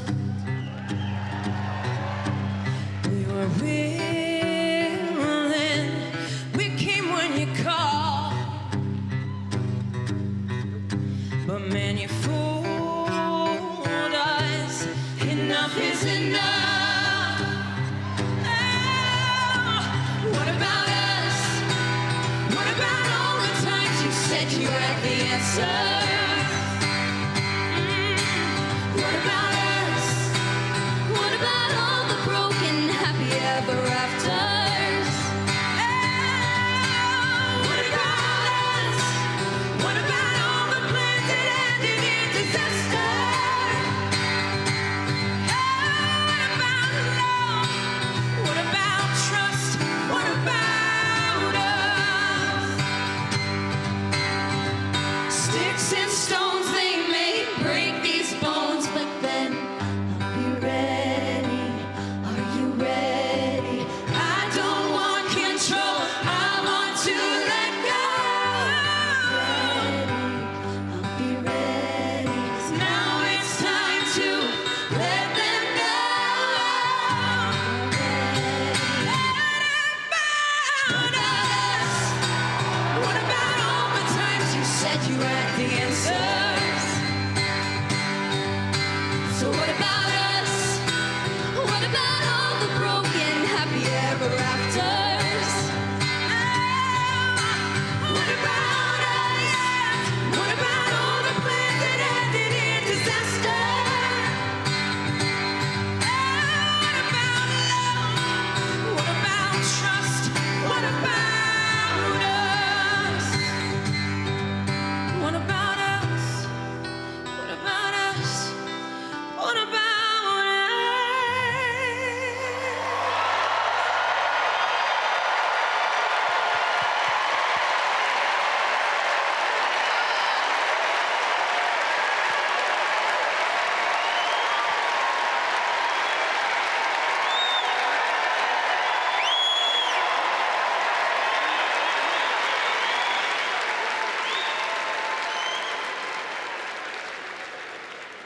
Global security and global prosperity depend on the leadership of the United States of America. And a strong America remains indispensable to the world. Our democratic ideals of freedom and liberty inspire billions, and our military is the strongest in the world. Our military is a force that underwrites global stability and our national security.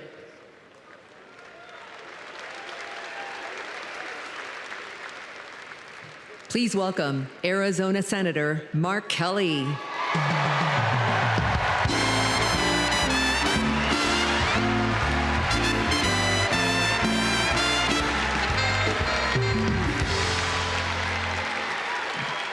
Hello, Chicago. Hello, Democrats.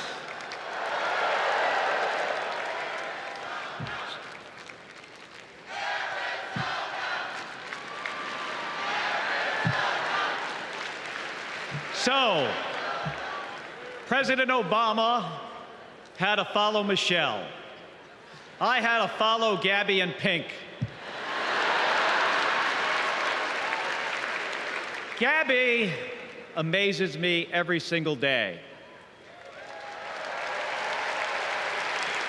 She was able to walk out and address you tonight because she's a fighter.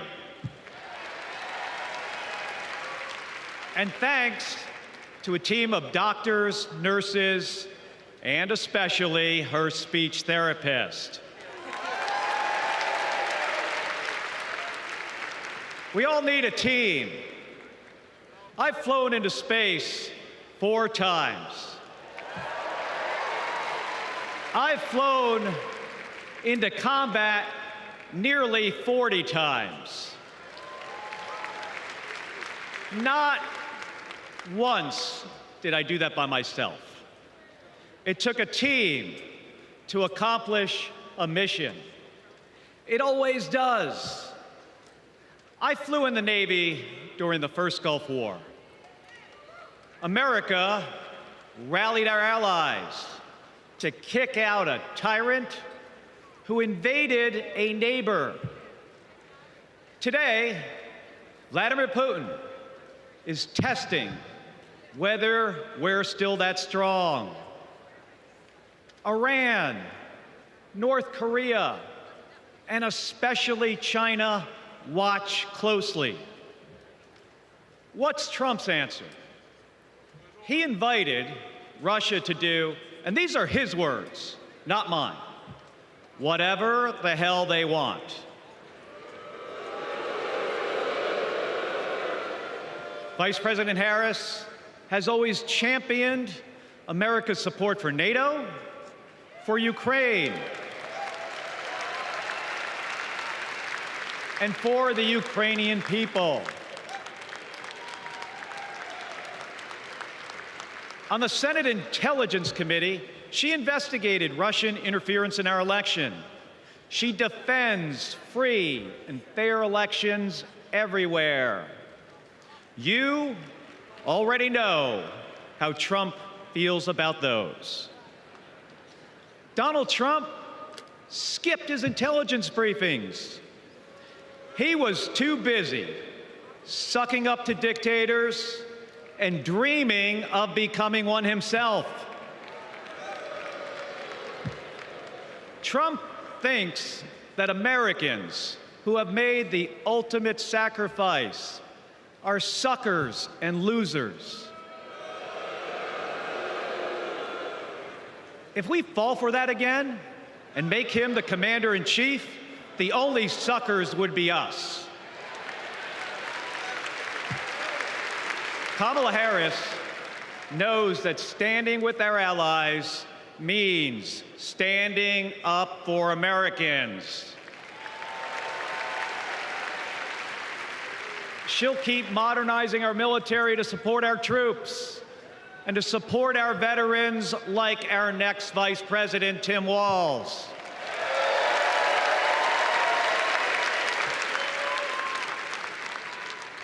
The world laughs at Trump, literally.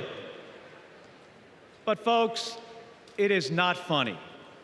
When he was president, that meant the world was laughing at us. The threats we face are too serious.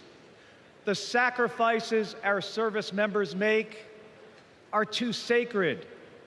The alliances we've spent decades building are too critical. That's what's at stake now. And the choice isn't even close. But in Arizona and nationwide, this election will be.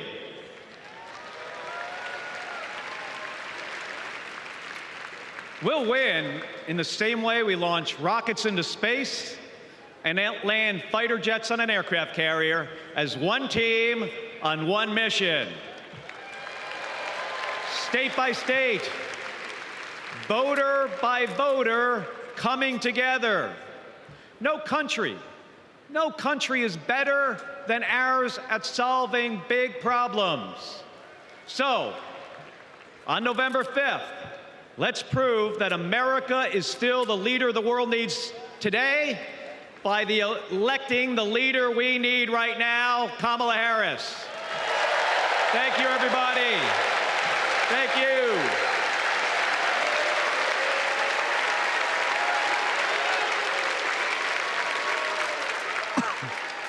Senator Senator Mark Kelly, a man who was in contention for the VP slot. What a different night he's having, not doing that. But there really does seem to be this quick unity of all those people who are being vetted, all the men who are being vetted, to get on board the Kamala Harris, Tim Walz team and do what they could to get them elected, Rhonda. Yeah, it tamps down on any sort of idea that there is division or someone's still hurt that they didn't get chosen. It does give you that sense of unity, that everybody's backing her, whether or not she picked them for their further ambitions. Let's go to Jorge Ribas now to hear more of what Jorge's reporting on. Jorge? Hi, Libby. I'm right here in the middle of the protest. We are actually underneath the L line, and right in the middle of it, they've been marching down the street for a while now. It's big. There's just everyone's kind of crowded onto the smaller street here, and really, I've talked to people tonight. One of the things I wanted to ask them about was the DNC's decision not to allow a speaker on stage, a Palestinian American, to talk. And I had a couple people talk to me about that. One activist from South Florida said he was disappointed, not surprised by the DNC decision, but he was disappointed. And really what he told me was that he plans to still vote for Harris, but he worries that a decision like that could alienate younger, in particular younger voters, and in crucial swing states going forward. So he's concerned about that. I talked to another activist here who told me, he's from Chicago, he told me that a move like that, the DNC allowing a Palestinian American to have their voice heard, could make huge inroads in the community here, and could also do a lot to get people who are on the fence. He described himself as someone who was on the fence, and really convince them that maybe this administration is making those inroads and plans to make those inroads with the people here, with the protesters here. But at the same time, Libby, I talked to a lot of protesters here who said it doesn't matter either way. That unless the Democrats, unless this administration is committed to ending the arms, to ending the sale of arms to Israel, to ending this genocide, as they call it, genocide, this war, it doesn't matter what they do inside the bill, that they're not going to vote for Harris no matter what. But really, you saw a lot of people with different thoughts, different ideas on what's going on over there. But as you can see, it's very crowded. There's a lot of people walking here. It's calm. There's police lining the road. Everyone's marching, protesting. You see families, children. So it's been a calm night. The kid just ran underneath my microphone right now. So we're going to go back to you then. All right, thanks so much, Jorge. Jorge out there with those protesters. James, we have been watching to see just how robust that protest presence would be. A lot of thought went into this ahead of time. The protesters working very hard to get closer to the United Center, fighting the original decision to put them really far away from the action here. Talk to us about their role in this convention. I mean, it has been underwhelming. I mean, those are significant, and obviously we just saw that energy that is out there. There's only been one real interruption inside the hall so far. That was during President Biden's address on Monday. They very quickly shut it down. It was right behind us. Near the Florida delegation, the organizers in the arena turned off the lights in that part of the crowd and shut it down. It'll be interesting. And the delegates around them started chanting. Exactly, USA. Actually, I think it was We Love Joe. Oh, We Love Joe, you're right. We Love Joe. Was while Joe Biden was actually giving his speech. That protest launched with intention during his speaking time. Mm-hmm. Yeah, but they had a banner and it was ripped out of their hands and thrown away, far away from them. But there's the protest outside versus the protest inside. And as we heard from Jorge, passionate families trying to create a sense of community and safe space, not trying to create the friction and terror of the 1968 protests, Rhonda. That's exactly it. 1968 looms large in Chicago's mind. I think we talked about it earlier in the week, the history Chicago has when it comes to these conventions. They've hosted more of them for both Republicans and Democrats, and the Republicans have not returned since 68. Democrats did in 96. That went off without a hitch. But of course, there are more parallels happening now that are sort of reminiscent of 68. That that a lot of local officials have been concerned about. You know, Chicagoans were concerned that something might happen that might, damage their reputation. So I think that there has always been a heightened, interest in stopping anything before it starts among officials, among the people who live here. They just didn't want this to be a return of that. Also, this confluence of things coming together at once. A presidential candidate stepping down from the election, a new candidate emerging. You know, there was this question of could this be a contested convention, James? Now it's sort of impossible to even conceive of that because Kamala Harris locked things down so quickly. But there was a lot of concern, not just about what would happen outside of the arena, but inside of it as well. Yeah, I mean, the 1920 Democratic Convention went 102 ballots. I mean, it went like 2 weeks of just, going and going and going. I don't think that would have happened here, but can you imagine if we came Monday and didn't know who the nominee was? Honestly, the organizers of the program were very disorganized on Monday, and they've sort of gotten a little bit better every day, although still, we must say, less kind of organized than the Republicans were in terms of scheduling and programming. And that's with Kamala Harris in full control of the party apparatus. Imagine if no one was really in charge and, it was just kind of a hodgepodge and a floor fight. And they did avoid a floor fight over the platform. They avoided a floor fight over the nominee. And it says something, honestly, we've talked about this throughout the week, but about the strength of the Democratic Party establishment, which really did basically get Biden to be the nominee in 2020 when it looked like Bernie Sanders was on a glide path to the nomination going into Super Tuesday. Jim Clyburn, who Rhonda was just talking about, and others worked behind the scenes to sort of like pave the way for Biden. And then in 2024, a lot of the same people kind of paved the way for Kamala Harris because they see her as someone who can win. And this afternoon, Nancy Pelosi basically came closer than she has yet to saying we had to get rid of Biden because he would have lost. And so I think the organization and the unity that is being projected here in the United Center is a testament to the party deciding. All right. Well, coming up next, we'll be hearing from Congressman Gallego, also Governor Gretchen Whitmer, someone who was watched as one of those rising stars of the Democratic Party, someone who took herself out of the running early to be the VP pick. Not that it was, necessarily being considered right away. Let's go hear these politicians as they address the United Center. I'm a dad, husband, congressman, and the proudest Arizonan you'll ever meet. But I am even prouder to be a Marine. Rah! My mom raised us alone on a secretary's salary. I slept on the floor. I worked every job I could: meat packing, construction, making pizzas. I made it to Harvard with no money or connections. Other kids were happy because they were at Harvard. I was happy because I finally had a mattress. Then I enlisted, fought alongside my brothers with Lima 325 in Iraq. They called us Lucky Lima, but our luck ran out. We saw some of the heaviest combat of the war. And when we got home, the government failed to help us readjust. We have a duty to care for our patriots who serve our nation.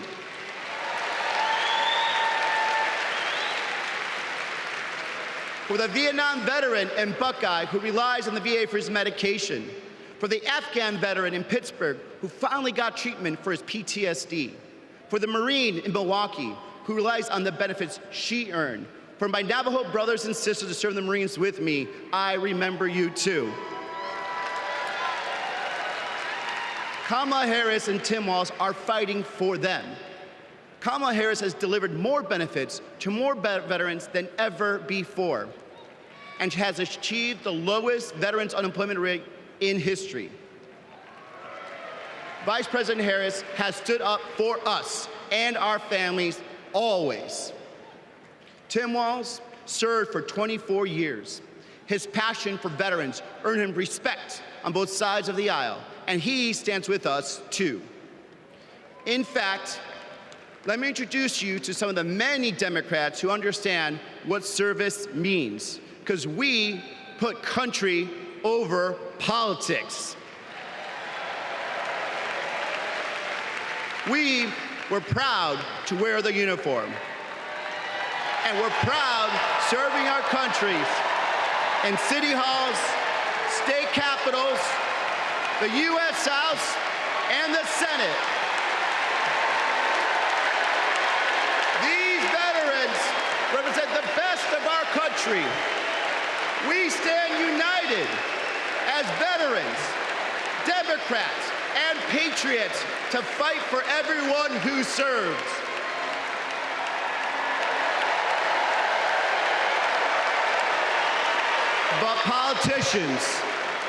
But politicians like Donald Trump, they don't stand with us.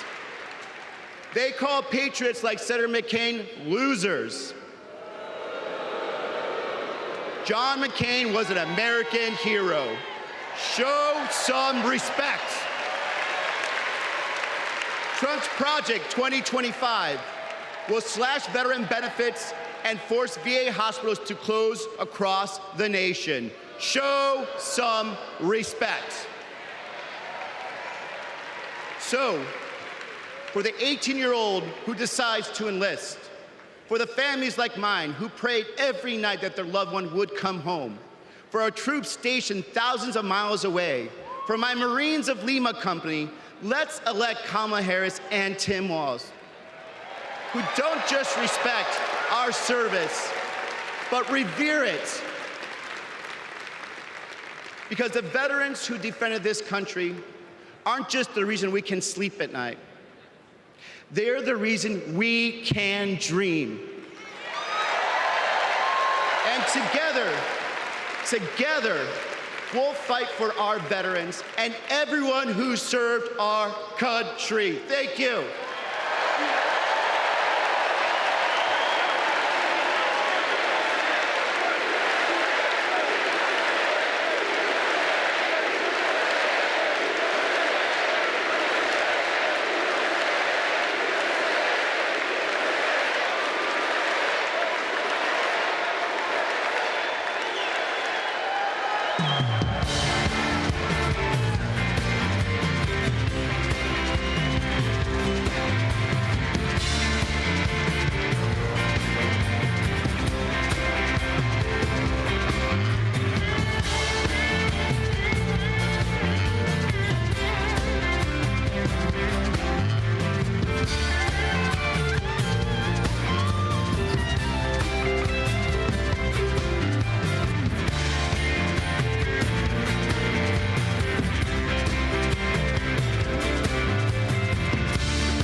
Please welcome Michigan Governor Gretchen Whitmer.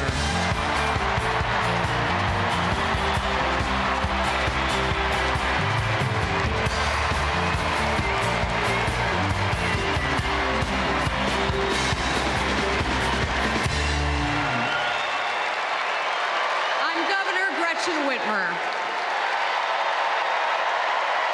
In Lansing, they call me Governor. But in Detroit, they call me Big Gretch.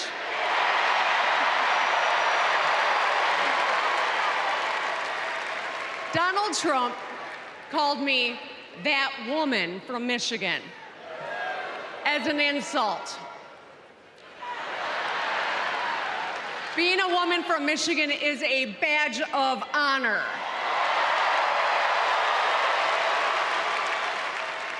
Like women across America, we just GSD. Get stuff done. At 29, I joined the sandwich generation. Sandwiched between working and raising my newborn and caring for my mom, who was dying from brain cancer. It was hard, but not extraordinary. It's life. Those nights reminded me who I was fighting for. People just trying to make it. Kamala Harris knows who she's fighting for, too. She took care of her mom, who also battled cancer. As president, she'll fight to lower the cost of health care and elder care for every family. She's lived a life like ours. She knows us. Donald Trump doesn't know you at all. You think he understands that when your car breaks down, you can't get to work? No. His first word was probably chauffeur. You think he's ever had to take items out of the cart before checking out? Hell, you think he's ever been to a grocery store? That's what the chauffeur is for. But Kamala Harris, she gets us. She sees us. She is us.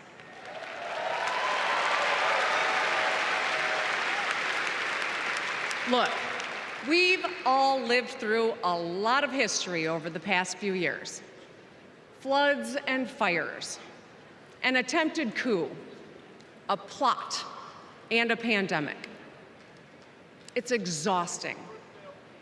We don't know what the next 4 years will bring, but what we do know is this. Through it all, your life won't stop. You're gonna have to get to work, pick up the kids, and pay your bills. And then one day, when you're just trying to get everyone out the door, a news alert goes off. Something happened. Something hit the fan. You'll ask, is my family gonna be okay? And then you'll ask, who the hell is in charge? What if it's him? What if it's that man from Mar-a-Lago?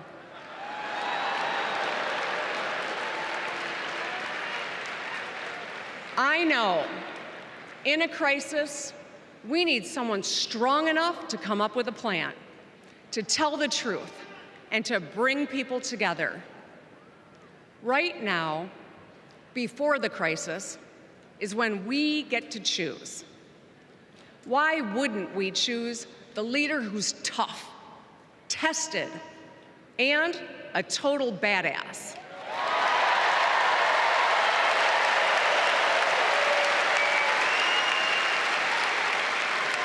I know who I want as our commander-in-chief. America, let's choose Kamala Harris.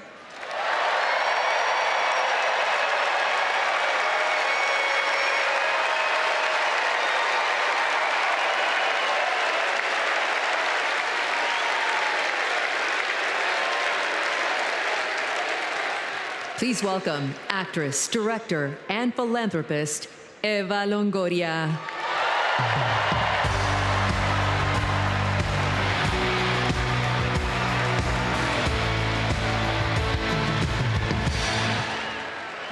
Hello, Chicago!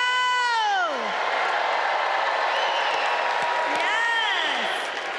I am so excited to be here tonight. What an honor to be part of this historic moment, and y'all are part of it.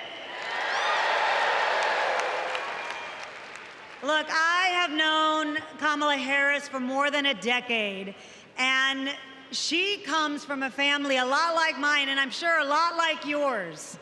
We were both raised knowing that no one was gonna hand us anything, especially as women. That we were gonna have to touch every rung of the ladder to get ahead. We were gonna have to work really hard. Now, she worked at McDonald's, but I worked at Wendy's. And look at us now. You see, Kamala and I were able to see beyond the horizon because our families supported our big dreams. Well, guess what? As Americans, we're all part of one big family. Somos familia. And as familia, we have to have each other's back. We have to support each other's dreams because Kamala's success is our success. and she supports us to dream big too. So let me tell you, in the Latino community, in our community, we have a saying, "Sí se puede," which means yes. It means yes, we can. But tonight, I'm here to tell you, yes, she can. So we're going to say, "She se puede." So when someone asks you, is she ready to lead this country forward, we're going to say, "She se puede." When somebody says, is she qualified for the job, we're going to say, "She se puede." When somebody asks, is she going to be the first female president of the United States, we're going to say, "She se puede." Our voices, our vote, we're going to decide this election. And let me tell you, the energy tonight isn't just here in Chicago, it's all across the country. People are gathered at watch parties everywhere to celebrate Kamala Harris. Say hello. Yes. All right. We know how to work, so let's get to work. Let's turn all of this enthusiasm and joy into action between now and November 5th. Let's go. She se puede. She se puede.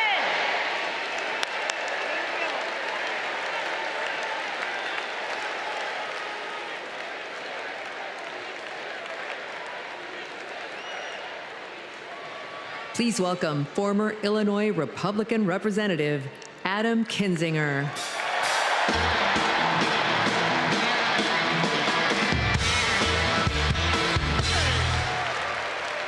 Hey, good evening. Good evening. Thank you, thank you, thank you. I'm Adam Kinzinger, and I am proud to be in the trenches with you as part of this sometimes awkward alliance that we have to defend truth, defend democracy, and decency. I was just a kid when I was drawn to the party of Ronald Reagan, to his vision of a strong America, the shining city on a hill. I was a Republican for 12 years in Congress, and I still hold on to the label. I never thought I'd be here, but listen, you never thought you'd see me here, did you? But I've learned something about the Democratic Party, and I want to let my fellow Republicans in on the secret. The Democrats are as patriotic as us.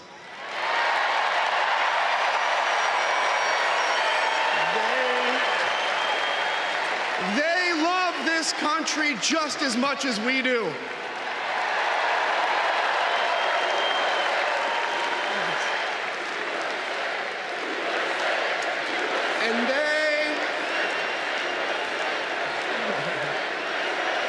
And they are as eager to defend American values at home and abroad as we conservatives have ever been. I was relieved to discover that because I've learned something about my party too, something I couldn't ignore. The Republican Party is no longer conservative.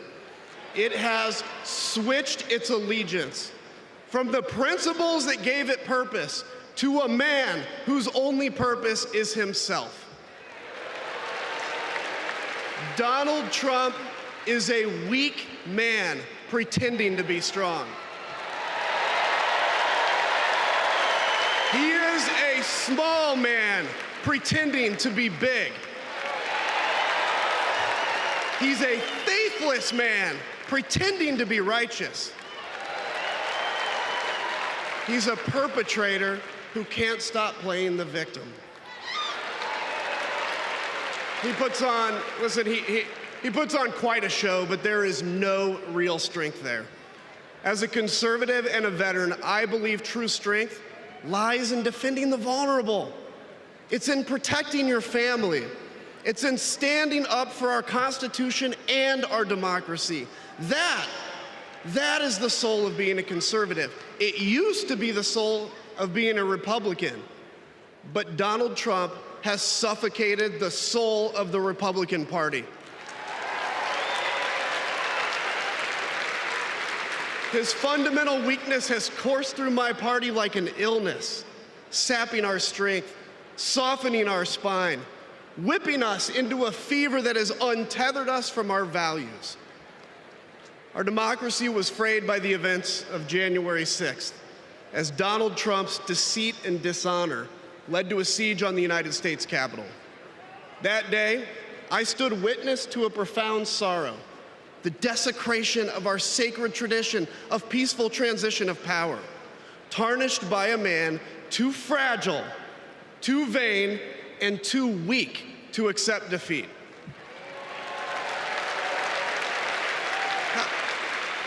How can a party claim to be patriotic if it idolizes a man who tried to overthrow a free and fair election? How can a party claim to stand for liberty if it sees a fight for freedom in Ukraine, an attack pitting tyranny against democracy, a challenge to everything our nation claims to be, and it retreats, it equivocates, it nominates a man who is weirdly obsessed with Putin, and his running mate who said, quote, "I don't care what happens in Ukraine." Yeah, and he wants to be vice president. Yeah. How can a party claim to be conservative when it tarnishes the gifts that our forebears fought for? Men like my grandfather, who served in World War II, who believed in a cause bigger than himself, and he risked his life for it behind enemy lines. To preserve American democracy, his generation found the courage to face down armies.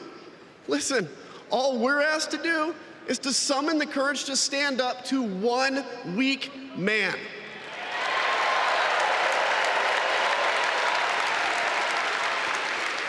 Some have questioned why I've taken the stand I have. The answer is really simple, ladies and gentlemen. We must put country first. And tonight, as a Republican speaking before you, I'm putting our country first.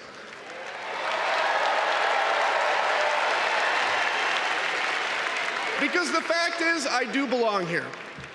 I know Kamala Harris shares my allegiance to the rule of law, the Constitution, and democracy.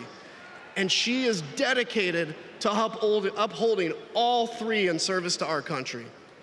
Whatever policies we disagree on pale in comparison with those fundamental matters of principle, of decency, and of fidelity to this nation.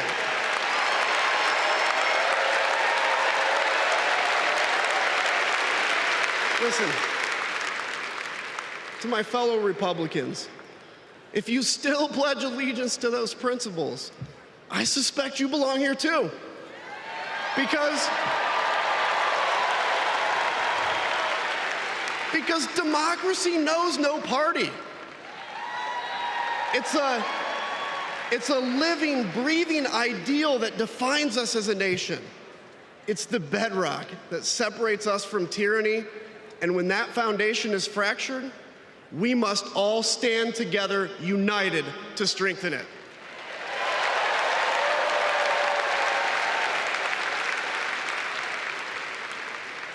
If you think those principles are worth defending, then I urge you, make the right choice.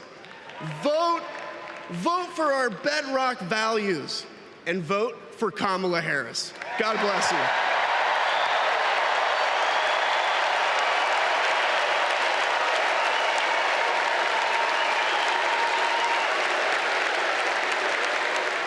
Please welcome lawyer, policy advocate, and sister of the Vice President, Maya Harris.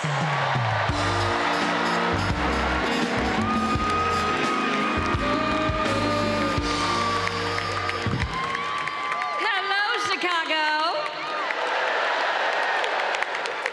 In 1958, a 19-year-old from India left the only country she'd ever known to chart her own path in America. She came here to pursue an education, but she stayed here to build a life. Her name was Dr. Shyamala Gopalan Harris.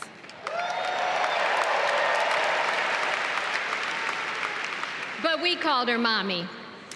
Mommy was so many things to so many people.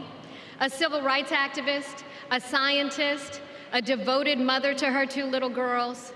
But most of all, Mommy was a trailblazer who defied the odds and defined herself. And when it came to Kamala and me, Mommy had great expectations for us, but she had even greater expectations of us. She raised us to believe that we could be and do anything. And we believed her. You see, Mommy understood the power and the possibility that come with knowing and showing who you truly are. She knew we could be the authors of our own stories, just as she'd been the author of her own. Mommy's journey and the opportunity that she wanted for Kamala and me, that's a distinctly American story. We may all have different histories, different struggles, or different perspectives, but what binds us together is the fervent desire to be free, to fulfill our God-given potential. Kamala's entire life has been about fighting for each of us to have that freedom. And like so many Americans, Kamala knows what it's like to be underestimated and be counted out. She knows what it's like to be the underdog and yet still beat the odds. And now, she has created so much electricity, so much optimism, so much joy throughout the nation, and it is why we need her leadership in this historic moment.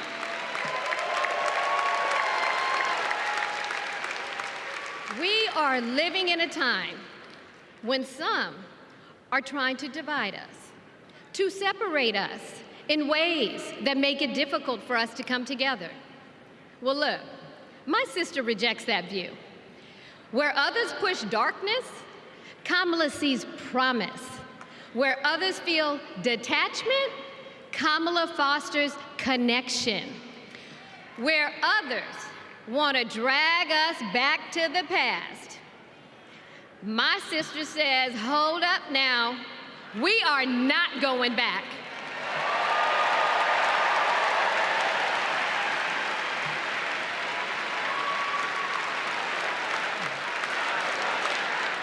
Because Kamala understands we have so much more in common than what separates us.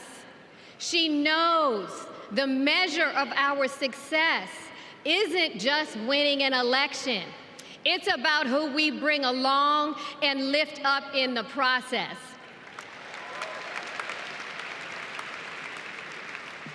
And so as I look out at all of you today and take in this incredible moment, I so wish that Mommy could be here tonight.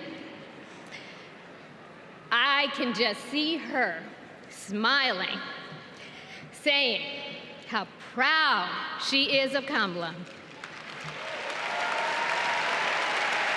And then, without missing a beat, she say, that's enough, you got work to do. She would tell all of us to roll up our sleeves and get to work, to elect a leader who sees the potential in each of us, a leader who cares for all of us, a leader who fights for every one of us. Our Democratic nominee, my big sister, the next President of the United States, Kamala Harris.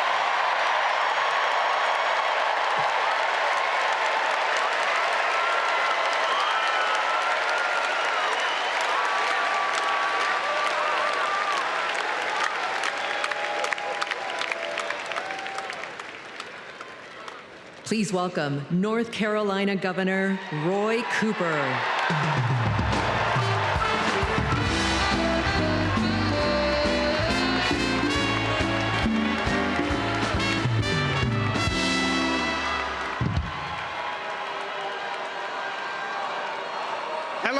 America. I'm Roy Cooper, the last guy standing between you and the moment we're all waiting for. So I'm going to get right to it. All week, you've heard stories about my friend Kamala. I want to take you behind the scenes of one of them. 2011 was a rough time for American homeowners. Hundreds of thousands were losing their homes to illegal foreclosure. I was Attorney General in North Carolina, while Kamala had just become California's. All the AGs were close to a settlement with the big banks, and it was a pretty good deal. Would have meant $4 billion for California families who'd been ripped off. I know that sounds like a lot, but Kamala said, hang on a minute. I've met these families. I know what they've been through, and they deserve more. She went toe-to-toe with some of the world's most powerful executives, and she refused to give in.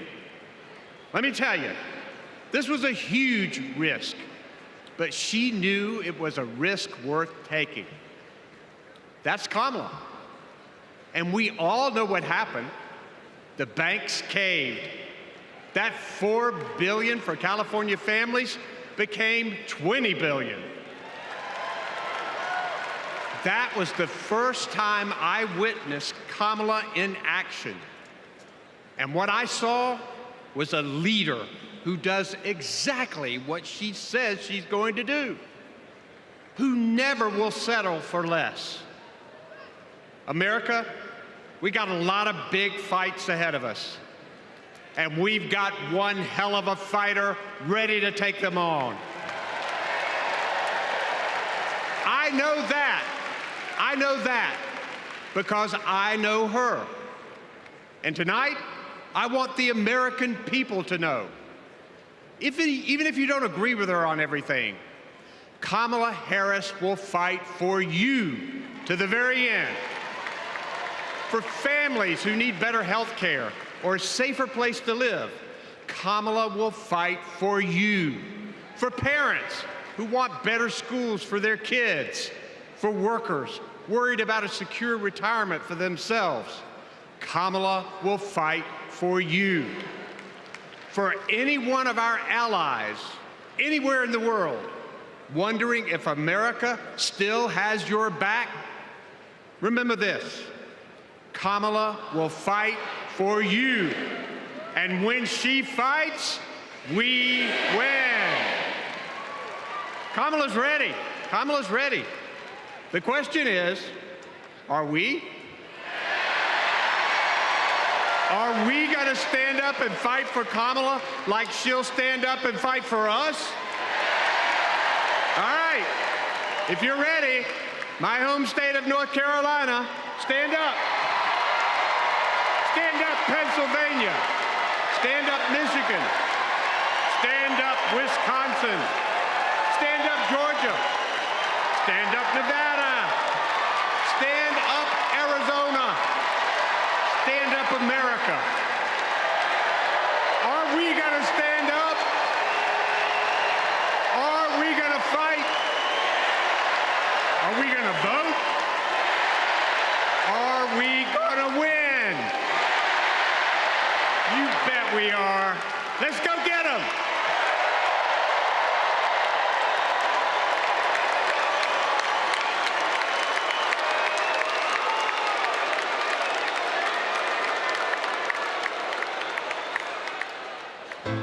She grew up in a tight-knit neighborhood. It was the kind of place where your neighbor would look after you when school let out, where your first grade teacher would show up at your law school graduation. It's where Kamala Harris learned what it means to be in the middle class, making every paycheck count. She was raised by a working mom who taught her about standing up for what's right and protecting the people you love.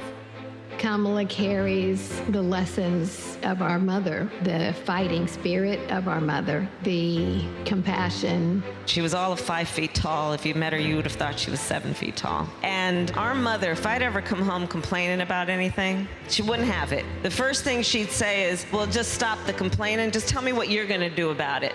And since she was a young girl, Kamala Harris has been fighting for families like the ones she grew up with. That is Kamala. She can't help herself from standing up for people and standing up for what she thinks is right. She has been that way our whole lives. Being a protector is what led her to become a prosecutor. Looking back now, I could say it was her calling. As a courtroom prosecutor, she went after predators who targeted women and children, and fraudsters who ripped off working families. And she put dangerous gang members and human traffickers behind bars. We didn't have partnerships with DOJ or FBI or DEA or any of those law enforcement agencies. Now, we all work collaboratively. She was the person who built the foundation in how we do criminal justice in America. As Attorney General of California, she held the big Wall Street banks accountable for fraud, winning $20 billion for California families. She took on one of the largest for-profit colleges that was scamming students. And in the Senate, she fought for her constituents with the determination of a prosecutor, standing up for reproductive freedom. Can you think of any laws that give the government the power to make decisions about the male body? I'm not thinking of any right now, Senator. She fought to keep our children safe from the terror of gun violence. How many of you guys had to have a drill where you learned about how you need to hide in a closet or crouch in a corner in the event that there was a mass shooter? Look at that. Look at that. On the Intelligence Committee, she defended our nation against foreign adversaries. And in 2020, she made history as the first woman to be elected Vice President of the United States. She cast the tie-breaking vote to deliver urgent relief to the American people during the pandemic. She beat Big Pharma to lower prescription drug costs and cap the cost of insulin. And led the fight to restore reproductive rights after Roe v. Wade was overturned. We have worked too hard and fought too long to see our daughters grow up in a world with fewer rights than our mothers. Because she's never been afraid to stand up to powerful interests. Sometimes people will open the door for you and leave it open. Sometimes they won't. And then you need to kick that door down. Excuse my language. Now, she's running for president, still fighting for families like the one she grew up with. Our campaign is about saying we trust the people. We're saying we just want fairness. We want dignity for all people. And we are a work in progress. We haven't yet quite reached all of those ideals, but we will die trying because we love our country. We believe in our country. We're not falling for these folks who are trying to divide us, trying to pull us apart. We know what we stand for, and we stand for the people, and we stand for the dignity of work, and we stand for freedom. We stand for justice. We stand for equality. And so we will fight for all of it. That's who Kamala Harris is. That's what she believes. And that's what she'll fight for every day.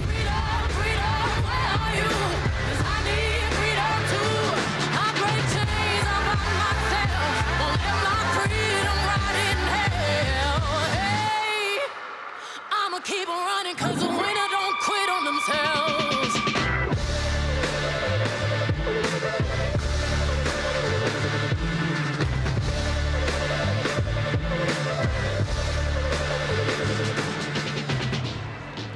Please welcome the Democratic nominee for president, Vice President of the United States of America, Kamala Harris.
you, thank you, thank you, thank you, thank you, thank you, please, thank you so very much.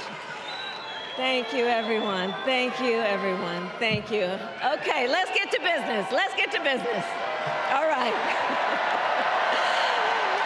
So let me start by thanking my most incredible husband, Doug, for being an incredible partner to me, an incredible father to Cole and Ella, and happy anniversary, Dougie. I love you so very much. To our President Joe Biden. When I think about the path that we have traveled together, Joe, I am filled with gratitude. Your record is extraordinary, as history will show, and your character is inspiring. And Doug and I love you and Jill and are forever thankful to you both.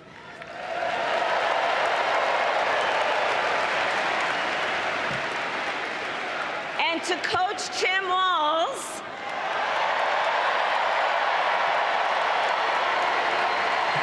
you are going to be an incredible vice president. And to the delegates and everyone who has put your faith in our campaign, your support is humbling. So, America, the path that led me here in recent weeks was no doubt unexpected. But I'm no stranger to unlikely journeys. So, my mother, our mother, Kamala Harris, had one of her own. And I miss her every day, and especially right now. And I know she's looking down, smiling. I know that. So my mother was 19 when she crossed the world alone, traveling from India to California with an unshakable dream to be the scientist who would cure breast cancer. When she finished school, she was supposed to return home to a traditional arranged marriage. But as fate would have it, she met my father, Donald Harris, a student from Jamaica. They fell in love and got married, and that act of self-determination made my sister Maya and me. Growing up, we moved a lot. I will always remember that big Mayflower truck packed with all our belongings, ready to go to Illinois, to Wisconsin, and wherever our parents' jobs took us. My early memories of our parents together are very joyful ones. A home filled with laughter and music, Aretha, Coltrane, and Miles. At the park, my mother would say, "Stay close." But my father would say, as he smiled, "Run, Kamala, run. Don't be afraid. Don't let anything stop you."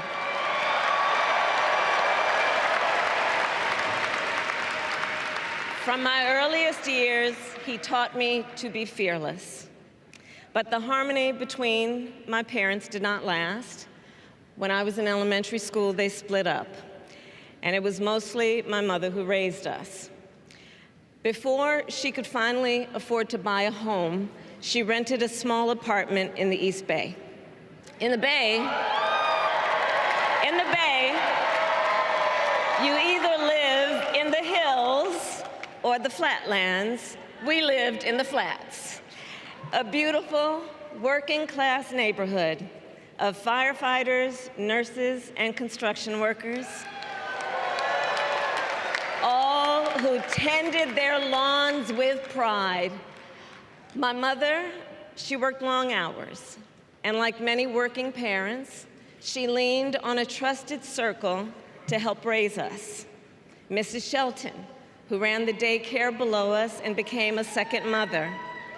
Uncle Sherman, Aunt Mary, Uncle Freddie, Auntie Chris. none of them family by blood, and all of them family by love.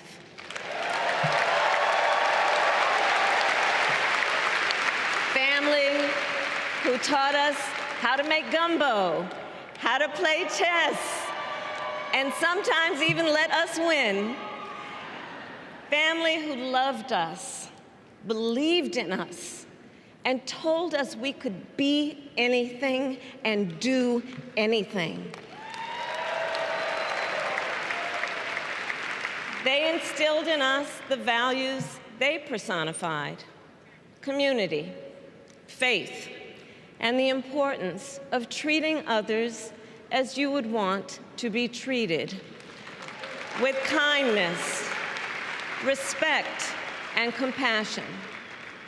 My mother was a brilliant, 5-foot-tall, brown woman with an accent. And as the eldest child, I saw how the world would sometimes treat her. But my mother never lost her cool. She was tough, courageous, a trailblazer in the fight for women's health, and she taught Maya and me a lesson that Michelle mentioned the other night. She taught us to never complain about injustice, but do something about it. Do something about it. That was my mother. And she taught us, and she also taught us, and never do anything half-assed. And that is a direct quote. A direct quote. I grew up immersed in the ideals of the civil rights movement. My parents had met at a civil rights gathering, and they made sure that we learned about civil rights leaders, including the lawyers like Thurgood Marshall and Constance Baker Motley, those who battled in the courtroom to make real the promise of America. So at a young age, I decided I wanted to do that work. I wanted to be a lawyer.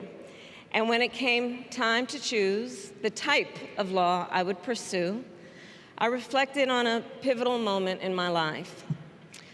You see, when I was in high school, I started to notice something about my best friend, Rhonda. She was sad at school, and there were times she didn't want to go home.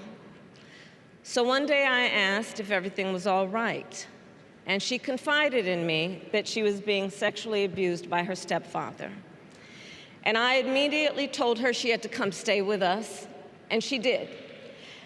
This is one of the reasons I became a prosecutor, to protect people like Rhonda, because I believe everyone has a right to safety, to dignity, and to justice.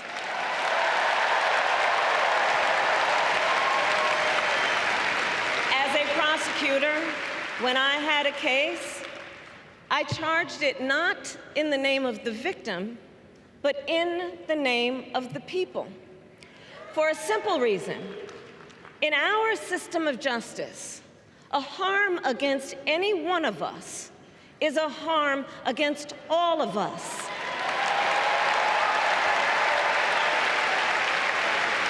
And I would often explain this to console survivors of crime, to remind them no one should be made to fight alone.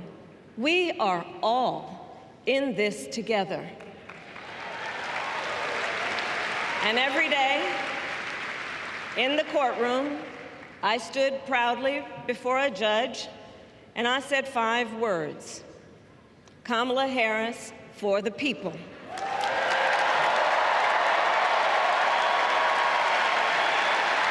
And to be clear, my entire career, I've only had one client, the people. And so, on behalf of the people, on behalf of every American, regardless of party, race, gender, or the language your grandmother speaks. On behalf of my mother and everyone who has ever set out on their own unlikely journey, on behalf of Americans like the people I grew up with, people who work hard, chase their dreams, and look out for one another, on behalf of everyone whose story could only be written in the greatest nation on earth, I accept your nomination to be President of the United States of America.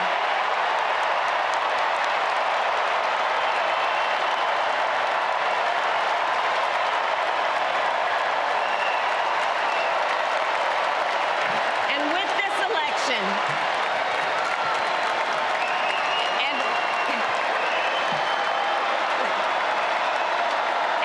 this election, our nation with this election has a precious, fleeting opportunity to move past the bitterness, cynicism, and divisive battles of the past, a chance to chart a new way forward. Not as members of any one party or faction, but as Americans. And let me say, I know there are people of various political views watching tonight, and I want you to know, I promise to be a president for all Americans. You can always trust me to put country above party and self, to hold sacred America's fundamental principles, from the rule of law to free and fair elections to the peaceful transfer of power.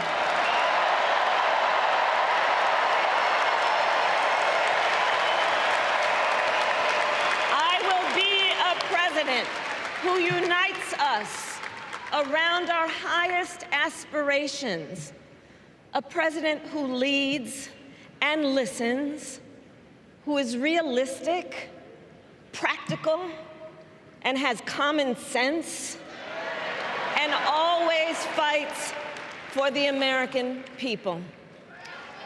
From the courthouse to the White House, that has been my life's work.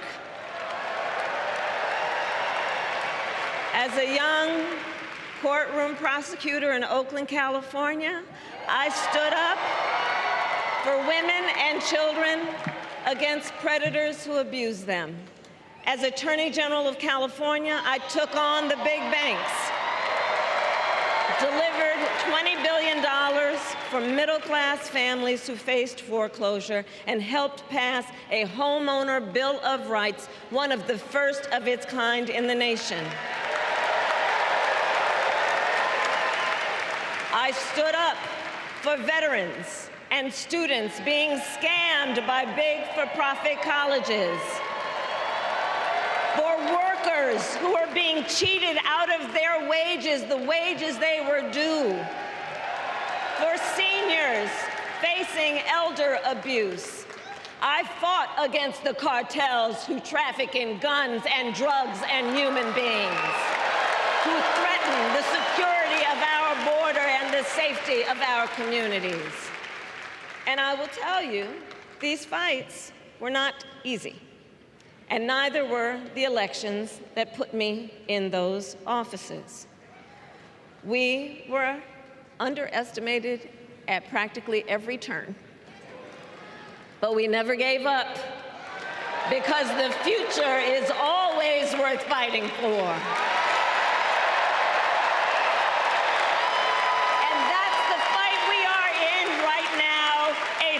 For America's future.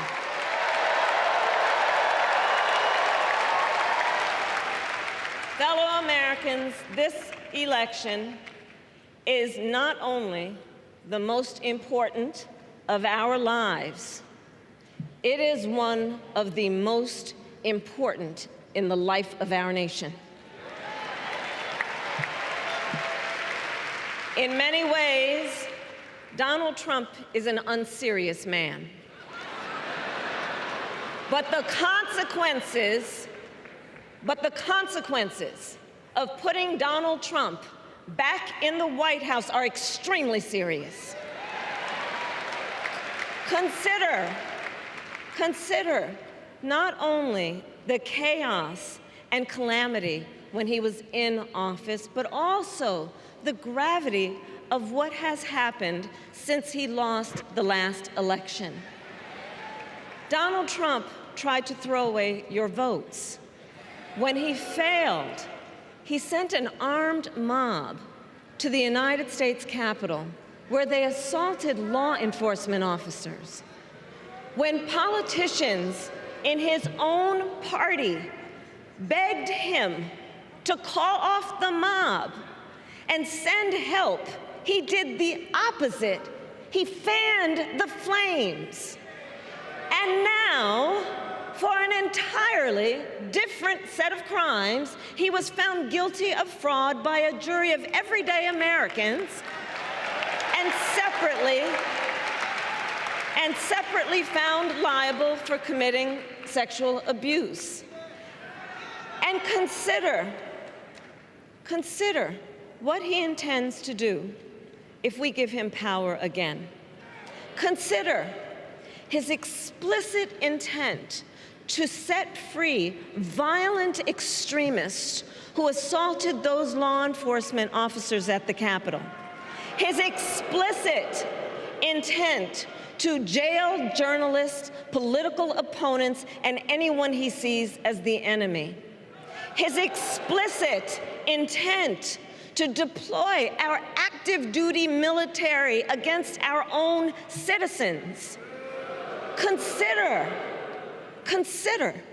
the power he will have, especially after the United States Supreme Court just ruled that he would be immune from criminal prosecution. Just imagine Donald Trump with no guardrails,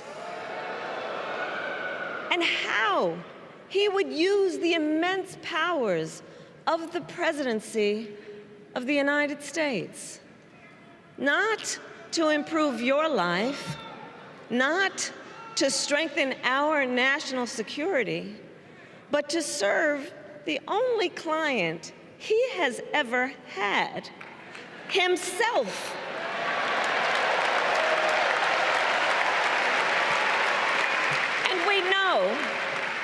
And we know what a second Trump term would look like. It's all laid out in Project 2025, written by his closest advisors, and its sum total is to pull our country back to the past.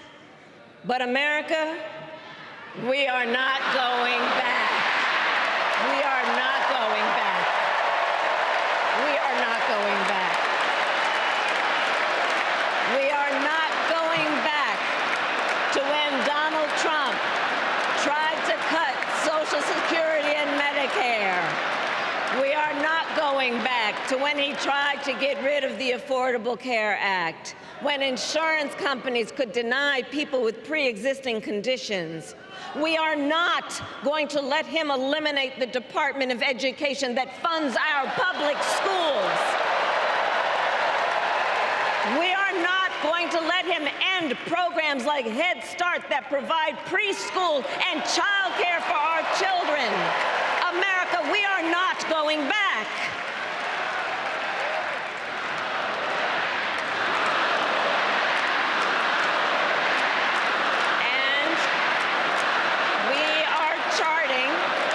And we are charting a new way forward. To a future with a strong and growing middle class, because we know a strong middle class has always been critical to America's success. And building that middle class will be a defining goal of my presidency.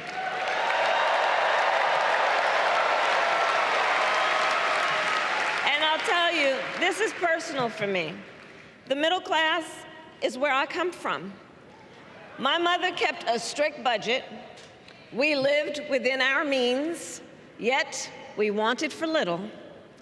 And she expected us to make the most of the opportunities that were available to us and to be grateful for them.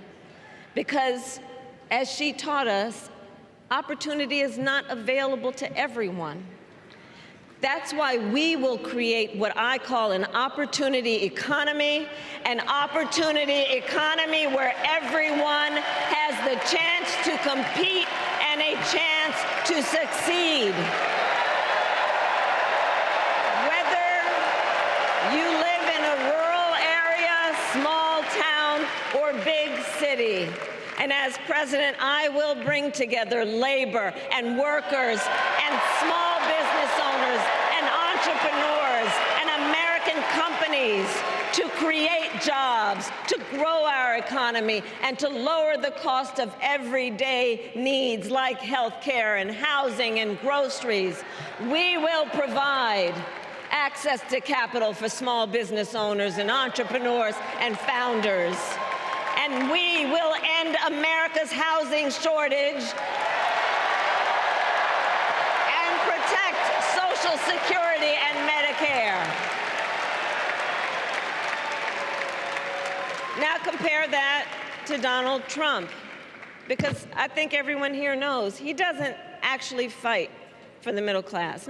He doesn't actually fight for the middle class. Instead, he fights for himself and his billionaire friends.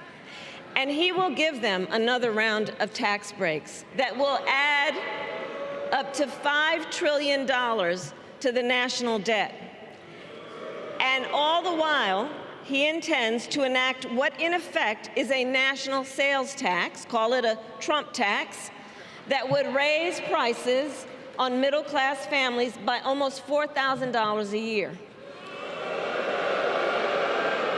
Well, instead of a Trump tax hike, we will pass a middle-class tax cut that will benefit more than 100 million Americans.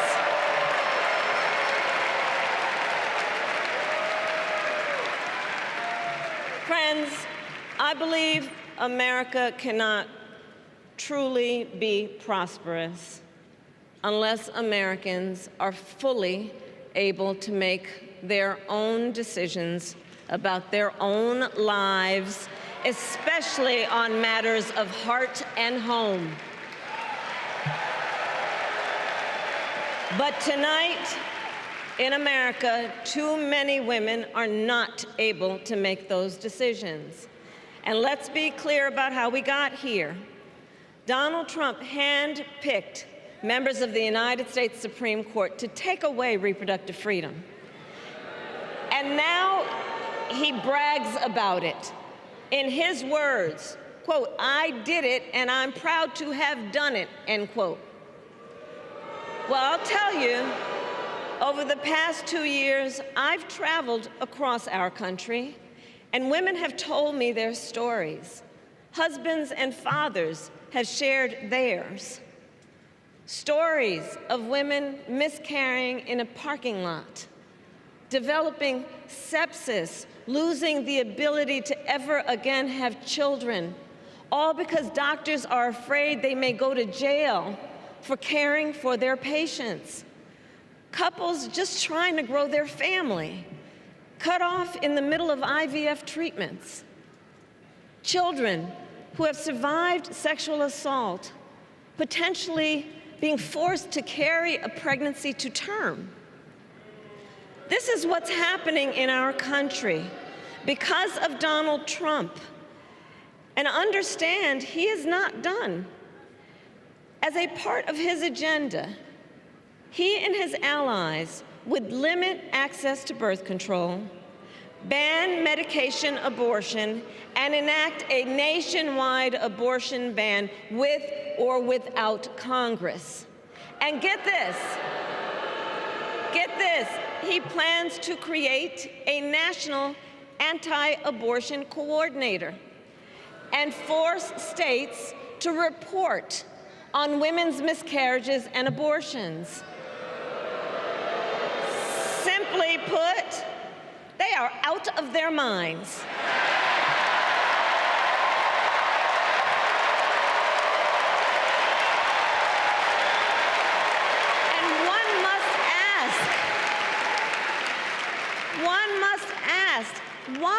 exactly is it that they don't trust women?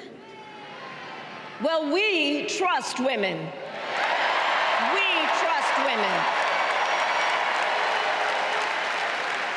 And when Congress passes a bill to restore reproductive freedom, as President of the United States, I will proudly sign it into law.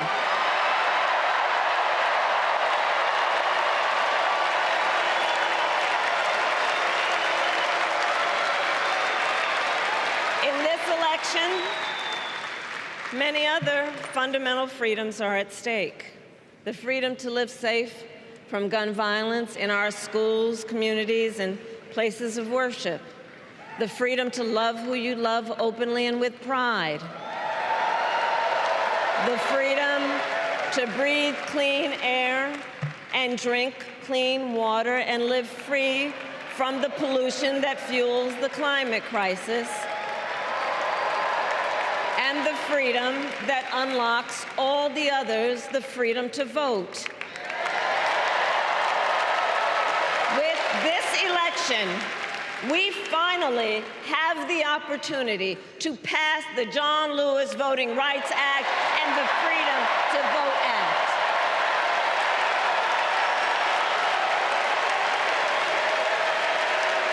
And let me be clear, after decades in law enforcement, I know the importance of safety and security, especially at our border. Last year, Joe and I brought together Democrats and conservative Republicans to write the strongest border bill in decades. The Border Patrol endorsed it.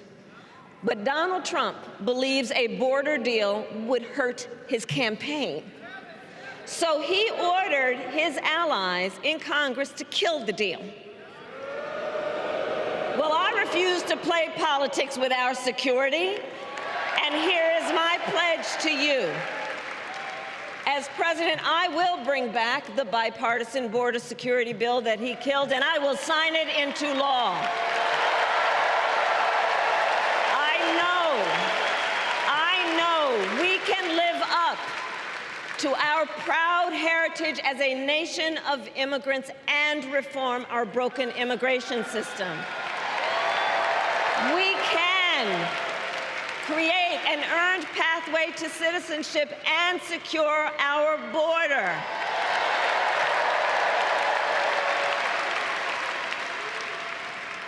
And America, we must also be steadfast in advancing our security and values abroad. As Vice President, I have confronted threats to our security, negotiated with foreign leaders, strengthened our alliances, and engaged with our brave troops overseas. As Commander-in-Chief, I will ensure America always has the strongest, most lethal fighting force in the world. And I will fulfill our sacred obligation to care for our troops and their families, and I will always honor and never disparage their service and their sacrifice.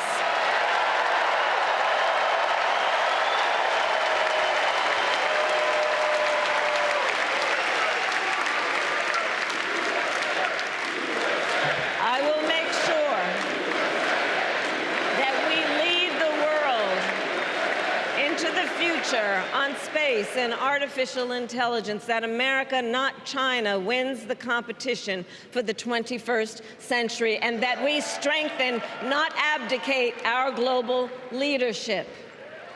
Trump, on the other hand, threatened to abandon NATO. He encouraged Putin to invade our allies, said Russia could, quote, do whatever the hell they want. 5 days before Russia attacked Ukraine, I met with President Zelensky to warn him about Russia's plan to invade. I helped mobilize a global response, over 50 countries, to defend against Putin's aggression. And as president, President, I will stand strong with Ukraine and our NATO allies.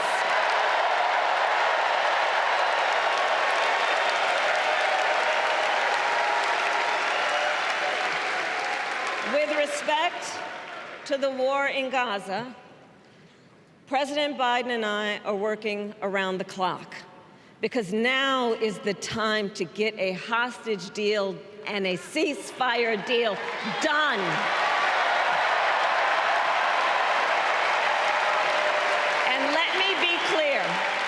And let me be clear, I will always stand up for Israel's right to defend itself, and I will always ensure Israel has the ability to defend itself, because the people of Israel must never again face the horror that a terrorist organization called Hamas caused on October 7,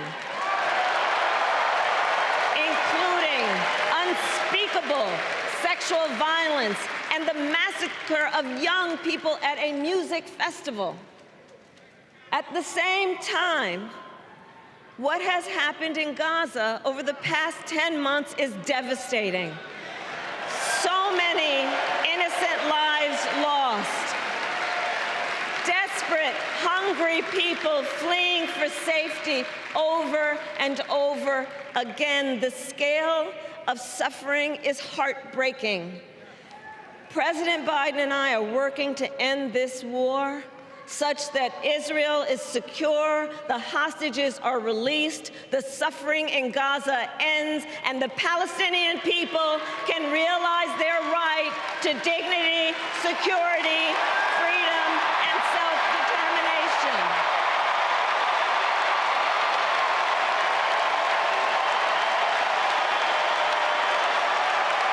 And know this, I will never hesitate to take whatever action is necessary to defend our forces and our interests against Iran and Iran-backed terrorists. I will not cozy up to tyrants and dictators like Kim Jong-un who are rooting for Trump,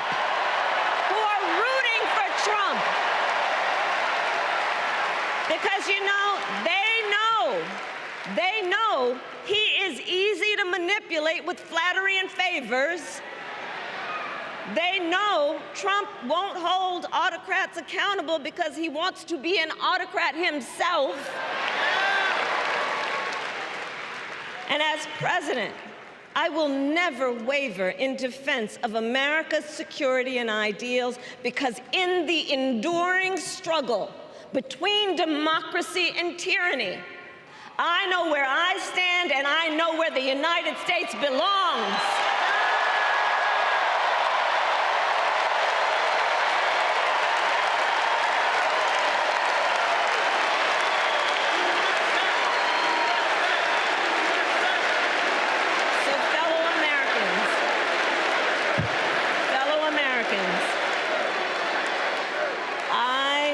I love our country with all my heart. Everywhere I go, in everyone I meet, I see a nation that is ready to move forward, ready for the next step in the incredible journey that is America.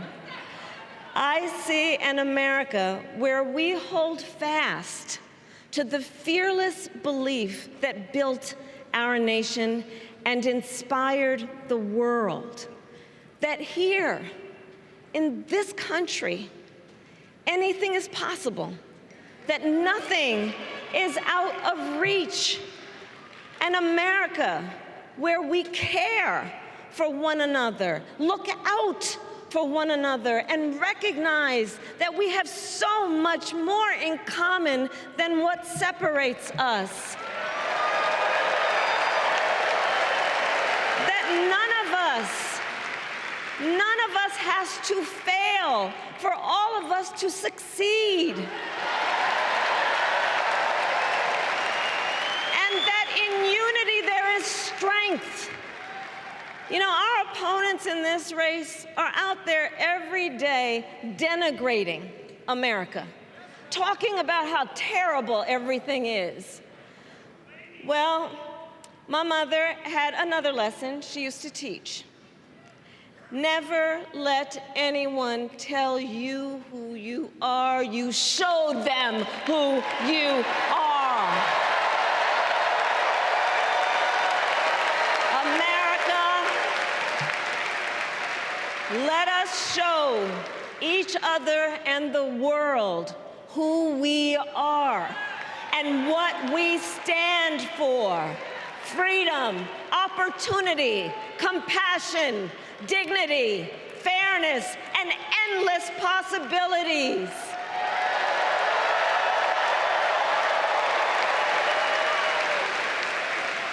We are the heirs to the greatest democracy in the history of the world.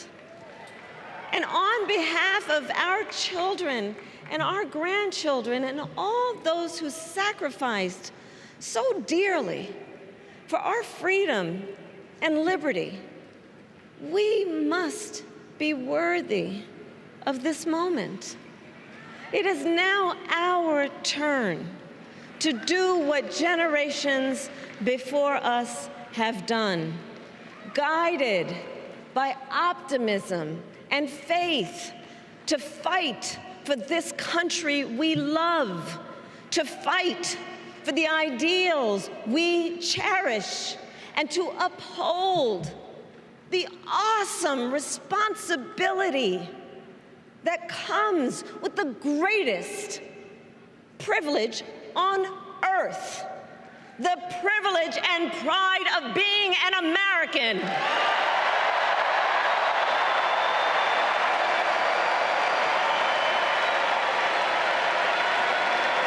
So let's get out there, let's fight for it, let's get out there, let's vote for it, and together, let us write the next great chapter in the most extraordinary story ever told.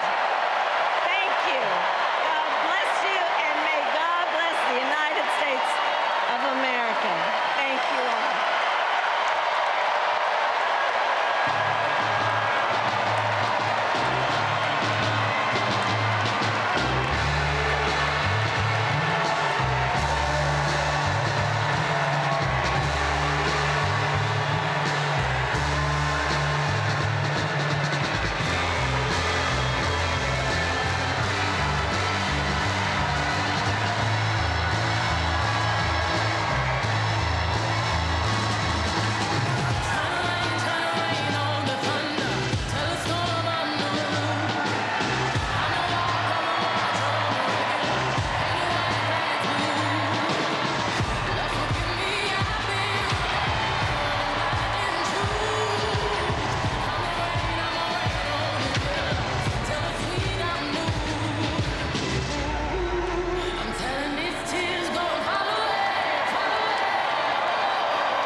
also confetti.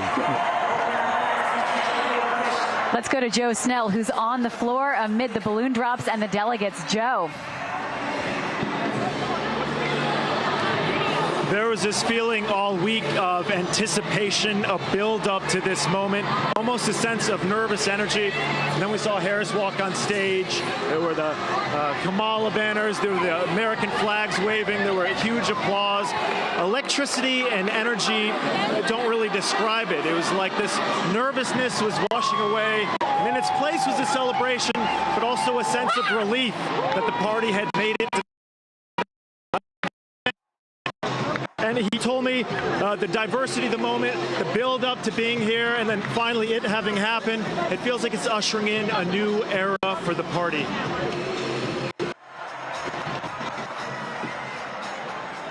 All right, thanks so much, Joe. Well, with that, Kamala Harris has officially accepted her party's nomination, greeted afterwards by her husband, the second gentleman, and her running mate, Tim Walz, and his wife, Gwen Walz. James, encapsulate this speech for us. It was a pitch-perfect speech that really did exactly what she needed to do, which was introduce herself in a way that a lot of people didn't really know her. She was very tough. She was strong. She was good on law enforcement. She was hawkish on foreign policy. She really built her speech around defending the middle class. She said that would be the animating principle of her presidency. She set up a contrast with Donald Trump. But most of all, it was a very moderate speech. At one point at the beginning, she described herself as practical and realistic. She said she's a president who listens. And then what I was really struck by was she took what can sometimes be considered a negative, which is that, you know, someone's been a career politician. And she said, my entire life, I've only had one client, the people. And then 15 minutes later, she says, Donald Trump has only had one client his entire life, himself. I thought that was a very powerful message, and it is potentially a winning message for Kamala Harris. Rhonda. Yeah, you know, any nominee who gets the job in like the last 2 weeks, you would expect that it would be sort of a tightrope that she had to walk. And it's a difficult time, so there were a lot of things to address. I think what stood out to me is the beginning, you saw sort of the softer side, her biography, her mother, her background on why her she mother became mommy, right? Really, the reasons yes, why she became a prosecutor, talking about the high school friend. Yeah. It was sort of the softer side of Kamala Harris, but you saw sort of it go up and sort of the crescendo of going through the list of things, policy initiatives. She was talking about affordable housing.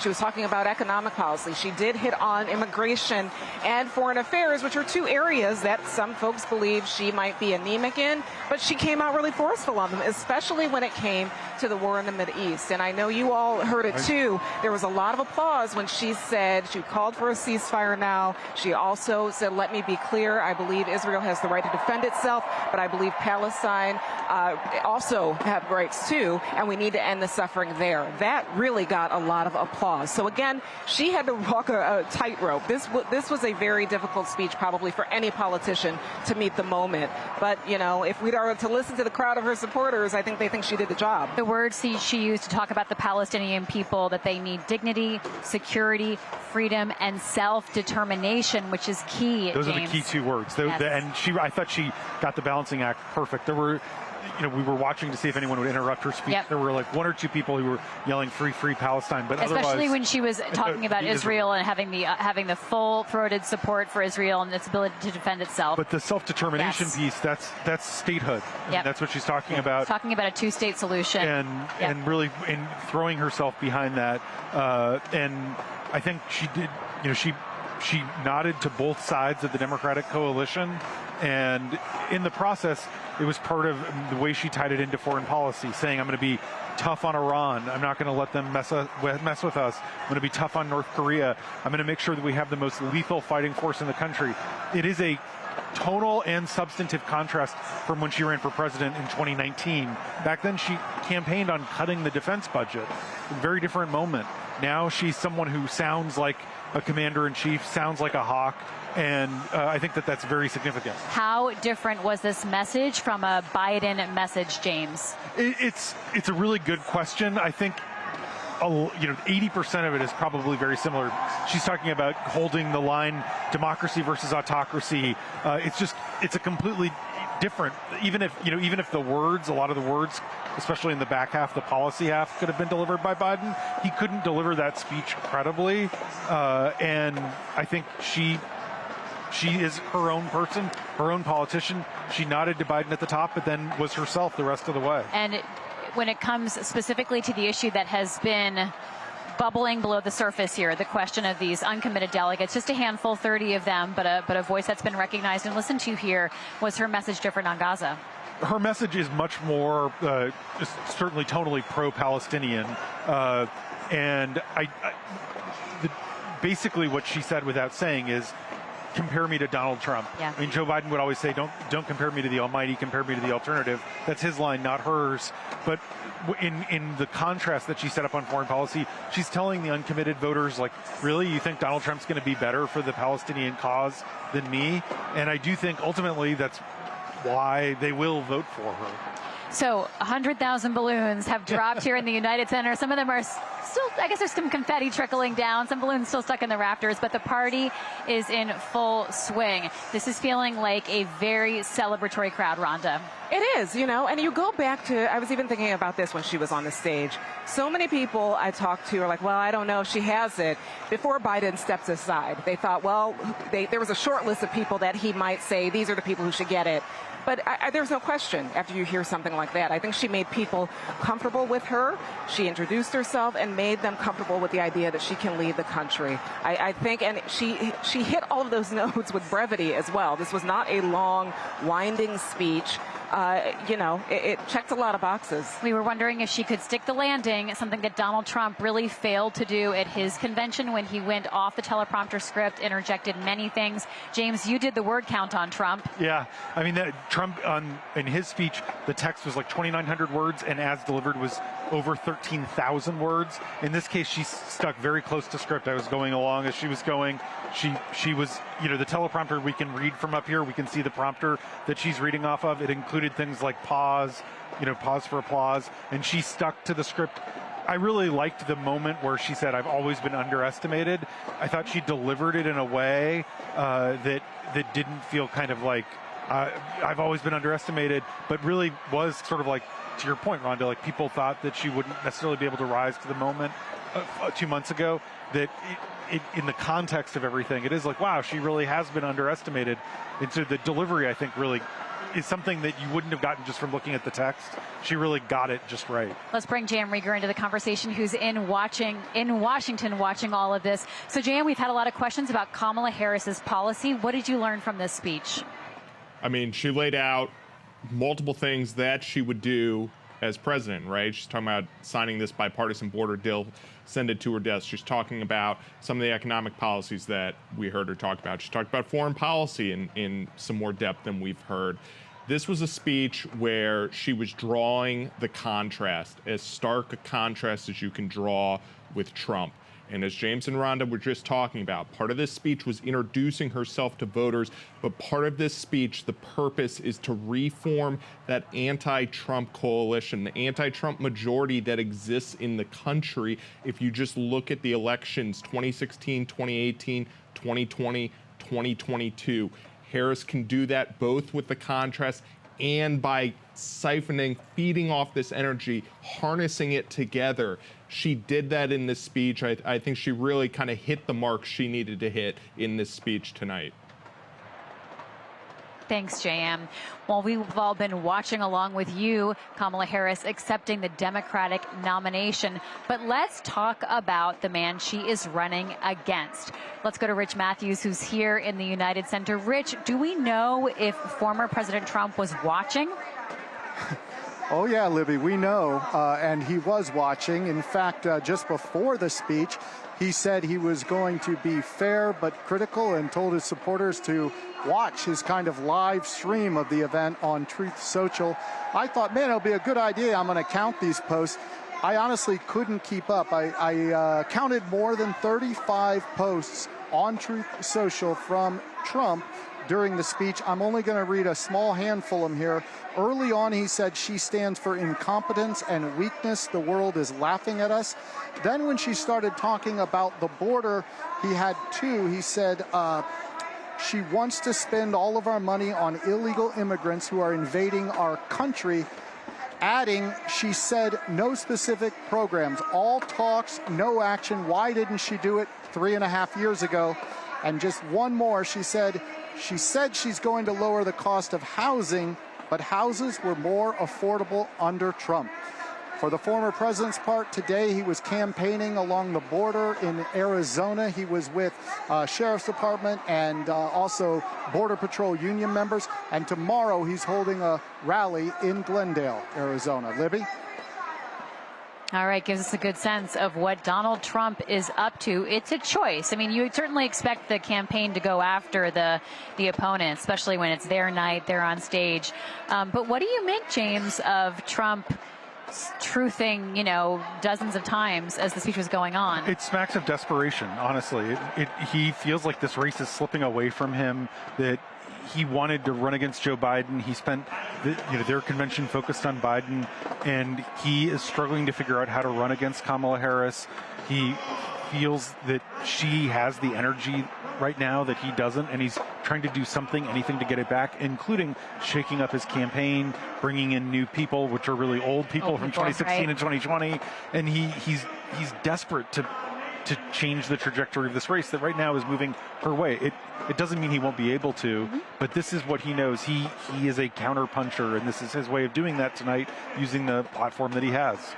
So, when you look at the speeches in totality, Rhonda, when you listen to Kamala Harris here tonight, Governor Walz last night, what are the big themes that Democrats want viewers to walk away from with? Well, something that they've been saying since the Dobbs decision, that they were the party for reproductive rights. That was something that has been mentioned over and over and over again each night. So that is something they want people to take home. They also want to make sure that people know this candidate. The job of vice president, the Constitution doesn't say much about it. They're the president of the Senate, and that's really it. And it's a job that a lot of people really find hard to wrap their hands around, including Harris. We know that from our own reporting that there was trouble in the beginning of the administration of what her portfolio would be. She had a lot of the big things on that list. So this really was about showing her strength. So I think that's what the night really ends with, the week really ends with, is that she is strong enough to win this election against Donald Trump. At least that's what she wants to tell the Americans who are outside of this arena. She already won these folks, but it's the people outside that matter. And I mentioned it last night, but I checked in with one of the decider voters that I've been tracking, a young man from Pennsylvania in his 20s, and he had told me back in June that he was very anxious about this election, and that speaks to a lot of people's feelings. A lot of people were anxious. A lot of people didn't like the choices, but he told me he was in for Harris right now, and he was excited to vote for her. So that's just one voter in a swing state. But, imagine all of the other people who might have been a little bit on the fence. This was a convention that probably won over a lot of people, but it's our job to find out if that happened in the coming weeks. Yeah, I cannot wait to hear more of your reporting as you talk to these deciders, these voters who are in key locations and have felt pretty flat or anxious or indifferent about the candidates. So I'm really looking forward to that. Yeah, and she's been able to it's been advantageous for her, the timing of this all. She didn't have to go through the primaries. She didn't have to go through this long stretch of an election cycle. She's just here at the end of the cycle. And she was also able to close that enthusiasm gap. We've been talking like a full year on reporting, on polling that showed that a lot of Americans did not want the Trump-Biden match up. So the fact that she is a fresh face, that's working for her. And, we're seeing that. Well, let's hear more of this enthusiasm. Our colleague Joe Snell is on the floor talking to delegates. Joe, take us right there into the action.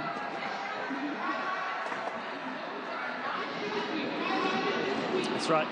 I'm here with Diane Costello, a delegate from New York. Diane, you told me the souvenirs for some of your friends. Tell our audience at home that can't be here about the moment. What does this feel like? Oh, it's amazing. I feel I'm at a historic, exhilarating joy. It's just joyful. What did you think about Harris's speech tonight? I thought it was amazing. She laid out a vision of hope and prosperity and joy for us as a country, and I think she can do it. There was some tension within the Democratic Party leading into this week.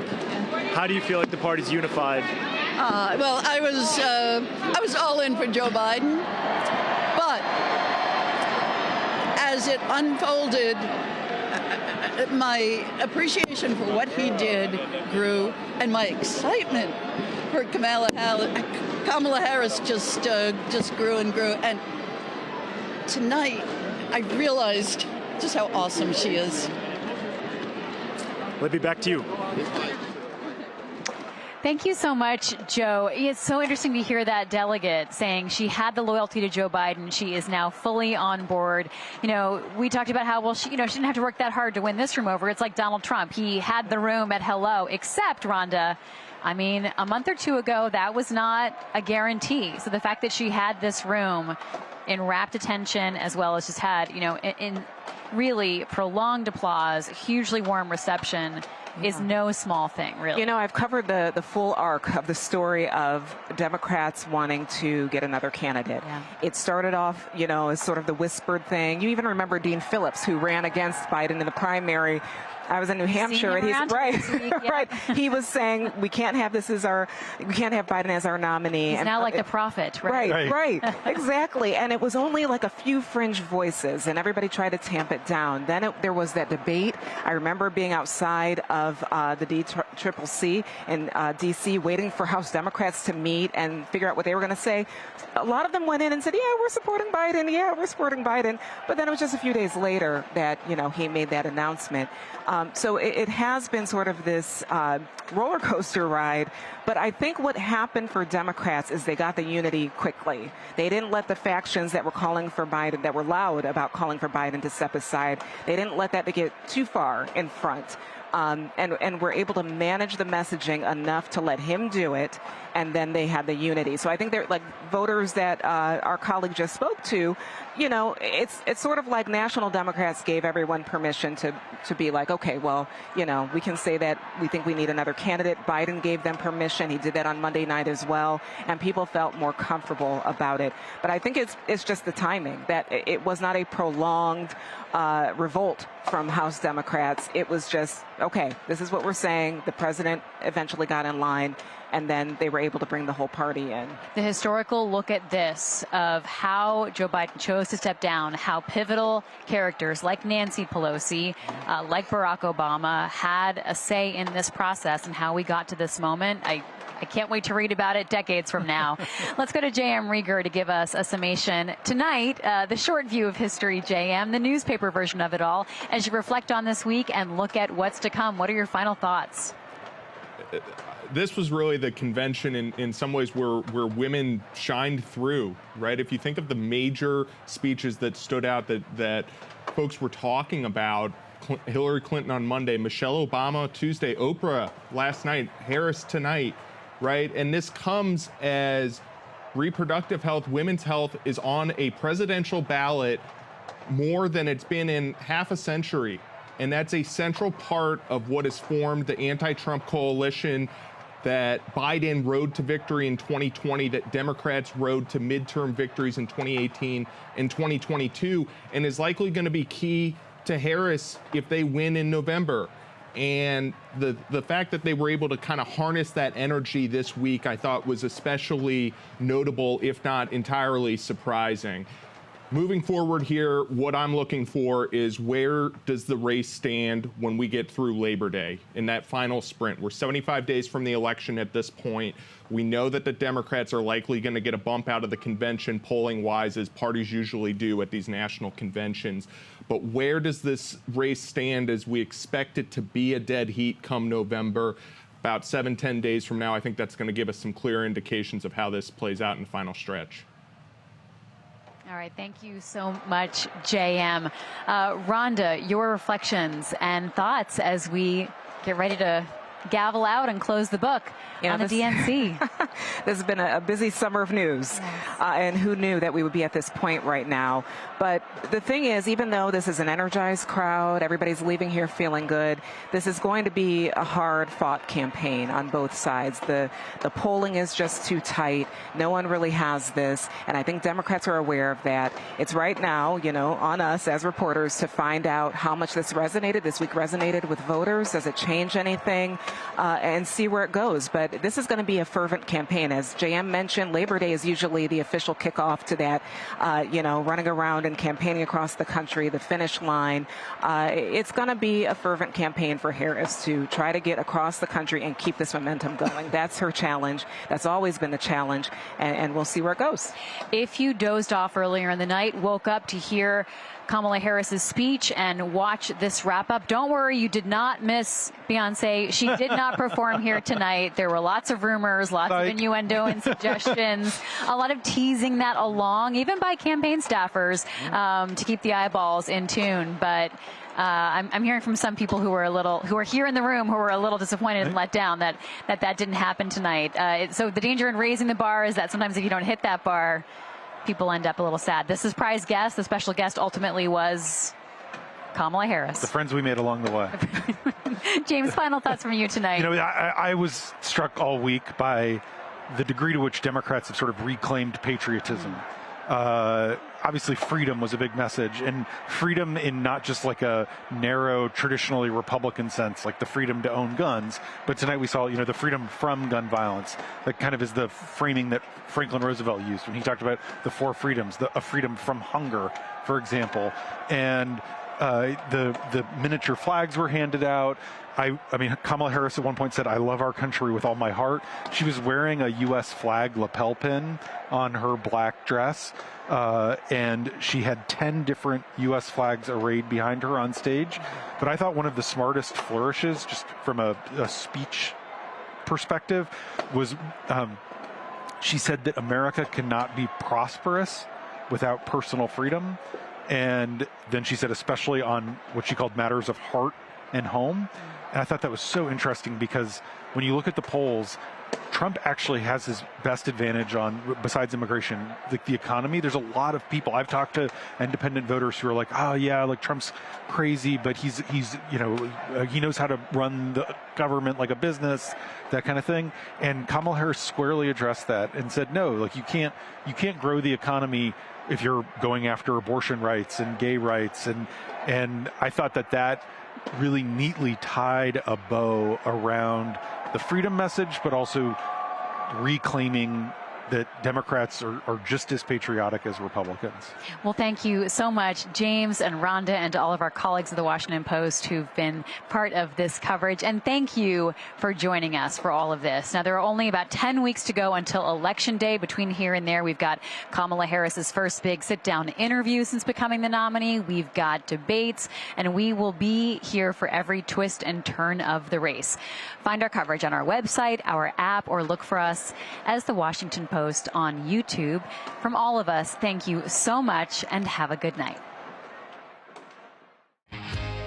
I am your warrior. I am your justice. I am your retribution. I took on perpetrators of all kinds. I know Donald Trump's type. The 2024 election is in full swing. For every key campaign moment, the Washington Post is there, bringing you live coverage with insight and analysis. From landmark Supreme Court decisions to the sentencing of Donald Trump. We'll be on location reporting live from the Republican and Democratic national conventions and the presidential and vice presidential debates. It all leads up to our 2024 election night special, providing real-time race calls, live updates from our reporters on the ground, monitoring the pivotal races that will determine the balance of power in Washington and the future of our country. No one covers politics and elections like the Washington Post, because democracy dies in darkness.